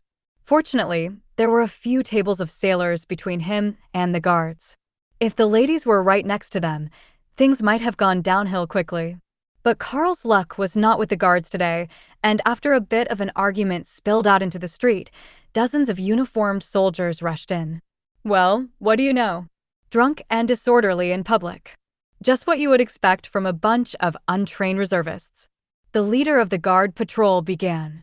Karl sighed and Tessa facepalmed as she realized what was about to happen. The battle started out as an unarmed conflict between the guards and the soldiers. Then someone knocked over a freshly loaded table of drinks, and the sailors were pulled in, throwing punches indiscriminately. Beth appeared unconcerned by the chaos as she brought a tray of cheese and bread to Karl's table, along with a fresh pitcher of ale. I'm going to be cleaning for hours. But at least we get to close early. She joked as Karl watched half the tables get destroyed in the melee. Lotus popped a cube of curiously blue cheese in her mouth. I can help you fix the tables. If there's one thing that a nature cleric is good at, it's fixing wooden tables. The barmaid laughed. I would appreciate it. We have a repair amulet with a mending spell on it for the tables. We have to repair furniture at least twice a week. Karl was out of his seat in a flash as a soldier came flying at their table. He set the man down on the floor, and the soldier swung around, ready to continue the fight until he looked up and saw Karl's face. He instantly turned and grabbed one of the sailors who had been knocked out, which let him drag the man out of the tavern. Karl sat back down, and old Jared, the one-eyed sailor, laughed. You should have seen his face. I think he might have wet himself when he realized he had run into you. The extremely drunk sailor laughed. I'm not that scary. I'm not even an overlord. Karl reminded the sailor. Does that really matter, though? He's an obsession demon, and the tigers are known for their strength. You could likely rip his arms off and hurl the rest out the door from here. The sailor was clearly on the verge of passing out from excessive drink, but Beth agreed, and even Ophelia was doing the mental calculation on whether you could throw someone out the door from here with the roof beams and the pillar in the way. Beth smiled at Karl as she refilled his drink. Plus, you can teleport. To someone with normal eyesight, it really might look like he had teleported out of his chair. But Karl was actually just very fast. After a few minutes, the soldiers had dragged almost everyone out of the tavern, leaving only a few tables along the wall still drinking. The innkeeper sighed and put up a close sign on the door, which was still miraculously intact. Then he brought out a pair of brooms and got to work cleaning up the mess, with Beth starting at the other side, so the rubble could be swept out the door in the middle. Lotus got up, a bit drunk, but fairly stable on her feet, and began fixing the legs back to the tables. She wasn't trying too hard to match them to the right table, and if she got the wrong one, she would just regrow the leg until the table was steady. It was actually quite efficient, and she had the tables all back upright before the mess was even swept up off the floor. Then she started on the stools, fixing them as she did a very bohemian dance around the room, waving her hands like she was dancing to a song only she could hear. The bartender picked up one of the chairs and shook it, then nodded in satisfaction. If they're not up to standard, you can just fix them the normal way. Karl called from across the room. I'm more worried that she might have made them too durable. The chairs are supposed to break instead of the skull that they're smashed over. The innkeeper explained. Ophelia winked at Karl. You know, this place isn't half bad. I'm regretting this choice less by the minute. Of course, the berserker would approve of that plan. The only reason she didn't get involved was because she didn't know what it would take to get her back out of the brig, or county jail. Wherever it was that they took drunks after a fight in this city. Once the bar was cleaned, and the rubble swept out the door, the innkeeper changed the sign back to open. It's still early, might as well give them a few hours. Sorry, Beth. No going home early tonight. A few minutes after they reopened, A ridiculously buxom woman with long pointy ears and a tail just like Beth's with the same heart-shaped tip came running in, excited about something. She grabbed the smaller woman and shook her while smiling. Is it true? You're the one who found a talisman for Ramona? I can hear her from my room. They didn't even close the windows, and it's totally working. Beth gently freed herself from her excited friend's grasp. Yes, I found the spell, but it's a single use. Not a long-term solution. Still, what sort of genius alchemist did you locate? Can we get more? Do they also do fertility charms? Lotus looked up. She did fertility charms. She did excellent fertility charms. Dana sighed. Why do I get the feeling that we're going to be getting into some sort of sketchy business venture? Karl shook his head. No, I think that we will skip this one. At most, maybe we will let Lotus do a few fertility charms. The two demons came over, and Beth introduced her friend to them. Sir Karl, this is midwife Musa. She runs a clinic in the palace for demons of the royal clans who have issues with fertility. The older succubus made a hurt look. And again, she casually pretends she's not my daughter. But as a midwife, my job is to help brides with the little issues preventing an heir to the families from being born. I know how most species look at us, but in the name of medical science, I would appeal to your, never mind. I have money. Tessa laughed and Dana poked Karl in the side. The demon had gotten halfway through the sentence, then decided that Karl probably didn't have anything resembling a kind nature or a sense of empathy. Well, we do have a nature cleric with us, and she can do a fertility charm, but we're not going to be in the city forever. However, for the right price, I think that I can provide you with a magical item. That will help. It won't be available until morning, though. The midwife nodded. I can wait. In fact, I will come back at breakfast if it will be ready by then. Karl nodded. I think that should be possible. Really, all he had to do was to carve a stone with the effect he wanted, then have Lotus cast, blessed item, and her fertility charm on it to give it the nature god's blessing. But for safety, he would make sure that you could only use the item on yourself. The potential for misuse was simply too high otherwise. Just then, Karl sensed that someone had attempted to enter their room. The spell warned him that someone was attempting to force the door, as it just gave him a hint of their presence. One moment, someone is attempting to force their way into my room. I should go deal with that before we do anything else. Karl ran up the stairs with the innkeeper right behind him. Getting caught breaking into a traveling demon's hotel room was the sort of thing that got you disappeared, and there was a chance that this was one of his patrons. Karl stopped at the top of the stairs and resisted the urge to laugh at the sight that greeted him. One very drunk sailor was using both hands to carefully insert the key for room number 9 into the door for room number 6. Then he cussed, kicking the door, and repeated the process when it didn't work. That was what had triggered Karl's spell. He must have put his shoulder into it at some point, before he realized that it just wasn't working. The innkeeper rushed past Karl. Sir, is there an issue with the door? Here, let me check. Oh, see, that's the problem. You're holding it upside down. It's for room 9 and this is room 6. Follow me just over here, and there we go. The innkeeper escorted the drunk to bed, and the man was snoring before the innkeeper had even closed the door. So sorry about that, sir. It happens now and then. Karl waved his hand, dismissing the man's concern. It's fine. I thought it might be something serious, as we've had a few incidents in the past. You know how it can be, traveling with a whole group of lovely ladies. The innkeeper nodded in agreement. Yeah, that werbear has some gloss to her fur. I'd imagine that you'll have issues now and then with amorous suitors. Strangely, he was right. It always seemed to be someone going after Ophelia that gave them relationship-related issues. But with the problem solved, Karl quickly recreated the talisman and slapped it on the inside of the door to return to the tavern. False alarm. He informed the others as he returned to the main room, only to be grabbed by a desperate-looking man in expensive clothes. In the most literal sense. There was actual gold woven into the cloth. So sorry, sir. Midwife Musa, you're needed back at the palace. Oh, hello, Beth. Sorry that I can't stay.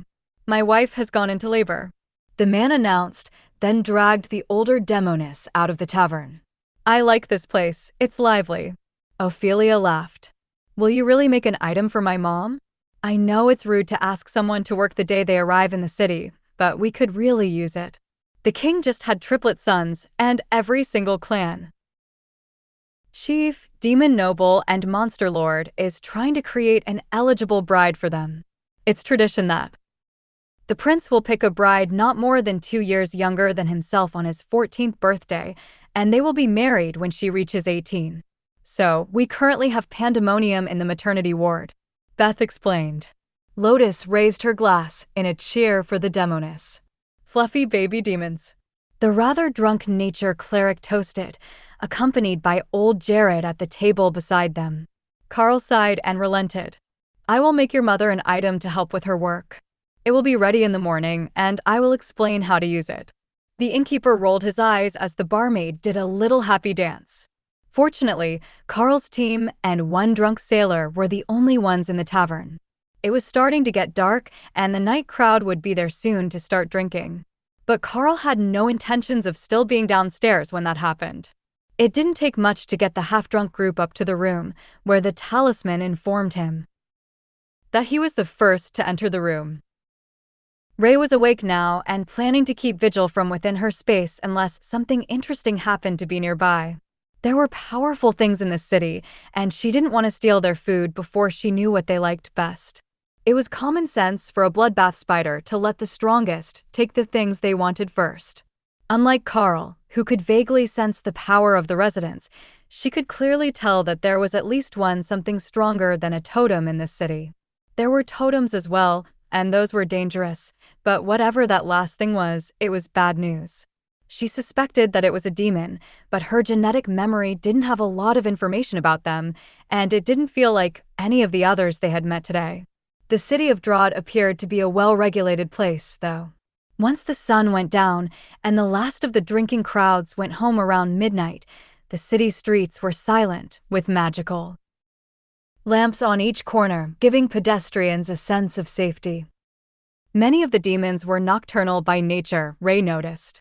Though they were primarily active during the day and the city slept at night, there were many glowing eyes that marked so many nocturnal predators. The other species in the city weren't all so lucky. Ray saw that many of the dragonkin struggled in the dark, as well as various lizard folk and ogre species. It looked somewhat similar to what she had seen in New Bond, but the power level was much higher. She wasn't sure how to feel about that. She had just been getting comfortable in the Golden Dragon Nation, and now she was somewhere that the prey would be able to fight back again, and they even had dozens or hundreds of overlords just wandering around a city with boring jobs. On one hand, there were so many flavors of overlord blood. On the other, she liked stabbing prey, not being stabbed by prey. She had even seen one who was carrying a stack of flyers for his carriage-making business. What sort of overlord sold primitive wagons? By morning, she understood. There was no fuel here, they didn't make it. So, there were no buses or cars. Because there were no buses, they had to use carriages and wagons for everything. But the majority of demons had functional wings, and there was nearly as much air traffic as ground traffic. That meant you had to watch for someone about to land on your head, but mostly, people would land in the road with the wagons and then step to the sidewalk. She should get Karl to find a flying spell for her. It looked fun. Morning light woke the group, and Ray updated Karl on the state of the city, as well as the fact that there were royal and monarch-ranked people dressed like laborers going to jobs before dawn. If they were expecting special treatment for their power level here, they were going to be greatly disappointed. Making gifts for the important people might be their best option. In her estimation, if they started to develop a reputation for being valuable craftsmen and healers, they would have a level of worth to society and wouldn't be seen as deadbeats or freeloaders. But she had seen people in armor headed for a temple building not long ago when she was observing from the roof of the inn.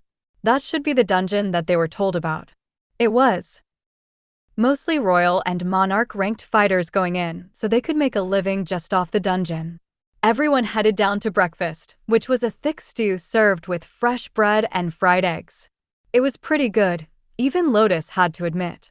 Not fancy fare, but definitely worth adding to their menu. Beth wasn't on duty for the morning, and there was a large Orcish woman working the front desk. But she seemed to know who Karl and the others were, so the innkeeper was organized enough to at least brief morning shift on their guests. After eating, they returned to the room to plan their day and to make the item that Beth's mother, the midwife, had requested. All right, I am going to inscribe this with runes for virility, fertility, and pleasure.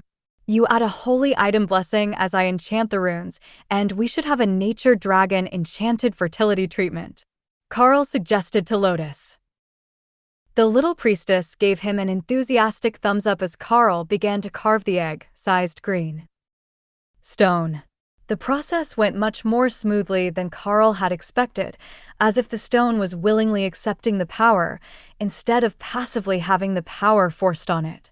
The finished product had violet glowing runes, and the entire stone shimmered with the green of nature magic. Lotus examined the stone. It looks good. I think we need to give it away to test it, though.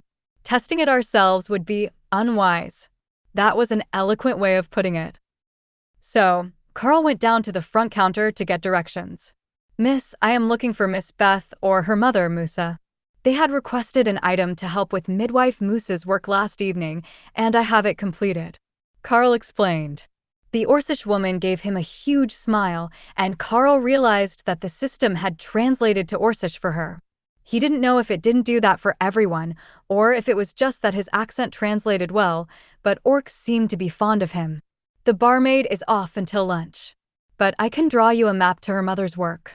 You only need to go straight down this road until you get to the castle wall. Then go to the west side, closest to Frost Firegate, or ask any of the guards to take you to her. They will all know who she is. She has been the midwife at the castle for most of a century. Karl thanked her, then went to check with the others. I think that we will wait here for the morning. The streets are packed with the morning rush, so we can check out the city after everyone is at work, Ophelia suggested. All right, that works for me. Ray will wait here with you, and I will be right back after I deliver the item. Karl agreed. Let's fly, Hawk suggested. It wouldn't be the strangest thing that they had seen this morning out the window. So, Karl went down the hall to the back patio, where Hawk exited his space and Karl hopped on his back. It was a shame that he didn't have a harness like Thor to help him stay on, but Hawk just used a ghost fire body barrier to hold him in place.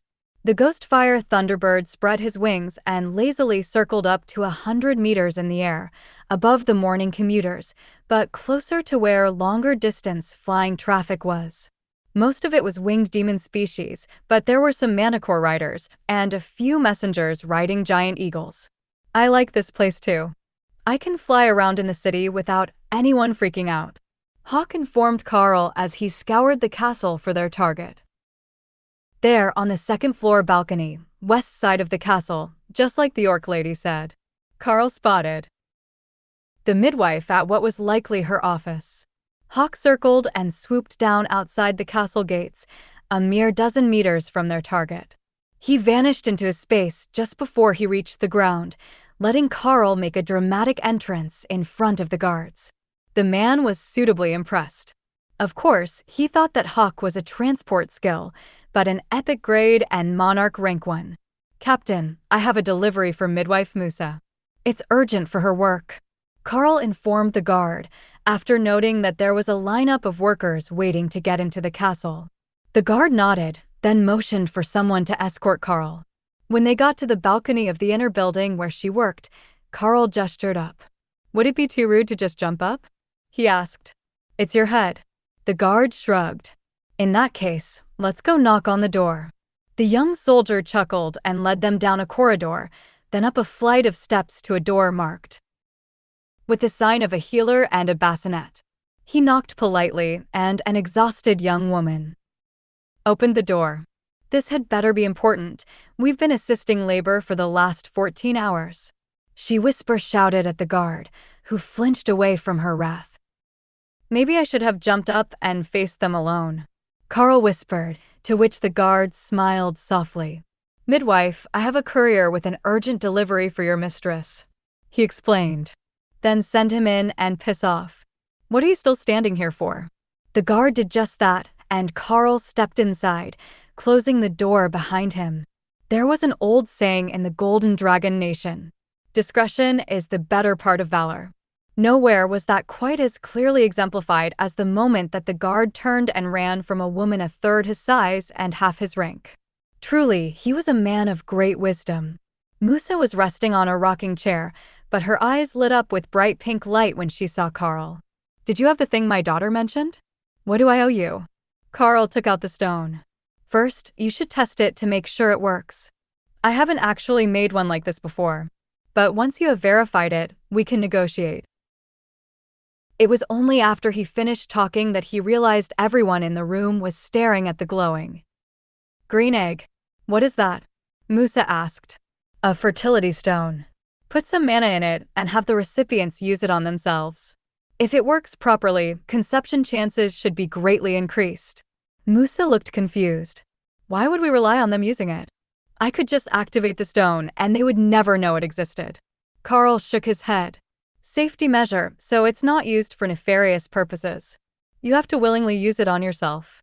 The assistant midwife smiled, and Musa gave him a motherly pat on the shoulder. "You know, you're all right for a cat." "All right, there are nobles waiting in the other room. Do we need both of them?" she asked. "And a private room." "I forgot to put a timer on the effect." Karl agreed. That made Musa laugh out loud, waking the new mother in the main room. "Sorry about the lack of space. We've only got one delivery room. We usually go to the mother. But we had 2 emergencies last night which came to us," she explained. Karl shrugged. "Don't worry about me. I'm not the exhausted one on a folding cot." Musa led him to another room, where a dozen overdressed people were waiting for her attention. Karl realized that this was all the rooms there were, and that might cause issues if the effect was too strong. "There are private rooms right beside us," she whispered, then turned a professional smile on the crowd. "Now, I have obtained a rare royal rank fertility charm at great cost. Usage is limited, and both partners need to willingly use it on themselves. Who would like to try? The fee will be added to your tabs," Musa asked. As one, everyone surged from their seats, and they hadn't even seen the stone yet. They truly were desperate to get access to such powerful fertility magic, which was uncommon among the demon clans. After a few seconds, they adjusted their positions by some internal ranking, and Musa took out the stone. "Both partners, please use the stone one after another, then go to a sitting room down the hall while it takes effect. I have been informed that it might have variable activation times," Musa explained.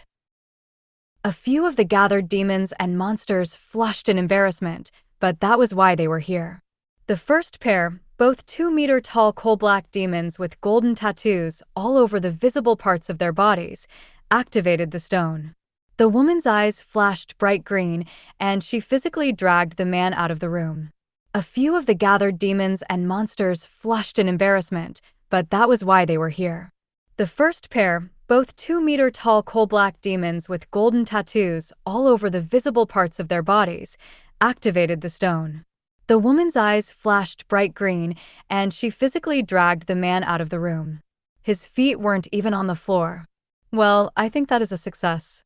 Next," Musa cheered. One after another, the pairs used the stone. The effect was the same every time. Their eyes glowed bright green with the nature magic, and they hurried out of the room.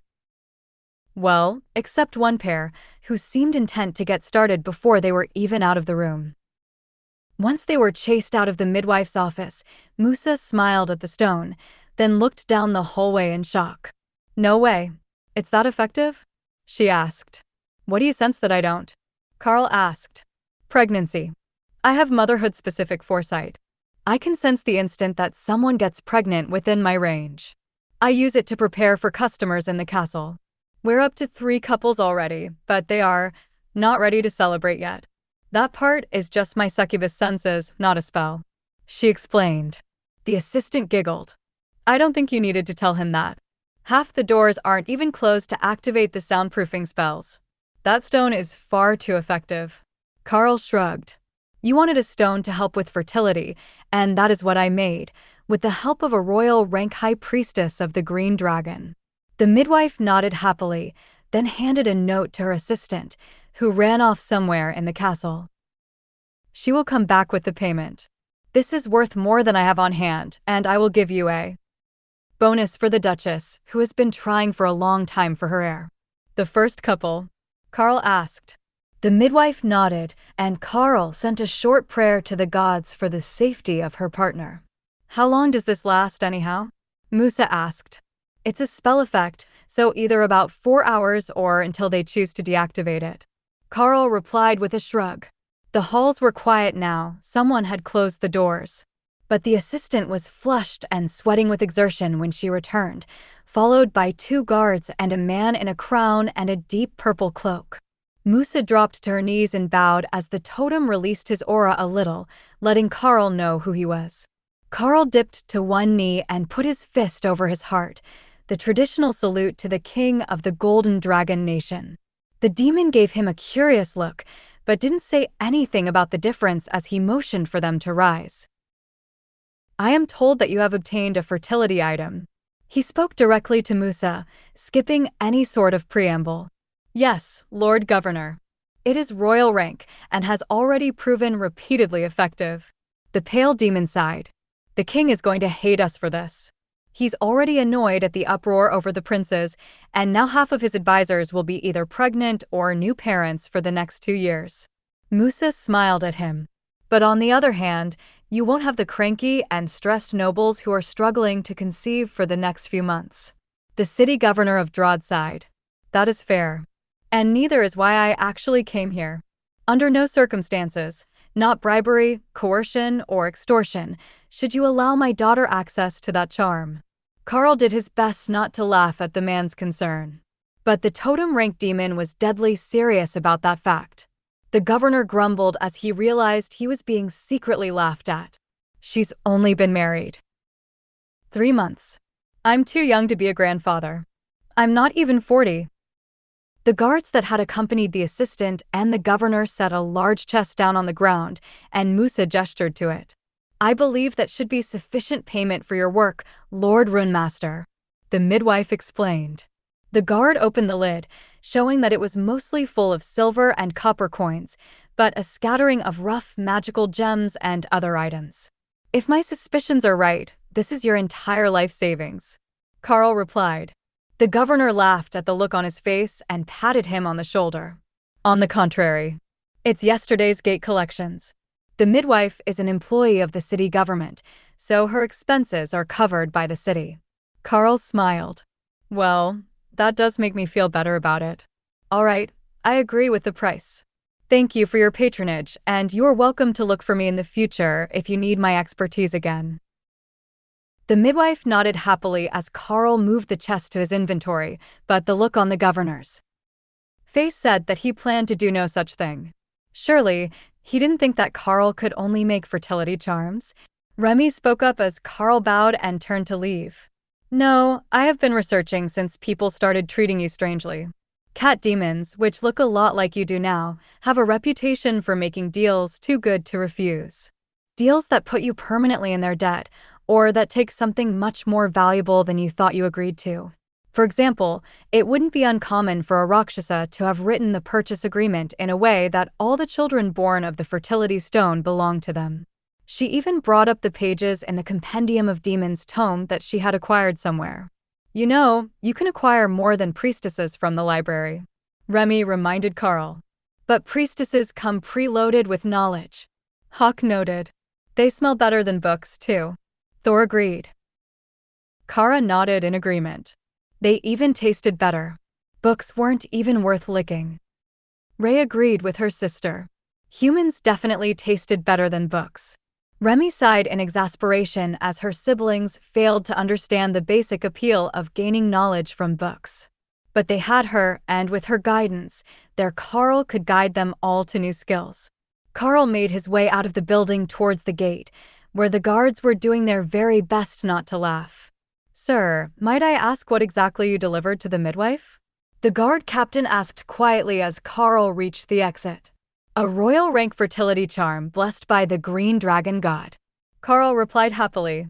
I had hoped that it was finally the delivery of growth potions for premature children. They've been on backorder for ages. Karl shook his head. Sorry, but I can inquire if you're desperate. However, premature children normally catch up to their peers once they're school-aged. They just need to endure until then. The guard nodded. Please do. You're at the Laughing Dragon, right? I remember that the guards said something about a werbear and a cat demon hanging out with a bunch of priestesses. Yeah, that was most likely us. I didn't know that we were so memorable.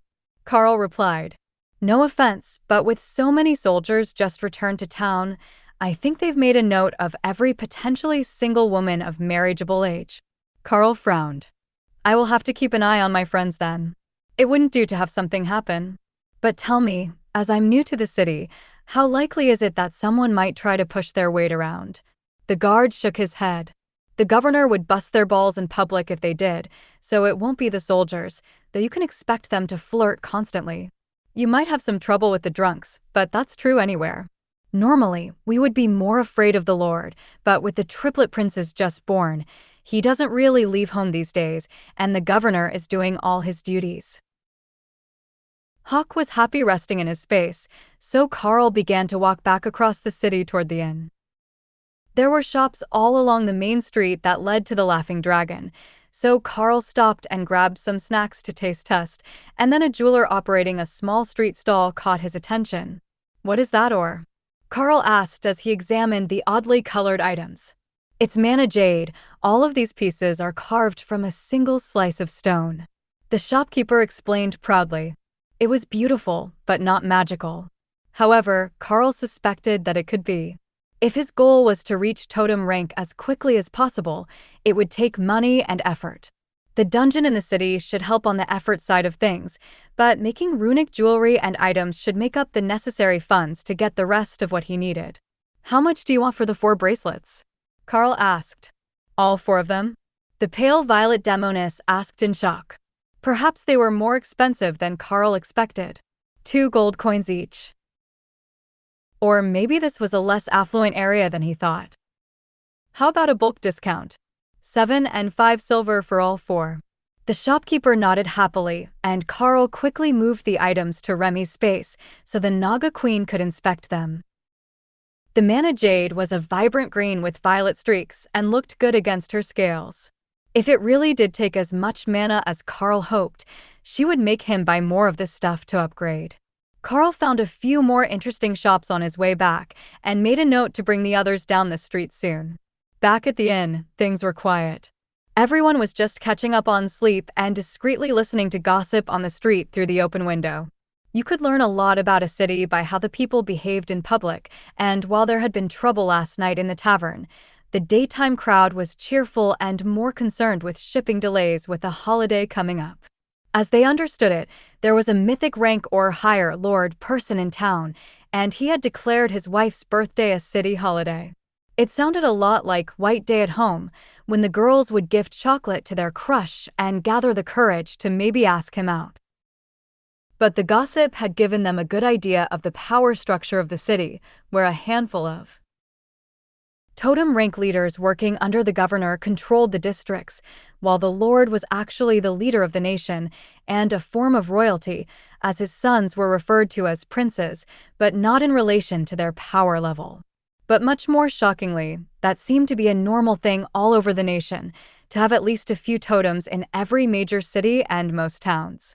That final bottleneck was where most people here were getting stuck, and while there were many overlords, there were relatively few totems. Unfortunately, all the talk was about the upcoming Matriarch's Day parties, and nobody mentioned anything about events outside the city, except that some of the deliveries were late. Once he was finally back in his room, Karl sat down at the small table and took out the 4 bracelets he had purchased from the market. Oh, did you get us all gifts? Dana asked. Karl smiled. If the runic inscription works as well as I hope, not only did I get you gifts, I might have found a good way to make money here. Did you all learn anything today? I see that you have the window open. We learned a bit about the city and that there is a holiday upcoming, but nothing too extreme. How did the delivery go? Dana replied. Karl laughed at the memory. Very well. The city government paid us well for the charm, and they've already started using it. The only condition was that we should refuse if ever the governor's daughter comes to request a similar service. With that explanation, Karl began to plan out the carvings for the first of the bracelets. Skill power and mana regeneration would stack up quite well. But Remy had a better idea. She had found a set of descriptions that could be translated to runes that should allow the item to store mana as well as helping to regenerate it. That was an interesting concept, and it would put a lot of reliance upon the actual item, as the runes themselves did not store the mana. However, according to the description in the inscription tome that the Blue Dragon acolytes had provided, an item should be able to store 2 seconds worth of its maximum mana flow without affecting the function of other spells put on the item. That was for inscription, which was similar, but not the same as rune crafting.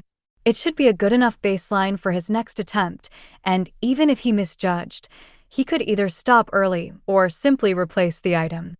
They weren't that expensive. The basic inscriptions wouldn't take long for Karl to do, and he didn't want to overdo it when the primary purpose of the bracelet had now become a reserve mana storage device. It might only be enough to cast 8 or 10 spells at moderate output, or fewer than 3 full output spells. But the bracelet would refill itself, and given time, it would provide more free energy. Karl finished the runes on the inside of the bracelet, and then began to upgrade them. From common to royal, the process went smoothly, but as soon as the runes changed to the rich amethyst of royal rank, Karl felt the matching streaks in the stone begin to leach mana, saturating the bracelet. If he pushed harder, it would almost certainly explode. But with the enchantment at royal rank and the mana storage runes included, the bracelet contained a significant amount of power, in addition to the skill power and mana regeneration effects. Dana, try that on and let me know what you think. Karl handed the bracelet over, confident in its worthiness, then began to make another one. The final 3 bracelets were finished in a matter of minutes, all at royal rank, and the ladies now all had matching accessories. Lotus was smiling like she had just won the lottery. This is enough stored mana to cast a resurrection spell. If I keep this in reserve for the worst-case scenario, I will always have enough mana available to bring a fallen comrade back, she explained. Tessa nodded in agreement. This would be enough mana to put up holy weapon and holy armor spells on an entire 500-soldier regiment. Truly fantastic. Dana nodded in agreement with the assessment of the power, but she had another idea. We should get more of these. Or possibly rings made of the same material. You could make enough for us to get all the resources we need to keep pushing for the monarch rank that way. Or enough to buy them for Remy to grow more and make us what we need. I know that it's cheating. In a way. But if we can combine strengthening potions and some trips to the dungeon, we might be able to reach this place's power standard, she explained. Karl nodded. First, we will need to see what magical items are going for here. The jewelry itself was cheap, so I don't know what the upgraded ones will go for. After all, there is a royal rank dungeon here in town, so there should be a steady supply of royal rank items available for sale. Not long after, they went down for lunch, intending to check out the shops down the main street that Karl had noticed. But first, Karl needed to get some information. Innkeeper, do you know where we might find some royal rank accessories? He asked. The innkeeper frowned. Good luck with that. There are a few shops near the dungeon that resell them, but most of the ones that come out of the dungeon get sold to exporters. They ship them all over the country and south to Lard. Besides, the dungeon has only been open a year, and accessories are a 1 in 1,000 drop. Hardly 1 in 5 gets a weapon, but armor pieces and potions are fairly easy to come by in the shopping district. Karl nodded. Thanks. That changes our shopping plans for certain. But we're going for lunch. Is there anywhere you recommend? Perhaps somewhere with cake. If you go east of the river, down through the Fool's Walk district, there are all sorts of fancy cafes and shops. The boardwalk runs most of the way to the wall from the port. It's impossible to not find somewhere with good food. Not that your food is bad, Karl added, making the innkeeper laugh. No offense taken. My food has always been more popular with guards and sailors than young ladies with a sweet tooth. It was only a few minutes' walk from the hotel to the river, and Karl easily led the group to the boardwalk. There, the crowds of the city began to thin, replaced with couples casually walking and joggers exercising on the open wooden walkway. Now, where do we start looking for lunch? There were stalls with sweets and street foods every few meters down the boardwalk, restaurants and cafes in behind them, and a number of more specialized shops spread among them. Lotus quickly pointed to a spot further up the walk, where Karl could see the picture of a twin-tailed Nakomata on the sign, next to a slice of cake on a tray. Did we just find a cat cafe on another continent? Dana asked as they followed the nature priestess to the shop. Possibly. Tessa agreed. But the shop was not what they expected at all. It was the Nakomata bakery, but there were no cats roaming the dining room. Instead, it was a maid. Cafe stocked with cat girl employees. Bonus. Karl laughed as he realized the baker was actually an ascended rank Nakomata using a humanoid transformation skill. But the food smelled delicious, and Lotus was a sucker for the sales pitch. She had been ushered in to a table so fast that the staff hadn't even realized she was part of a group. Tessa sighed. It's like being back in school. Every new thing gets her sidetracked. The hostess welcomed them into the restaurant, where Lotus was already beginning to order for everyone. A different flavor for each, so that she could steal a taste and sample them all. The staff slid an extra table together with the one Lotus was at to make room, and started to bring out cakes, croissants, puffs, and other treats, along with various flavored coffees. Now Karl knew why the cleric had been in a hurry. If she hadn't ordered first, Tessa would have. Never let her have caffeine. But she wouldn't humiliate her friend by taking her drink away once. Lotus had started. Are you new in town? We welcome all lovers of sweets to our shop. The fluffy-eared server in a frilly maid outfit asked. Lotus nodded happily. Yeah, we're on an adventure. They sent us to a random city to start over, and here we are. The maid looked confused for a moment, then realization hit her. Wait, you were exiled from your home island, weren't you? That's wild. You're so cute. Who would have thought that you were that sort of badass? Lotus smiled at the compliment, not realizing that the woman thought they were criminals from another one of the Dragon Isles. Technically, Karl was exiled, and we all chose to go with him on an adventure. But they said we can come back when he reaches totem rank, so it's not like it's permanent. Lotus happily explained, then winced as Tessa thumped her on the head. The short one misunderstood your words, I think. We weren't exiled as criminals, but for political reasons. Tessa explained. Oh, so it's like that. Well, welcome to Drod. We have some of the best baked goods in the city. And you've only seen half the menu. The server replied quickly. But the Nakomata baking in the back laughed quietly to itself, but just loud enough for Karl's sensitive hearing and the cat girls standing by the kitchen to pick up. With an aura like his, the definition of crime might be somewhat different from usual. Treat his friends well, that man is dangerous. One matcha latte later, Lotus was wired and ready to explore the city. Fortunately, there was a whole boardwalk full of interesting things to see, and then Karl would lead them through the shopping streets to get more of the Mana Jade jewelry. They certainly wouldn't be short on sweets for a while, as Lotus had brought them to a dozen different street food stalls, and the proceeds had been saved in the ladies' inventory for later. With the exception of a caramel apple, which Lotus was now using as a half-eaten conductor's wand for their adventure on the boardwalk.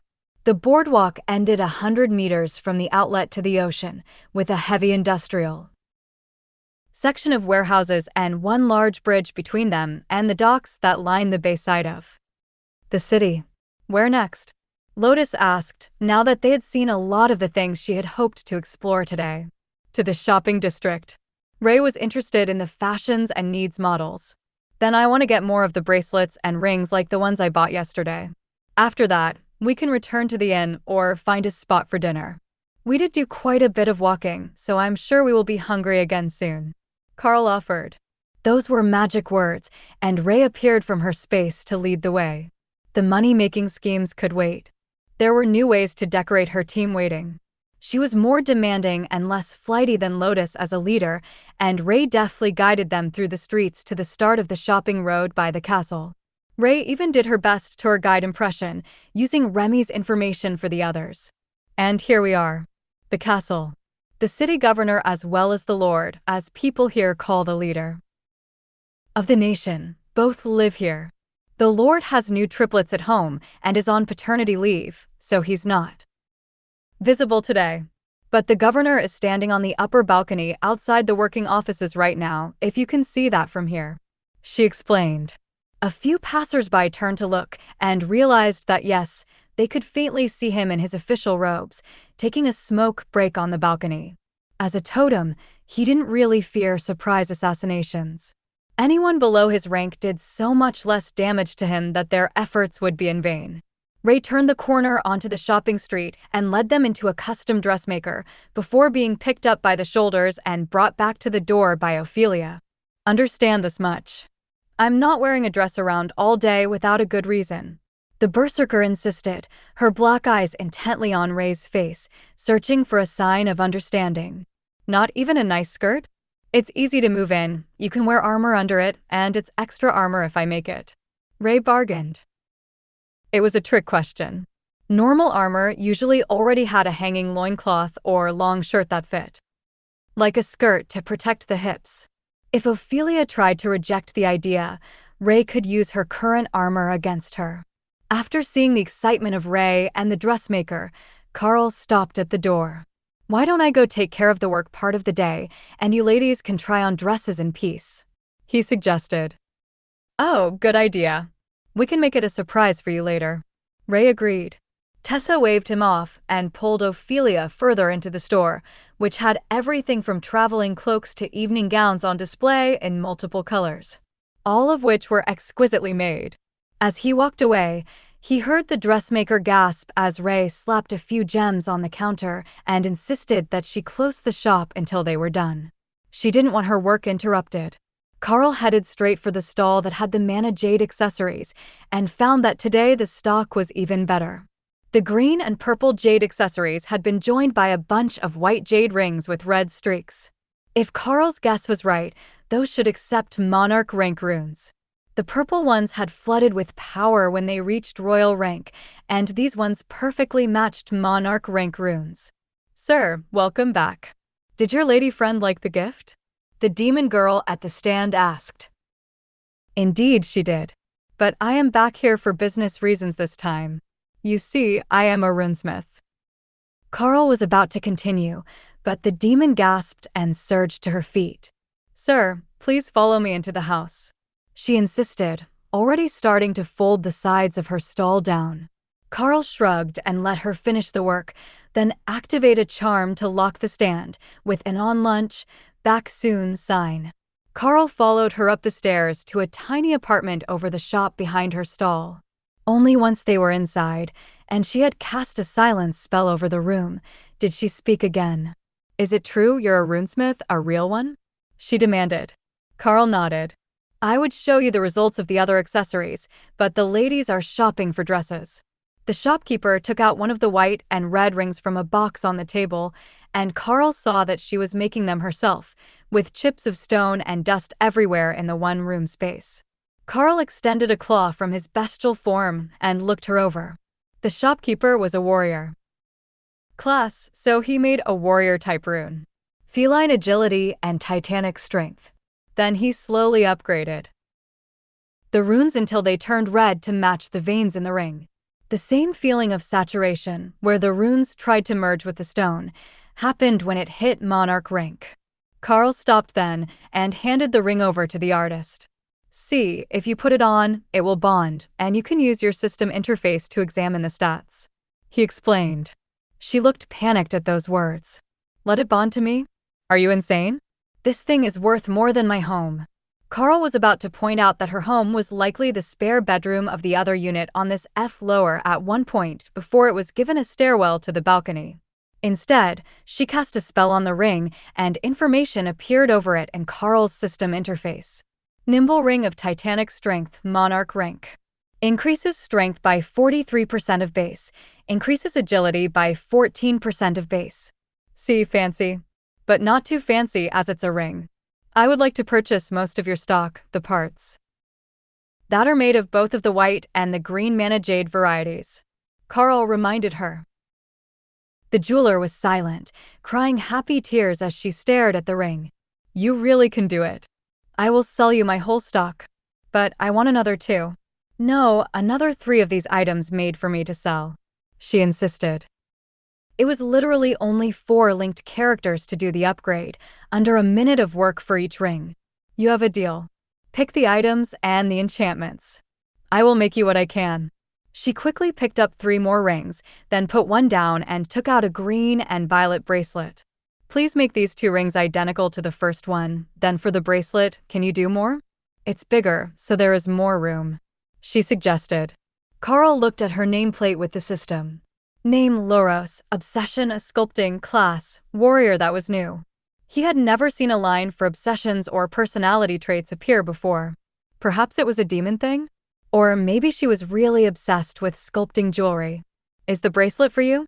He asked, and her ivory white skin flushed a little, not just on her face, but her whole upper body. Loros nodded happily. Yes. With the ring and bracelet together, I will be able to get respect from the customers. You see, looking poor makes your work look poor. But with this, I can not only sell a lot of my carvings, but I can refer them to you for the extra work. Karl smiled. I don't know how long I will be in town, but perhaps we can work out a deal.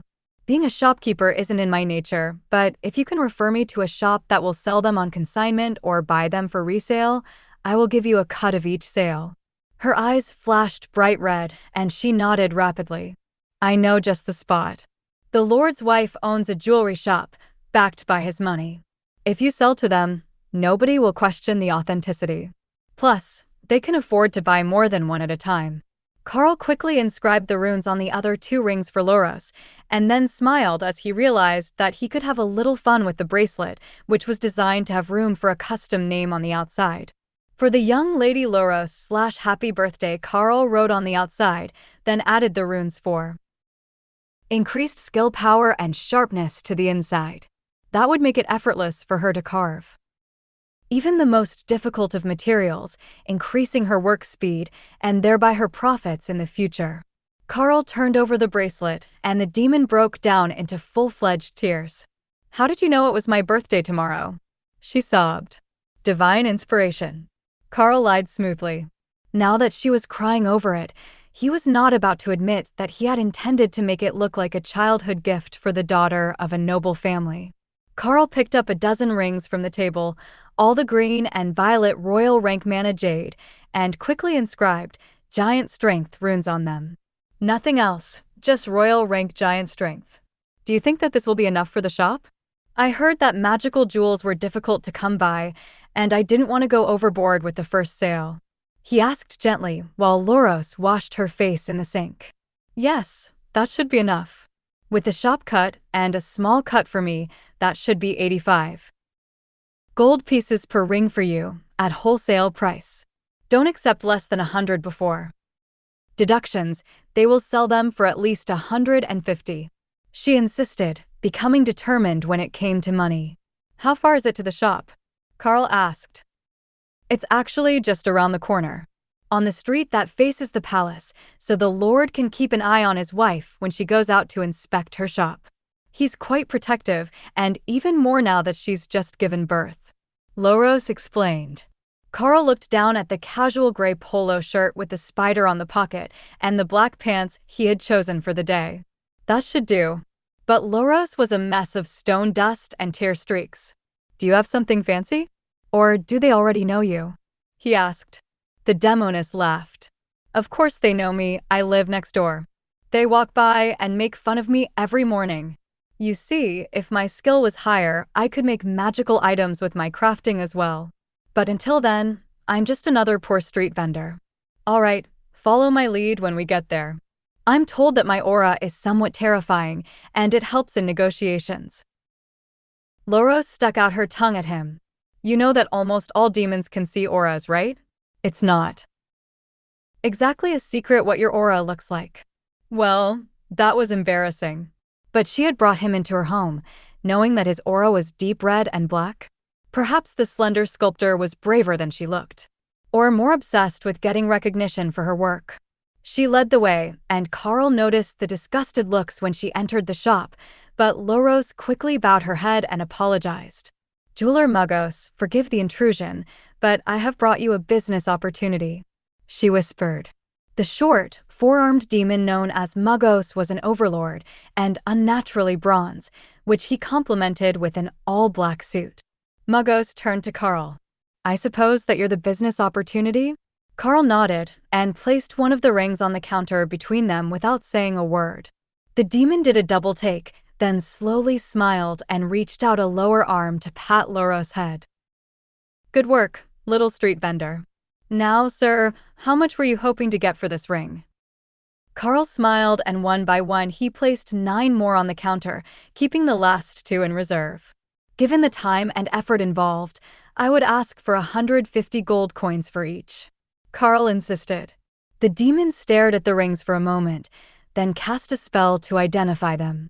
That told him instantly that they were all identical, with only a few percentage points of difference to the strength buff. You made these? He asked. Loros made these. I upgraded them. Karl agreed.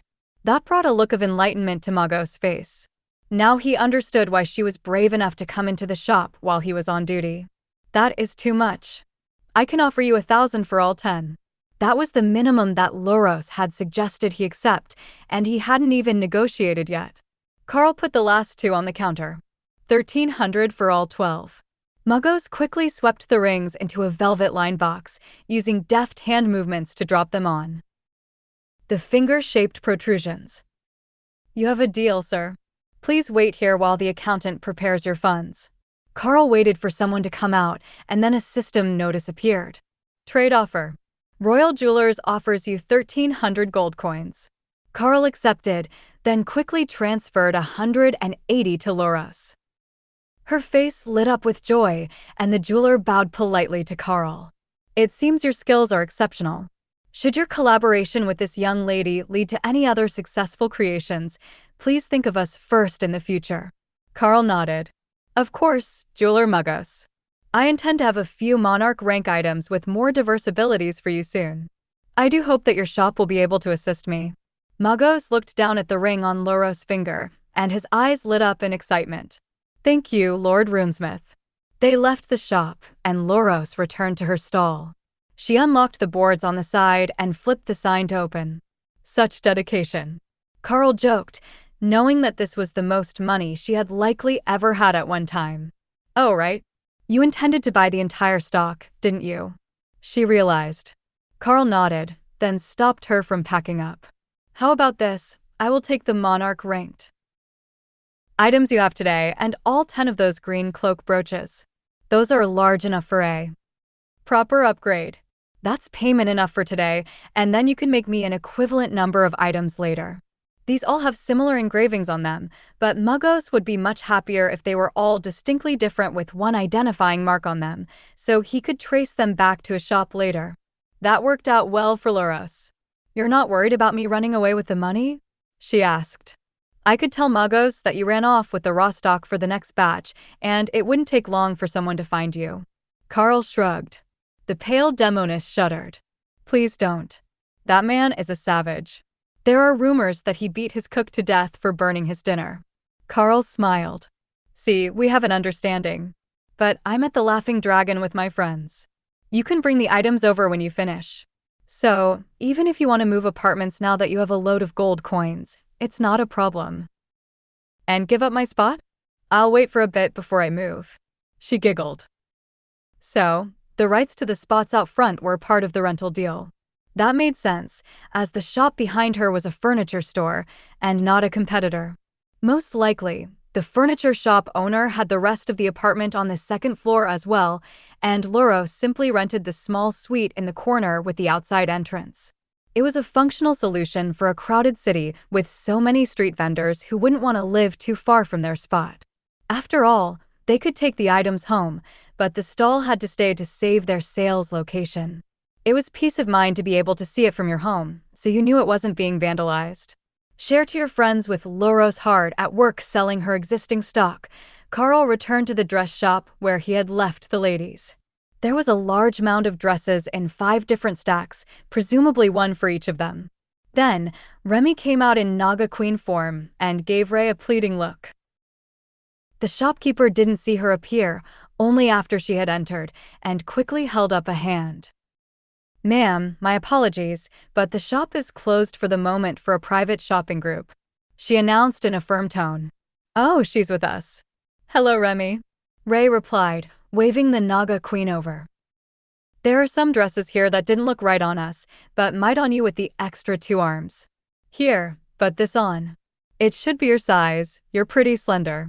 Karl could practically see the cash register ringing up new sales in the woman's eyes, so he leaned in to quietly ask her the important questions as the assistants catered to Remy. "What are they at so far?" The shop owner double-checked the stack and then her math before shrugging. "About 70 gold coins, but for this large of a purchase, I can offer a discount." Karl nodded. "Not as bad as I had feared." Then he turned to Ray. "Are all these items the ones to keep?" Ray nodded. "Yes, they're all different styles and all exquisite. I want them all for my art." The shopkeeper seemed to take that as Ray being a personal stylist, whose art was her outfitting of her clients. So there was no hesitation as the shopkeeper began to carefully fold and bag the items. She had dealt with many wealthy clients in the past, and that man had already said he had no problem with the total cost. Dana messaged Karl. "Do you have enough local currency? Or can we convert gems?" Karl smiled at her. "I have enough. I found a buyer for rune-crafted rings and made a few more with the help of the sculptor who made the bracelets." No need to mention that what he had made today was 10 times what they had managed to spend buying out half of a high-end clothing store. Hopefully, this level of spending didn't continue, as the market for magical jewelry was bound to be somewhat limited. But for Ray's sake, they had to find local fashion. Remy's fashion choices were limited due to her extra arms, but there were options for multiple armed customers, as well as ones with wings. In fact, there were countless options for customers with wings, to the point that backless dresses seemed to be the standard here. The shopkeeper smiled at Karl when Remy was done shopping and whispered to him, so as not to disturb the ladies. "How does 70 for the entire pile, with your last friend added, sound?" Remy had added at least 10 more dresses to the pile, so Karl nodded and searched his interface for a moment until he found the way to initiate a trade for 70 gold coins. He shook hands with the shopkeeper, and the carefully bagged items were moved into Ray's space. These were all lovely, but she wanted them as samples to remake them in her own silk and innovate. She had even managed to get Ophelia into a few dresses. Because of that success, Ray was in much better spirits as they headed to the inn again, and she now had at least 2 weeks' worth of designs to study and work on. It was strange for everyone in Karl's group to be somewhat anonymous in the city, as a group of royal rank women led by a monarch was hardly anything out of the ordinary, and dozens of similar level groups entered the dungeons every day. But after a lifetime in the Golden Dragon Nation, they weren't mentally prepared to live a life of anonymity in a huge city full of demons. They could certainly make enough to survive, even without Karl and his rune crafting skills. But that didn't feel like enough for any of them. Dana was keenly aware that it was a spoiled and selfish notion that they should remain as a special person when they were on another continent where everyone had some sort of power on their side if they wanted to live a life better than cattle. It wasn't obvious here in the city, as the weakest had been driven out of the city many years ago. The slums of the Black Shade, as the locals called it, were the residents of the species that couldn't exceed awakened rank. In the city, even janitors and housekeepers were normally required to be ascended rank or higher, unless they were children. It appeared to be normal for apprentices to follow their parents to work before they were even teenagers, and the young faces in the shops that they passed only served to remind Dana that they really were in somewhere entirely different from anything she was familiar with. But the most notable fact about the city was its cleanliness. There were no rodents anywhere, no rot or filth in the alleys, other than around the garbage bins. Old Jared, the one-eyed sailor, waved and greeted them from a stool at the bar as they entered, looking much worse for wear than he had the other day. He hadn't been part of the fight at the tavern, but it was obvious that he had been in one sometime. "Today, old man, are you sure that it's wise to go picking fights in the middle of the day?" Tessa joked. The sailor laughed and ran his fingers through his shaggy hair. "You're a funny one, priestess. I was at the dungeon today, and our healer was worse than useless. Some Knoll shaman, who seemed to forget that they were supposed to heal someone other than themselves." Tessa patted him on the shoulder and cast a healing spell to remove the bruises and cuts from his body. "Well, you'll be all right now." Old Jared laughed, then waved to Beth, who was in the back room. "Bring my friends a drink. They've fixed my face as good as new, and that lingering cough has cleared right up." Karl's group retreated to their room before dinner in order to make plans for the upcoming days. "Do we have enough local money to get by?" "I know Karl said he had made and sold some items today," Tessa asked, ever the practical one. Karl nodded. "Yeah, I've got about 1,000 gold coins left. If we keep spending like this, I might have to make more rings soon, but now that Ray has cleared out a designer shop, our basic costs, even staying at the Laughing Dragon, would take years to go through that. But I suspect that sitting around all day is going to get boring quickly. We could also check out the dungeon and see if it helps our power levels grow. I have some hope that if we keep practicing, one or more of the beasts will be able to activate an overlord rank skill long before they have grown to advancement. The extra combat power or defensive abilities would put us in a good spot." All four women nodded, and Tessa spoke for them. "That's what we were thinking. The way that the locals speak of it, being in the dungeon helps you grow faster. It might only be true for demons, but the dungeons are system relics. So, logically, it should help everyone with a fully active system grow as well. I know that Thor loves his job, but we would rest easier if we didn't actually need his protection. Most of the time. We would still gladly accept it, but it would be best if it were just an extra layer of safety." Then Lotus smirked. "Plus, who knows what the dungeon might give us? It's like a random treasure box." Kara wholeheartedly approved of that idea. The smell of fresh bread wafted up to their room from the kitchen below them, and they all headed down to get some additional information, though they weren't particularly hungry after loading up on cake at lunch. There was a younger lot of sailors in the tavern tonight, along with quite a few soldiers, but none of the old guards who had been cycled off duty. Karl took them to a table along the back wall, away from any chaos that might happen, but with sailors and soldiers all around them. "Oh, it's the new arrivals. Have you ladies had a chance to see the city yet?" one of the guards asked. "We went to the boardwalk and did some shopping today. We were thinking about trying the dungeon tomorrow. Anything we should know?" Ophelia replied with a toothy grin. The burly demons smiled back at her. "Well, it's a water realm dungeon, so everything is swampy. The dungeon is full of ogres, though. Kind of a strange setup, but at least the running water makes them smell a bit better than usual. There is a 5 gold coin per group exit fee. The last lot charged it on the way in, but we found that it's much easier to charge it on the way out. At least on the way out, they'll be guaranteed to have money, and nobody can accuse us of robbing a dead man." A tall blonde man that almost looked human, except for his eyes, whose eyelids operated in the wrong direction, nodded in agreement. "It's a 5-person run, and you can go in every day if you're feeling spicy. I don't think anyone really does, except that one group of adventurers from Durkar, and they're trying to save money to buy a farm. If you clear everything, it usually nets you about 3 gold a member, plus loot, so the fee is only a third of the average income, and even if you skip half the mobs to go for the boss drops, you'll still at least break even." Ophelia nodded in understanding. "Then it should be good for us. With 2 clerics and plenty of combat power, it should keep our bar tab funded." The guard laughed. "Now, you make it sound so easy. The bosses are all monarchs, and they're no pushovers. Not heavy on the magic, but ogre lords can be pretty nasty even without the dungeon making them unreasonably durable. Karl motioned for Beth to bring a round of drinks to the guards in exchange for the useful information, right before one of the other guards chimed in with a bit of interesting information. We got a lot luckier than those poor bastards in Vara, the capital of Naboban. We stopped there on the way back from the northern island, and they got themselves an overlord-ranked dungeon that's nothing but bloody spiders and dark elves. The whole bloody place is cursed, I swear. One of the sailors began to laugh and nod in agreement. And in a city full of dwarves, no less. I swear they'd brick over the entrance if it wouldn't start a riot. They were sitting and drinking, waiting for dinner, when an overlord in a guard uniform strutted in, looking excessively proud of himself.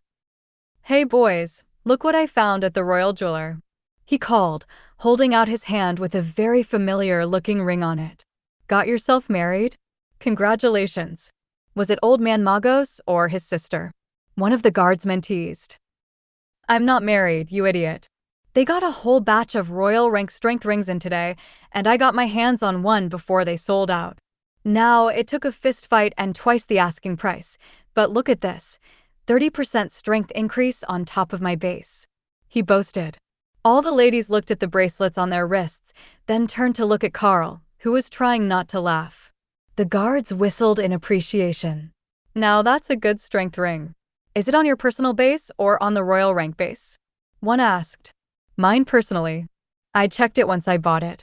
With the increased base strength warriors get, this thing is no joke by the time you get to overlord rank," the captain confirmed. The jeweler might require some sweet-talking next time Karl came in to make a sale. After this round caused fistfights in his store between overlords, there was no telling how he would react to a monarch-ranked item or two. The guards were highly entertaining, and they had nearly as many tall tales as the sailors did after their recent deployment. Karl and the others only ended up heading to their room near midnight, with plans to go to the dungeon after breakfast. Waking up late meant that the tavern was quiet as they ate, but the streets were still busy as they headed out to the dungeon to try their luck. Fortunately, it wasn't a long walk, and there was no lineup to enter. All they had to do was let the guards check their ranks as they passed by so that nobody took on a stupid bet and got themselves killed. Or dragged someone unwilling and under rank into the dungeon to kill them and dispose of the body, Karl assumed. Karl led them into the entrance, then called out the whole team, including the bodyguards and the guardian. Thor sighed as he could finally stretch his Sero body, and Hawk flapped up into the air. "This is nice. Human bodies just aren't the same," Thor informed them. "Sorry about that. I will try to come here as much as possible so everyone can be themselves for a while." Ray snorted in amusement. "Speaking of being ourselves, Kara has pulled the first group of ogres. We should likely go save them from her." That was a good description of the situation. Kara wasn't even trying to kill them. She had disintegrated their feet and was in the process of turning their pockets inside out. Skill, pilfer, successful. 8 silver coins obtained. Skill, pilfer, successful. Fire opal obtained. Well, that was unexpected. You really could loot them while they were alive. The Void Badger had become a menace to ogre society. But more importantly, they still gave a reward of coins that was split between the group members when they died, and a few common grade items dropped beside their bodies. They might be good for raw materials if Karl wanted to practice his rune work. But not much more than that. Karl realized a second later that the humans had been left behind. The beasts and the summons had all gone ahead to pick a fight with the second group, following Thor's exuberant charge. Ophelia looked like she was going to chase them as Hawk began to bombard another group, pulling them to where Ray was watching the fun with her golems. "Don't hurry. They've been cooped up in their space for days. Let them burn off some energy," Karl advised. Ophelia snorted in amusement and gave Karl an "and I haven't" sort of look. She was a berserker, and yet that insufferable spider had forced her to wear a dress. The fact that it actually looked good on her were-bear form only made the indignity worse. Karl took out his bow and followed as Ophelia headed in the other direction, transforming into dire bear form before raging and expanding to tower over the hapless ogres. "Don't engage the bosses. We will clear out everything else first, then do them as a group," Karl warned, focusing on Kara and Ray, who were most likely to get curious and attack them. Once he had warned the excited beasts, a single, smite, upgraded shot with his bow sent a glowing golden arrow into the eye of a wounded ogre, and its head simply exploded in a flash of light. If Karl had realized that skill was so overpowered, he would have started using it as soon as he got it. But his bow was feeling a bit lackluster now that he had experience with his abilities to upgrade others. It was also limiting his attack power, and if he wasn't careful, he would break it. This was already a completed item, he couldn't mess with it any further, so he would have to purchase a high-quality, non-magical bow somewhere to upgrade. Or have Lotus make him a new one. However, that wasn't the only weapon he had. The maul might be falling behind a bit, but the skill stacking ability was as good as ever. As long as he didn't push it too hard, either. He really was outgrowing his weapons, Karl realized. The weapon was quickly reaching its limits as a commander rank weapon, and he had been pushing his luck using it with overlord ranked skills, even when at commander rank himself. However, it was the Blade of Champions that really stood out. It was overflowing with power from all the absorbed energy that it hadn't been able to transfer, as Karl wasn't using it, and with the paint claw on his hand, it glowed with an eerie pale green light. Karl charged forward to join Ophelia and used a disintegrate, covered, rend to attack the neck of one of the ogres. The head came cleanly away, and Karl paused to look at his blade in shock. Blade of Champions, grade, artifact, effects, each kill cumulatively increases the user's strength and skill power. Harvests life energy to transfer to the champion. Lifesteal on hit. Karl didn't remember the description saying all that before. But the power that it had stored was beginning to flow into him even as he cut down the ogres at a walking pace. Of course, he couldn't go too overboard, as Ophelia was venting her frustrations beside him, and he didn't want to steal her kills. But the already exaggerated abilities from the Pack Masterclass and the Bestial Champion, skill that came with it, were becoming ridiculously overpowered now. Overhead, even Dana was holding back, only using some basic blade attacks while practicing her form and letting the golems herd the monsters to Ophelia. The berserker needed the release more than anyone. By Karl's calculations, his fully buffed combat power was well into the overlord ranks now, but his base power was still lagging, and the beast spaces were still making their steady upwards climb. Whether it was Karl's side of the battle with Ophelia, Dana, and Tessa, or the beast's side, which had been joined by Lotus, this dungeon was more of a massacre than a fight. If he was being honest, just the summoned creatures could likely clear the dungeon on their own. Maybe not the bosses, but that remained to be seen, as the bodyguards had gained life leech when Karl had learned the skill. Lotus was mostly just a cheerleader at this point, and Remy didn't even have her healing totems out. Just the poison fireball ones. But Tessa was only casting buffs on Karl and Ophelia, as they both had lifesteal as well, and they were gaining much more than they were taking in damage. Guys, come back this way. We need to do this boss before we can go to the other stuff. Lotus shouted from across the dungeon. Well, I guess it's showtime. Karl informed the others. Ophelia snorted in amusement, then huffed when she remembered that she couldn't actually voice her thoughts in dire bear form like she could in were-bear form. This had been far more enjoyable than she had expected, and it was good to get to vent her rage on the ogres, even if they didn't put up much of a fight while she was stacked up with buffs from Karl's overpowered abilities. Karl and Ophelia finished off the last few ogres on their side of the path while Dana relaxed on the shoulder of one of her golems, then headed to where the others were already waiting at the boss platform. The first boss was a simple ogre lord, a monarch rank boss, but twice the size of an average ogre lord, standing 7 meters tall. If it wasn't for that distinctively ugly face, Karl would have thought that it was a giant. How are we going to do this? Do you want to swarm it? Perhaps let the beasts stretch their legs? Karl asked. Ray nodded her head happily in spider form and clicked her mandibles. She hadn't gotten to stab anything for most of a week now, and she wouldn't mind getting a boss monster all to herself. Plus, with the Leafa Golem active, as she had named Karl's epic guard, She had void body active for nearly instant regeneration. Ophelia transformed back to a werebear and gestured to the waiting group of summons. Why? Don't you let Ray and the bodyguards go at it?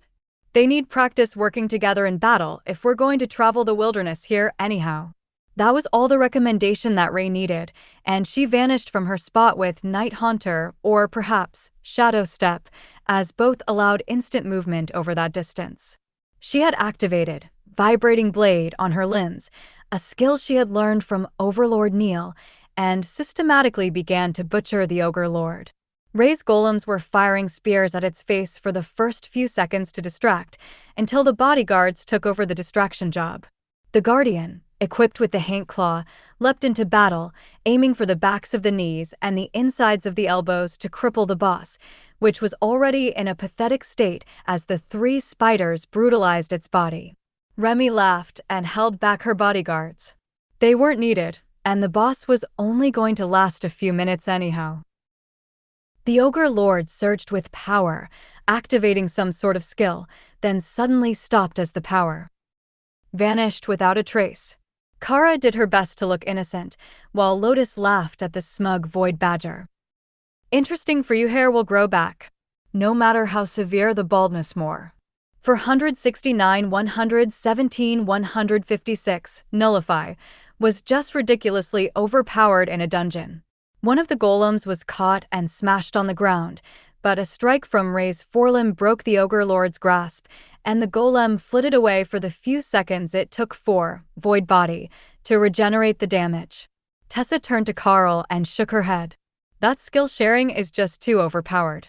When you said that the Epic Guard shares its healing and regeneration abilities, I didn't think that it was something like that. When we saw it on Dana, it was a shock, but seeing it in effect on the already overpowered Ray, it's just unfair to the boss. Karl chuckled. It really is, isn't it? Plus, with Kara interrupting all his attempts to use larger skills, he really does look pathetic. He's getting some hits in, but this is closer to a massacre than a fight. It's surprising how much damage he can take, though. I would have expected Ray's blades to sink deeper with all the stacked damage from Rampage and her skills. Remy turned to Karl. Why are we waiting, though? I just realized we can use an area ability to just bring everything to us, so we can fight it all at once. She still spoke Serpent, but for everyone else, the system was happy to translate. As much as that sounds like a terrible idea, I would kind of like to see what happens. Ophelia agreed. Remy poked Lotus. We will need the Lotus Tree. Hawk and I will pull everything else in the dungeon to us. Lotus didn't really understand, but when she transformed, Hawk perched in her branches, and that felt like a new form of head massage. Both casting-type beasts activated their area spells. For Remy, that was Apocalypse, while Hawk went for multiple castings of Hellstorm to gather groups on the pathways and keep them clustered in the fire. Nearly 100 ogres were rushing their way through the flaming blizzard while being pelted by meteors and scorched by Hellstorm vortexes. The swampland was beginning to boil, and the air was thick with steam. Tessa shook her head in dismay as sweat rolled down her face. This might have been a bad idea just on principle. If they keep it up much longer, we're going to have to retreat, she reminded the group. Karl shook his head. Void Body is being shared. You won't take damage from the steam, it will just be exceedingly uncomfortable. However, as the 2 beasts' mana levels began to deplete, the dungeon monsters began to fall. One after another, they succumbed to the spells, leaving only 2 large ogres in heavy armor slowly charging across the dungeon.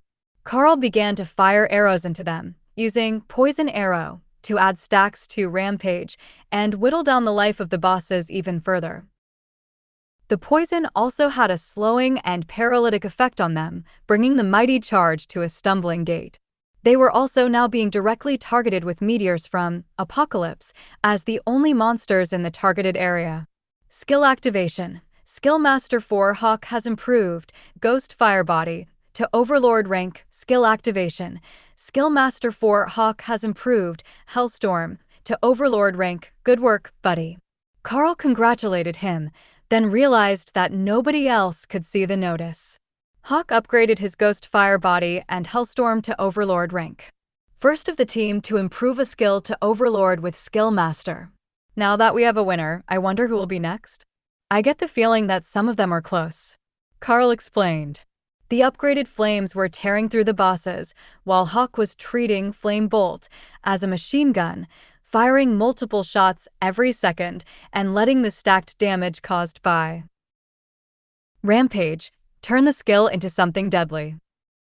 The first boss died with a pained roar, and the summons, along with Ray, were instantly on the remaining two. This time, Remy let her bodyguards go play, and within seconds the last two ogres were dead, and Ray was mentally complaining that the bodies couldn't be taken for her pile. Anything good by the bosses? Karl called. Ray shook her head, as the bodies were already vanishing. But the epic guard came over with an armload of random items and one large shining shield. Shield of Indomitable Defense, Epic Grade Shield. Reduces damage taken by 12% of armor rating. Adds 210 strength to the user. It was large, shiny, and while it was lacking in details, it was an epic grade item and monarch rank. That was the best possible item level you could get from the dungeon, as far as Karl knew. Most of what came out was royal rank, and certainly not epic. Well, who wants it? Karl asked, already knowing the answer. Thor had a custom one made for decoration by Ray, and he fought in Sero form as much as possible. So, the shield would go to Tessa, who would normally fight with a long spear from his back. Now, they were both tanky. It was a good day, Thor decided.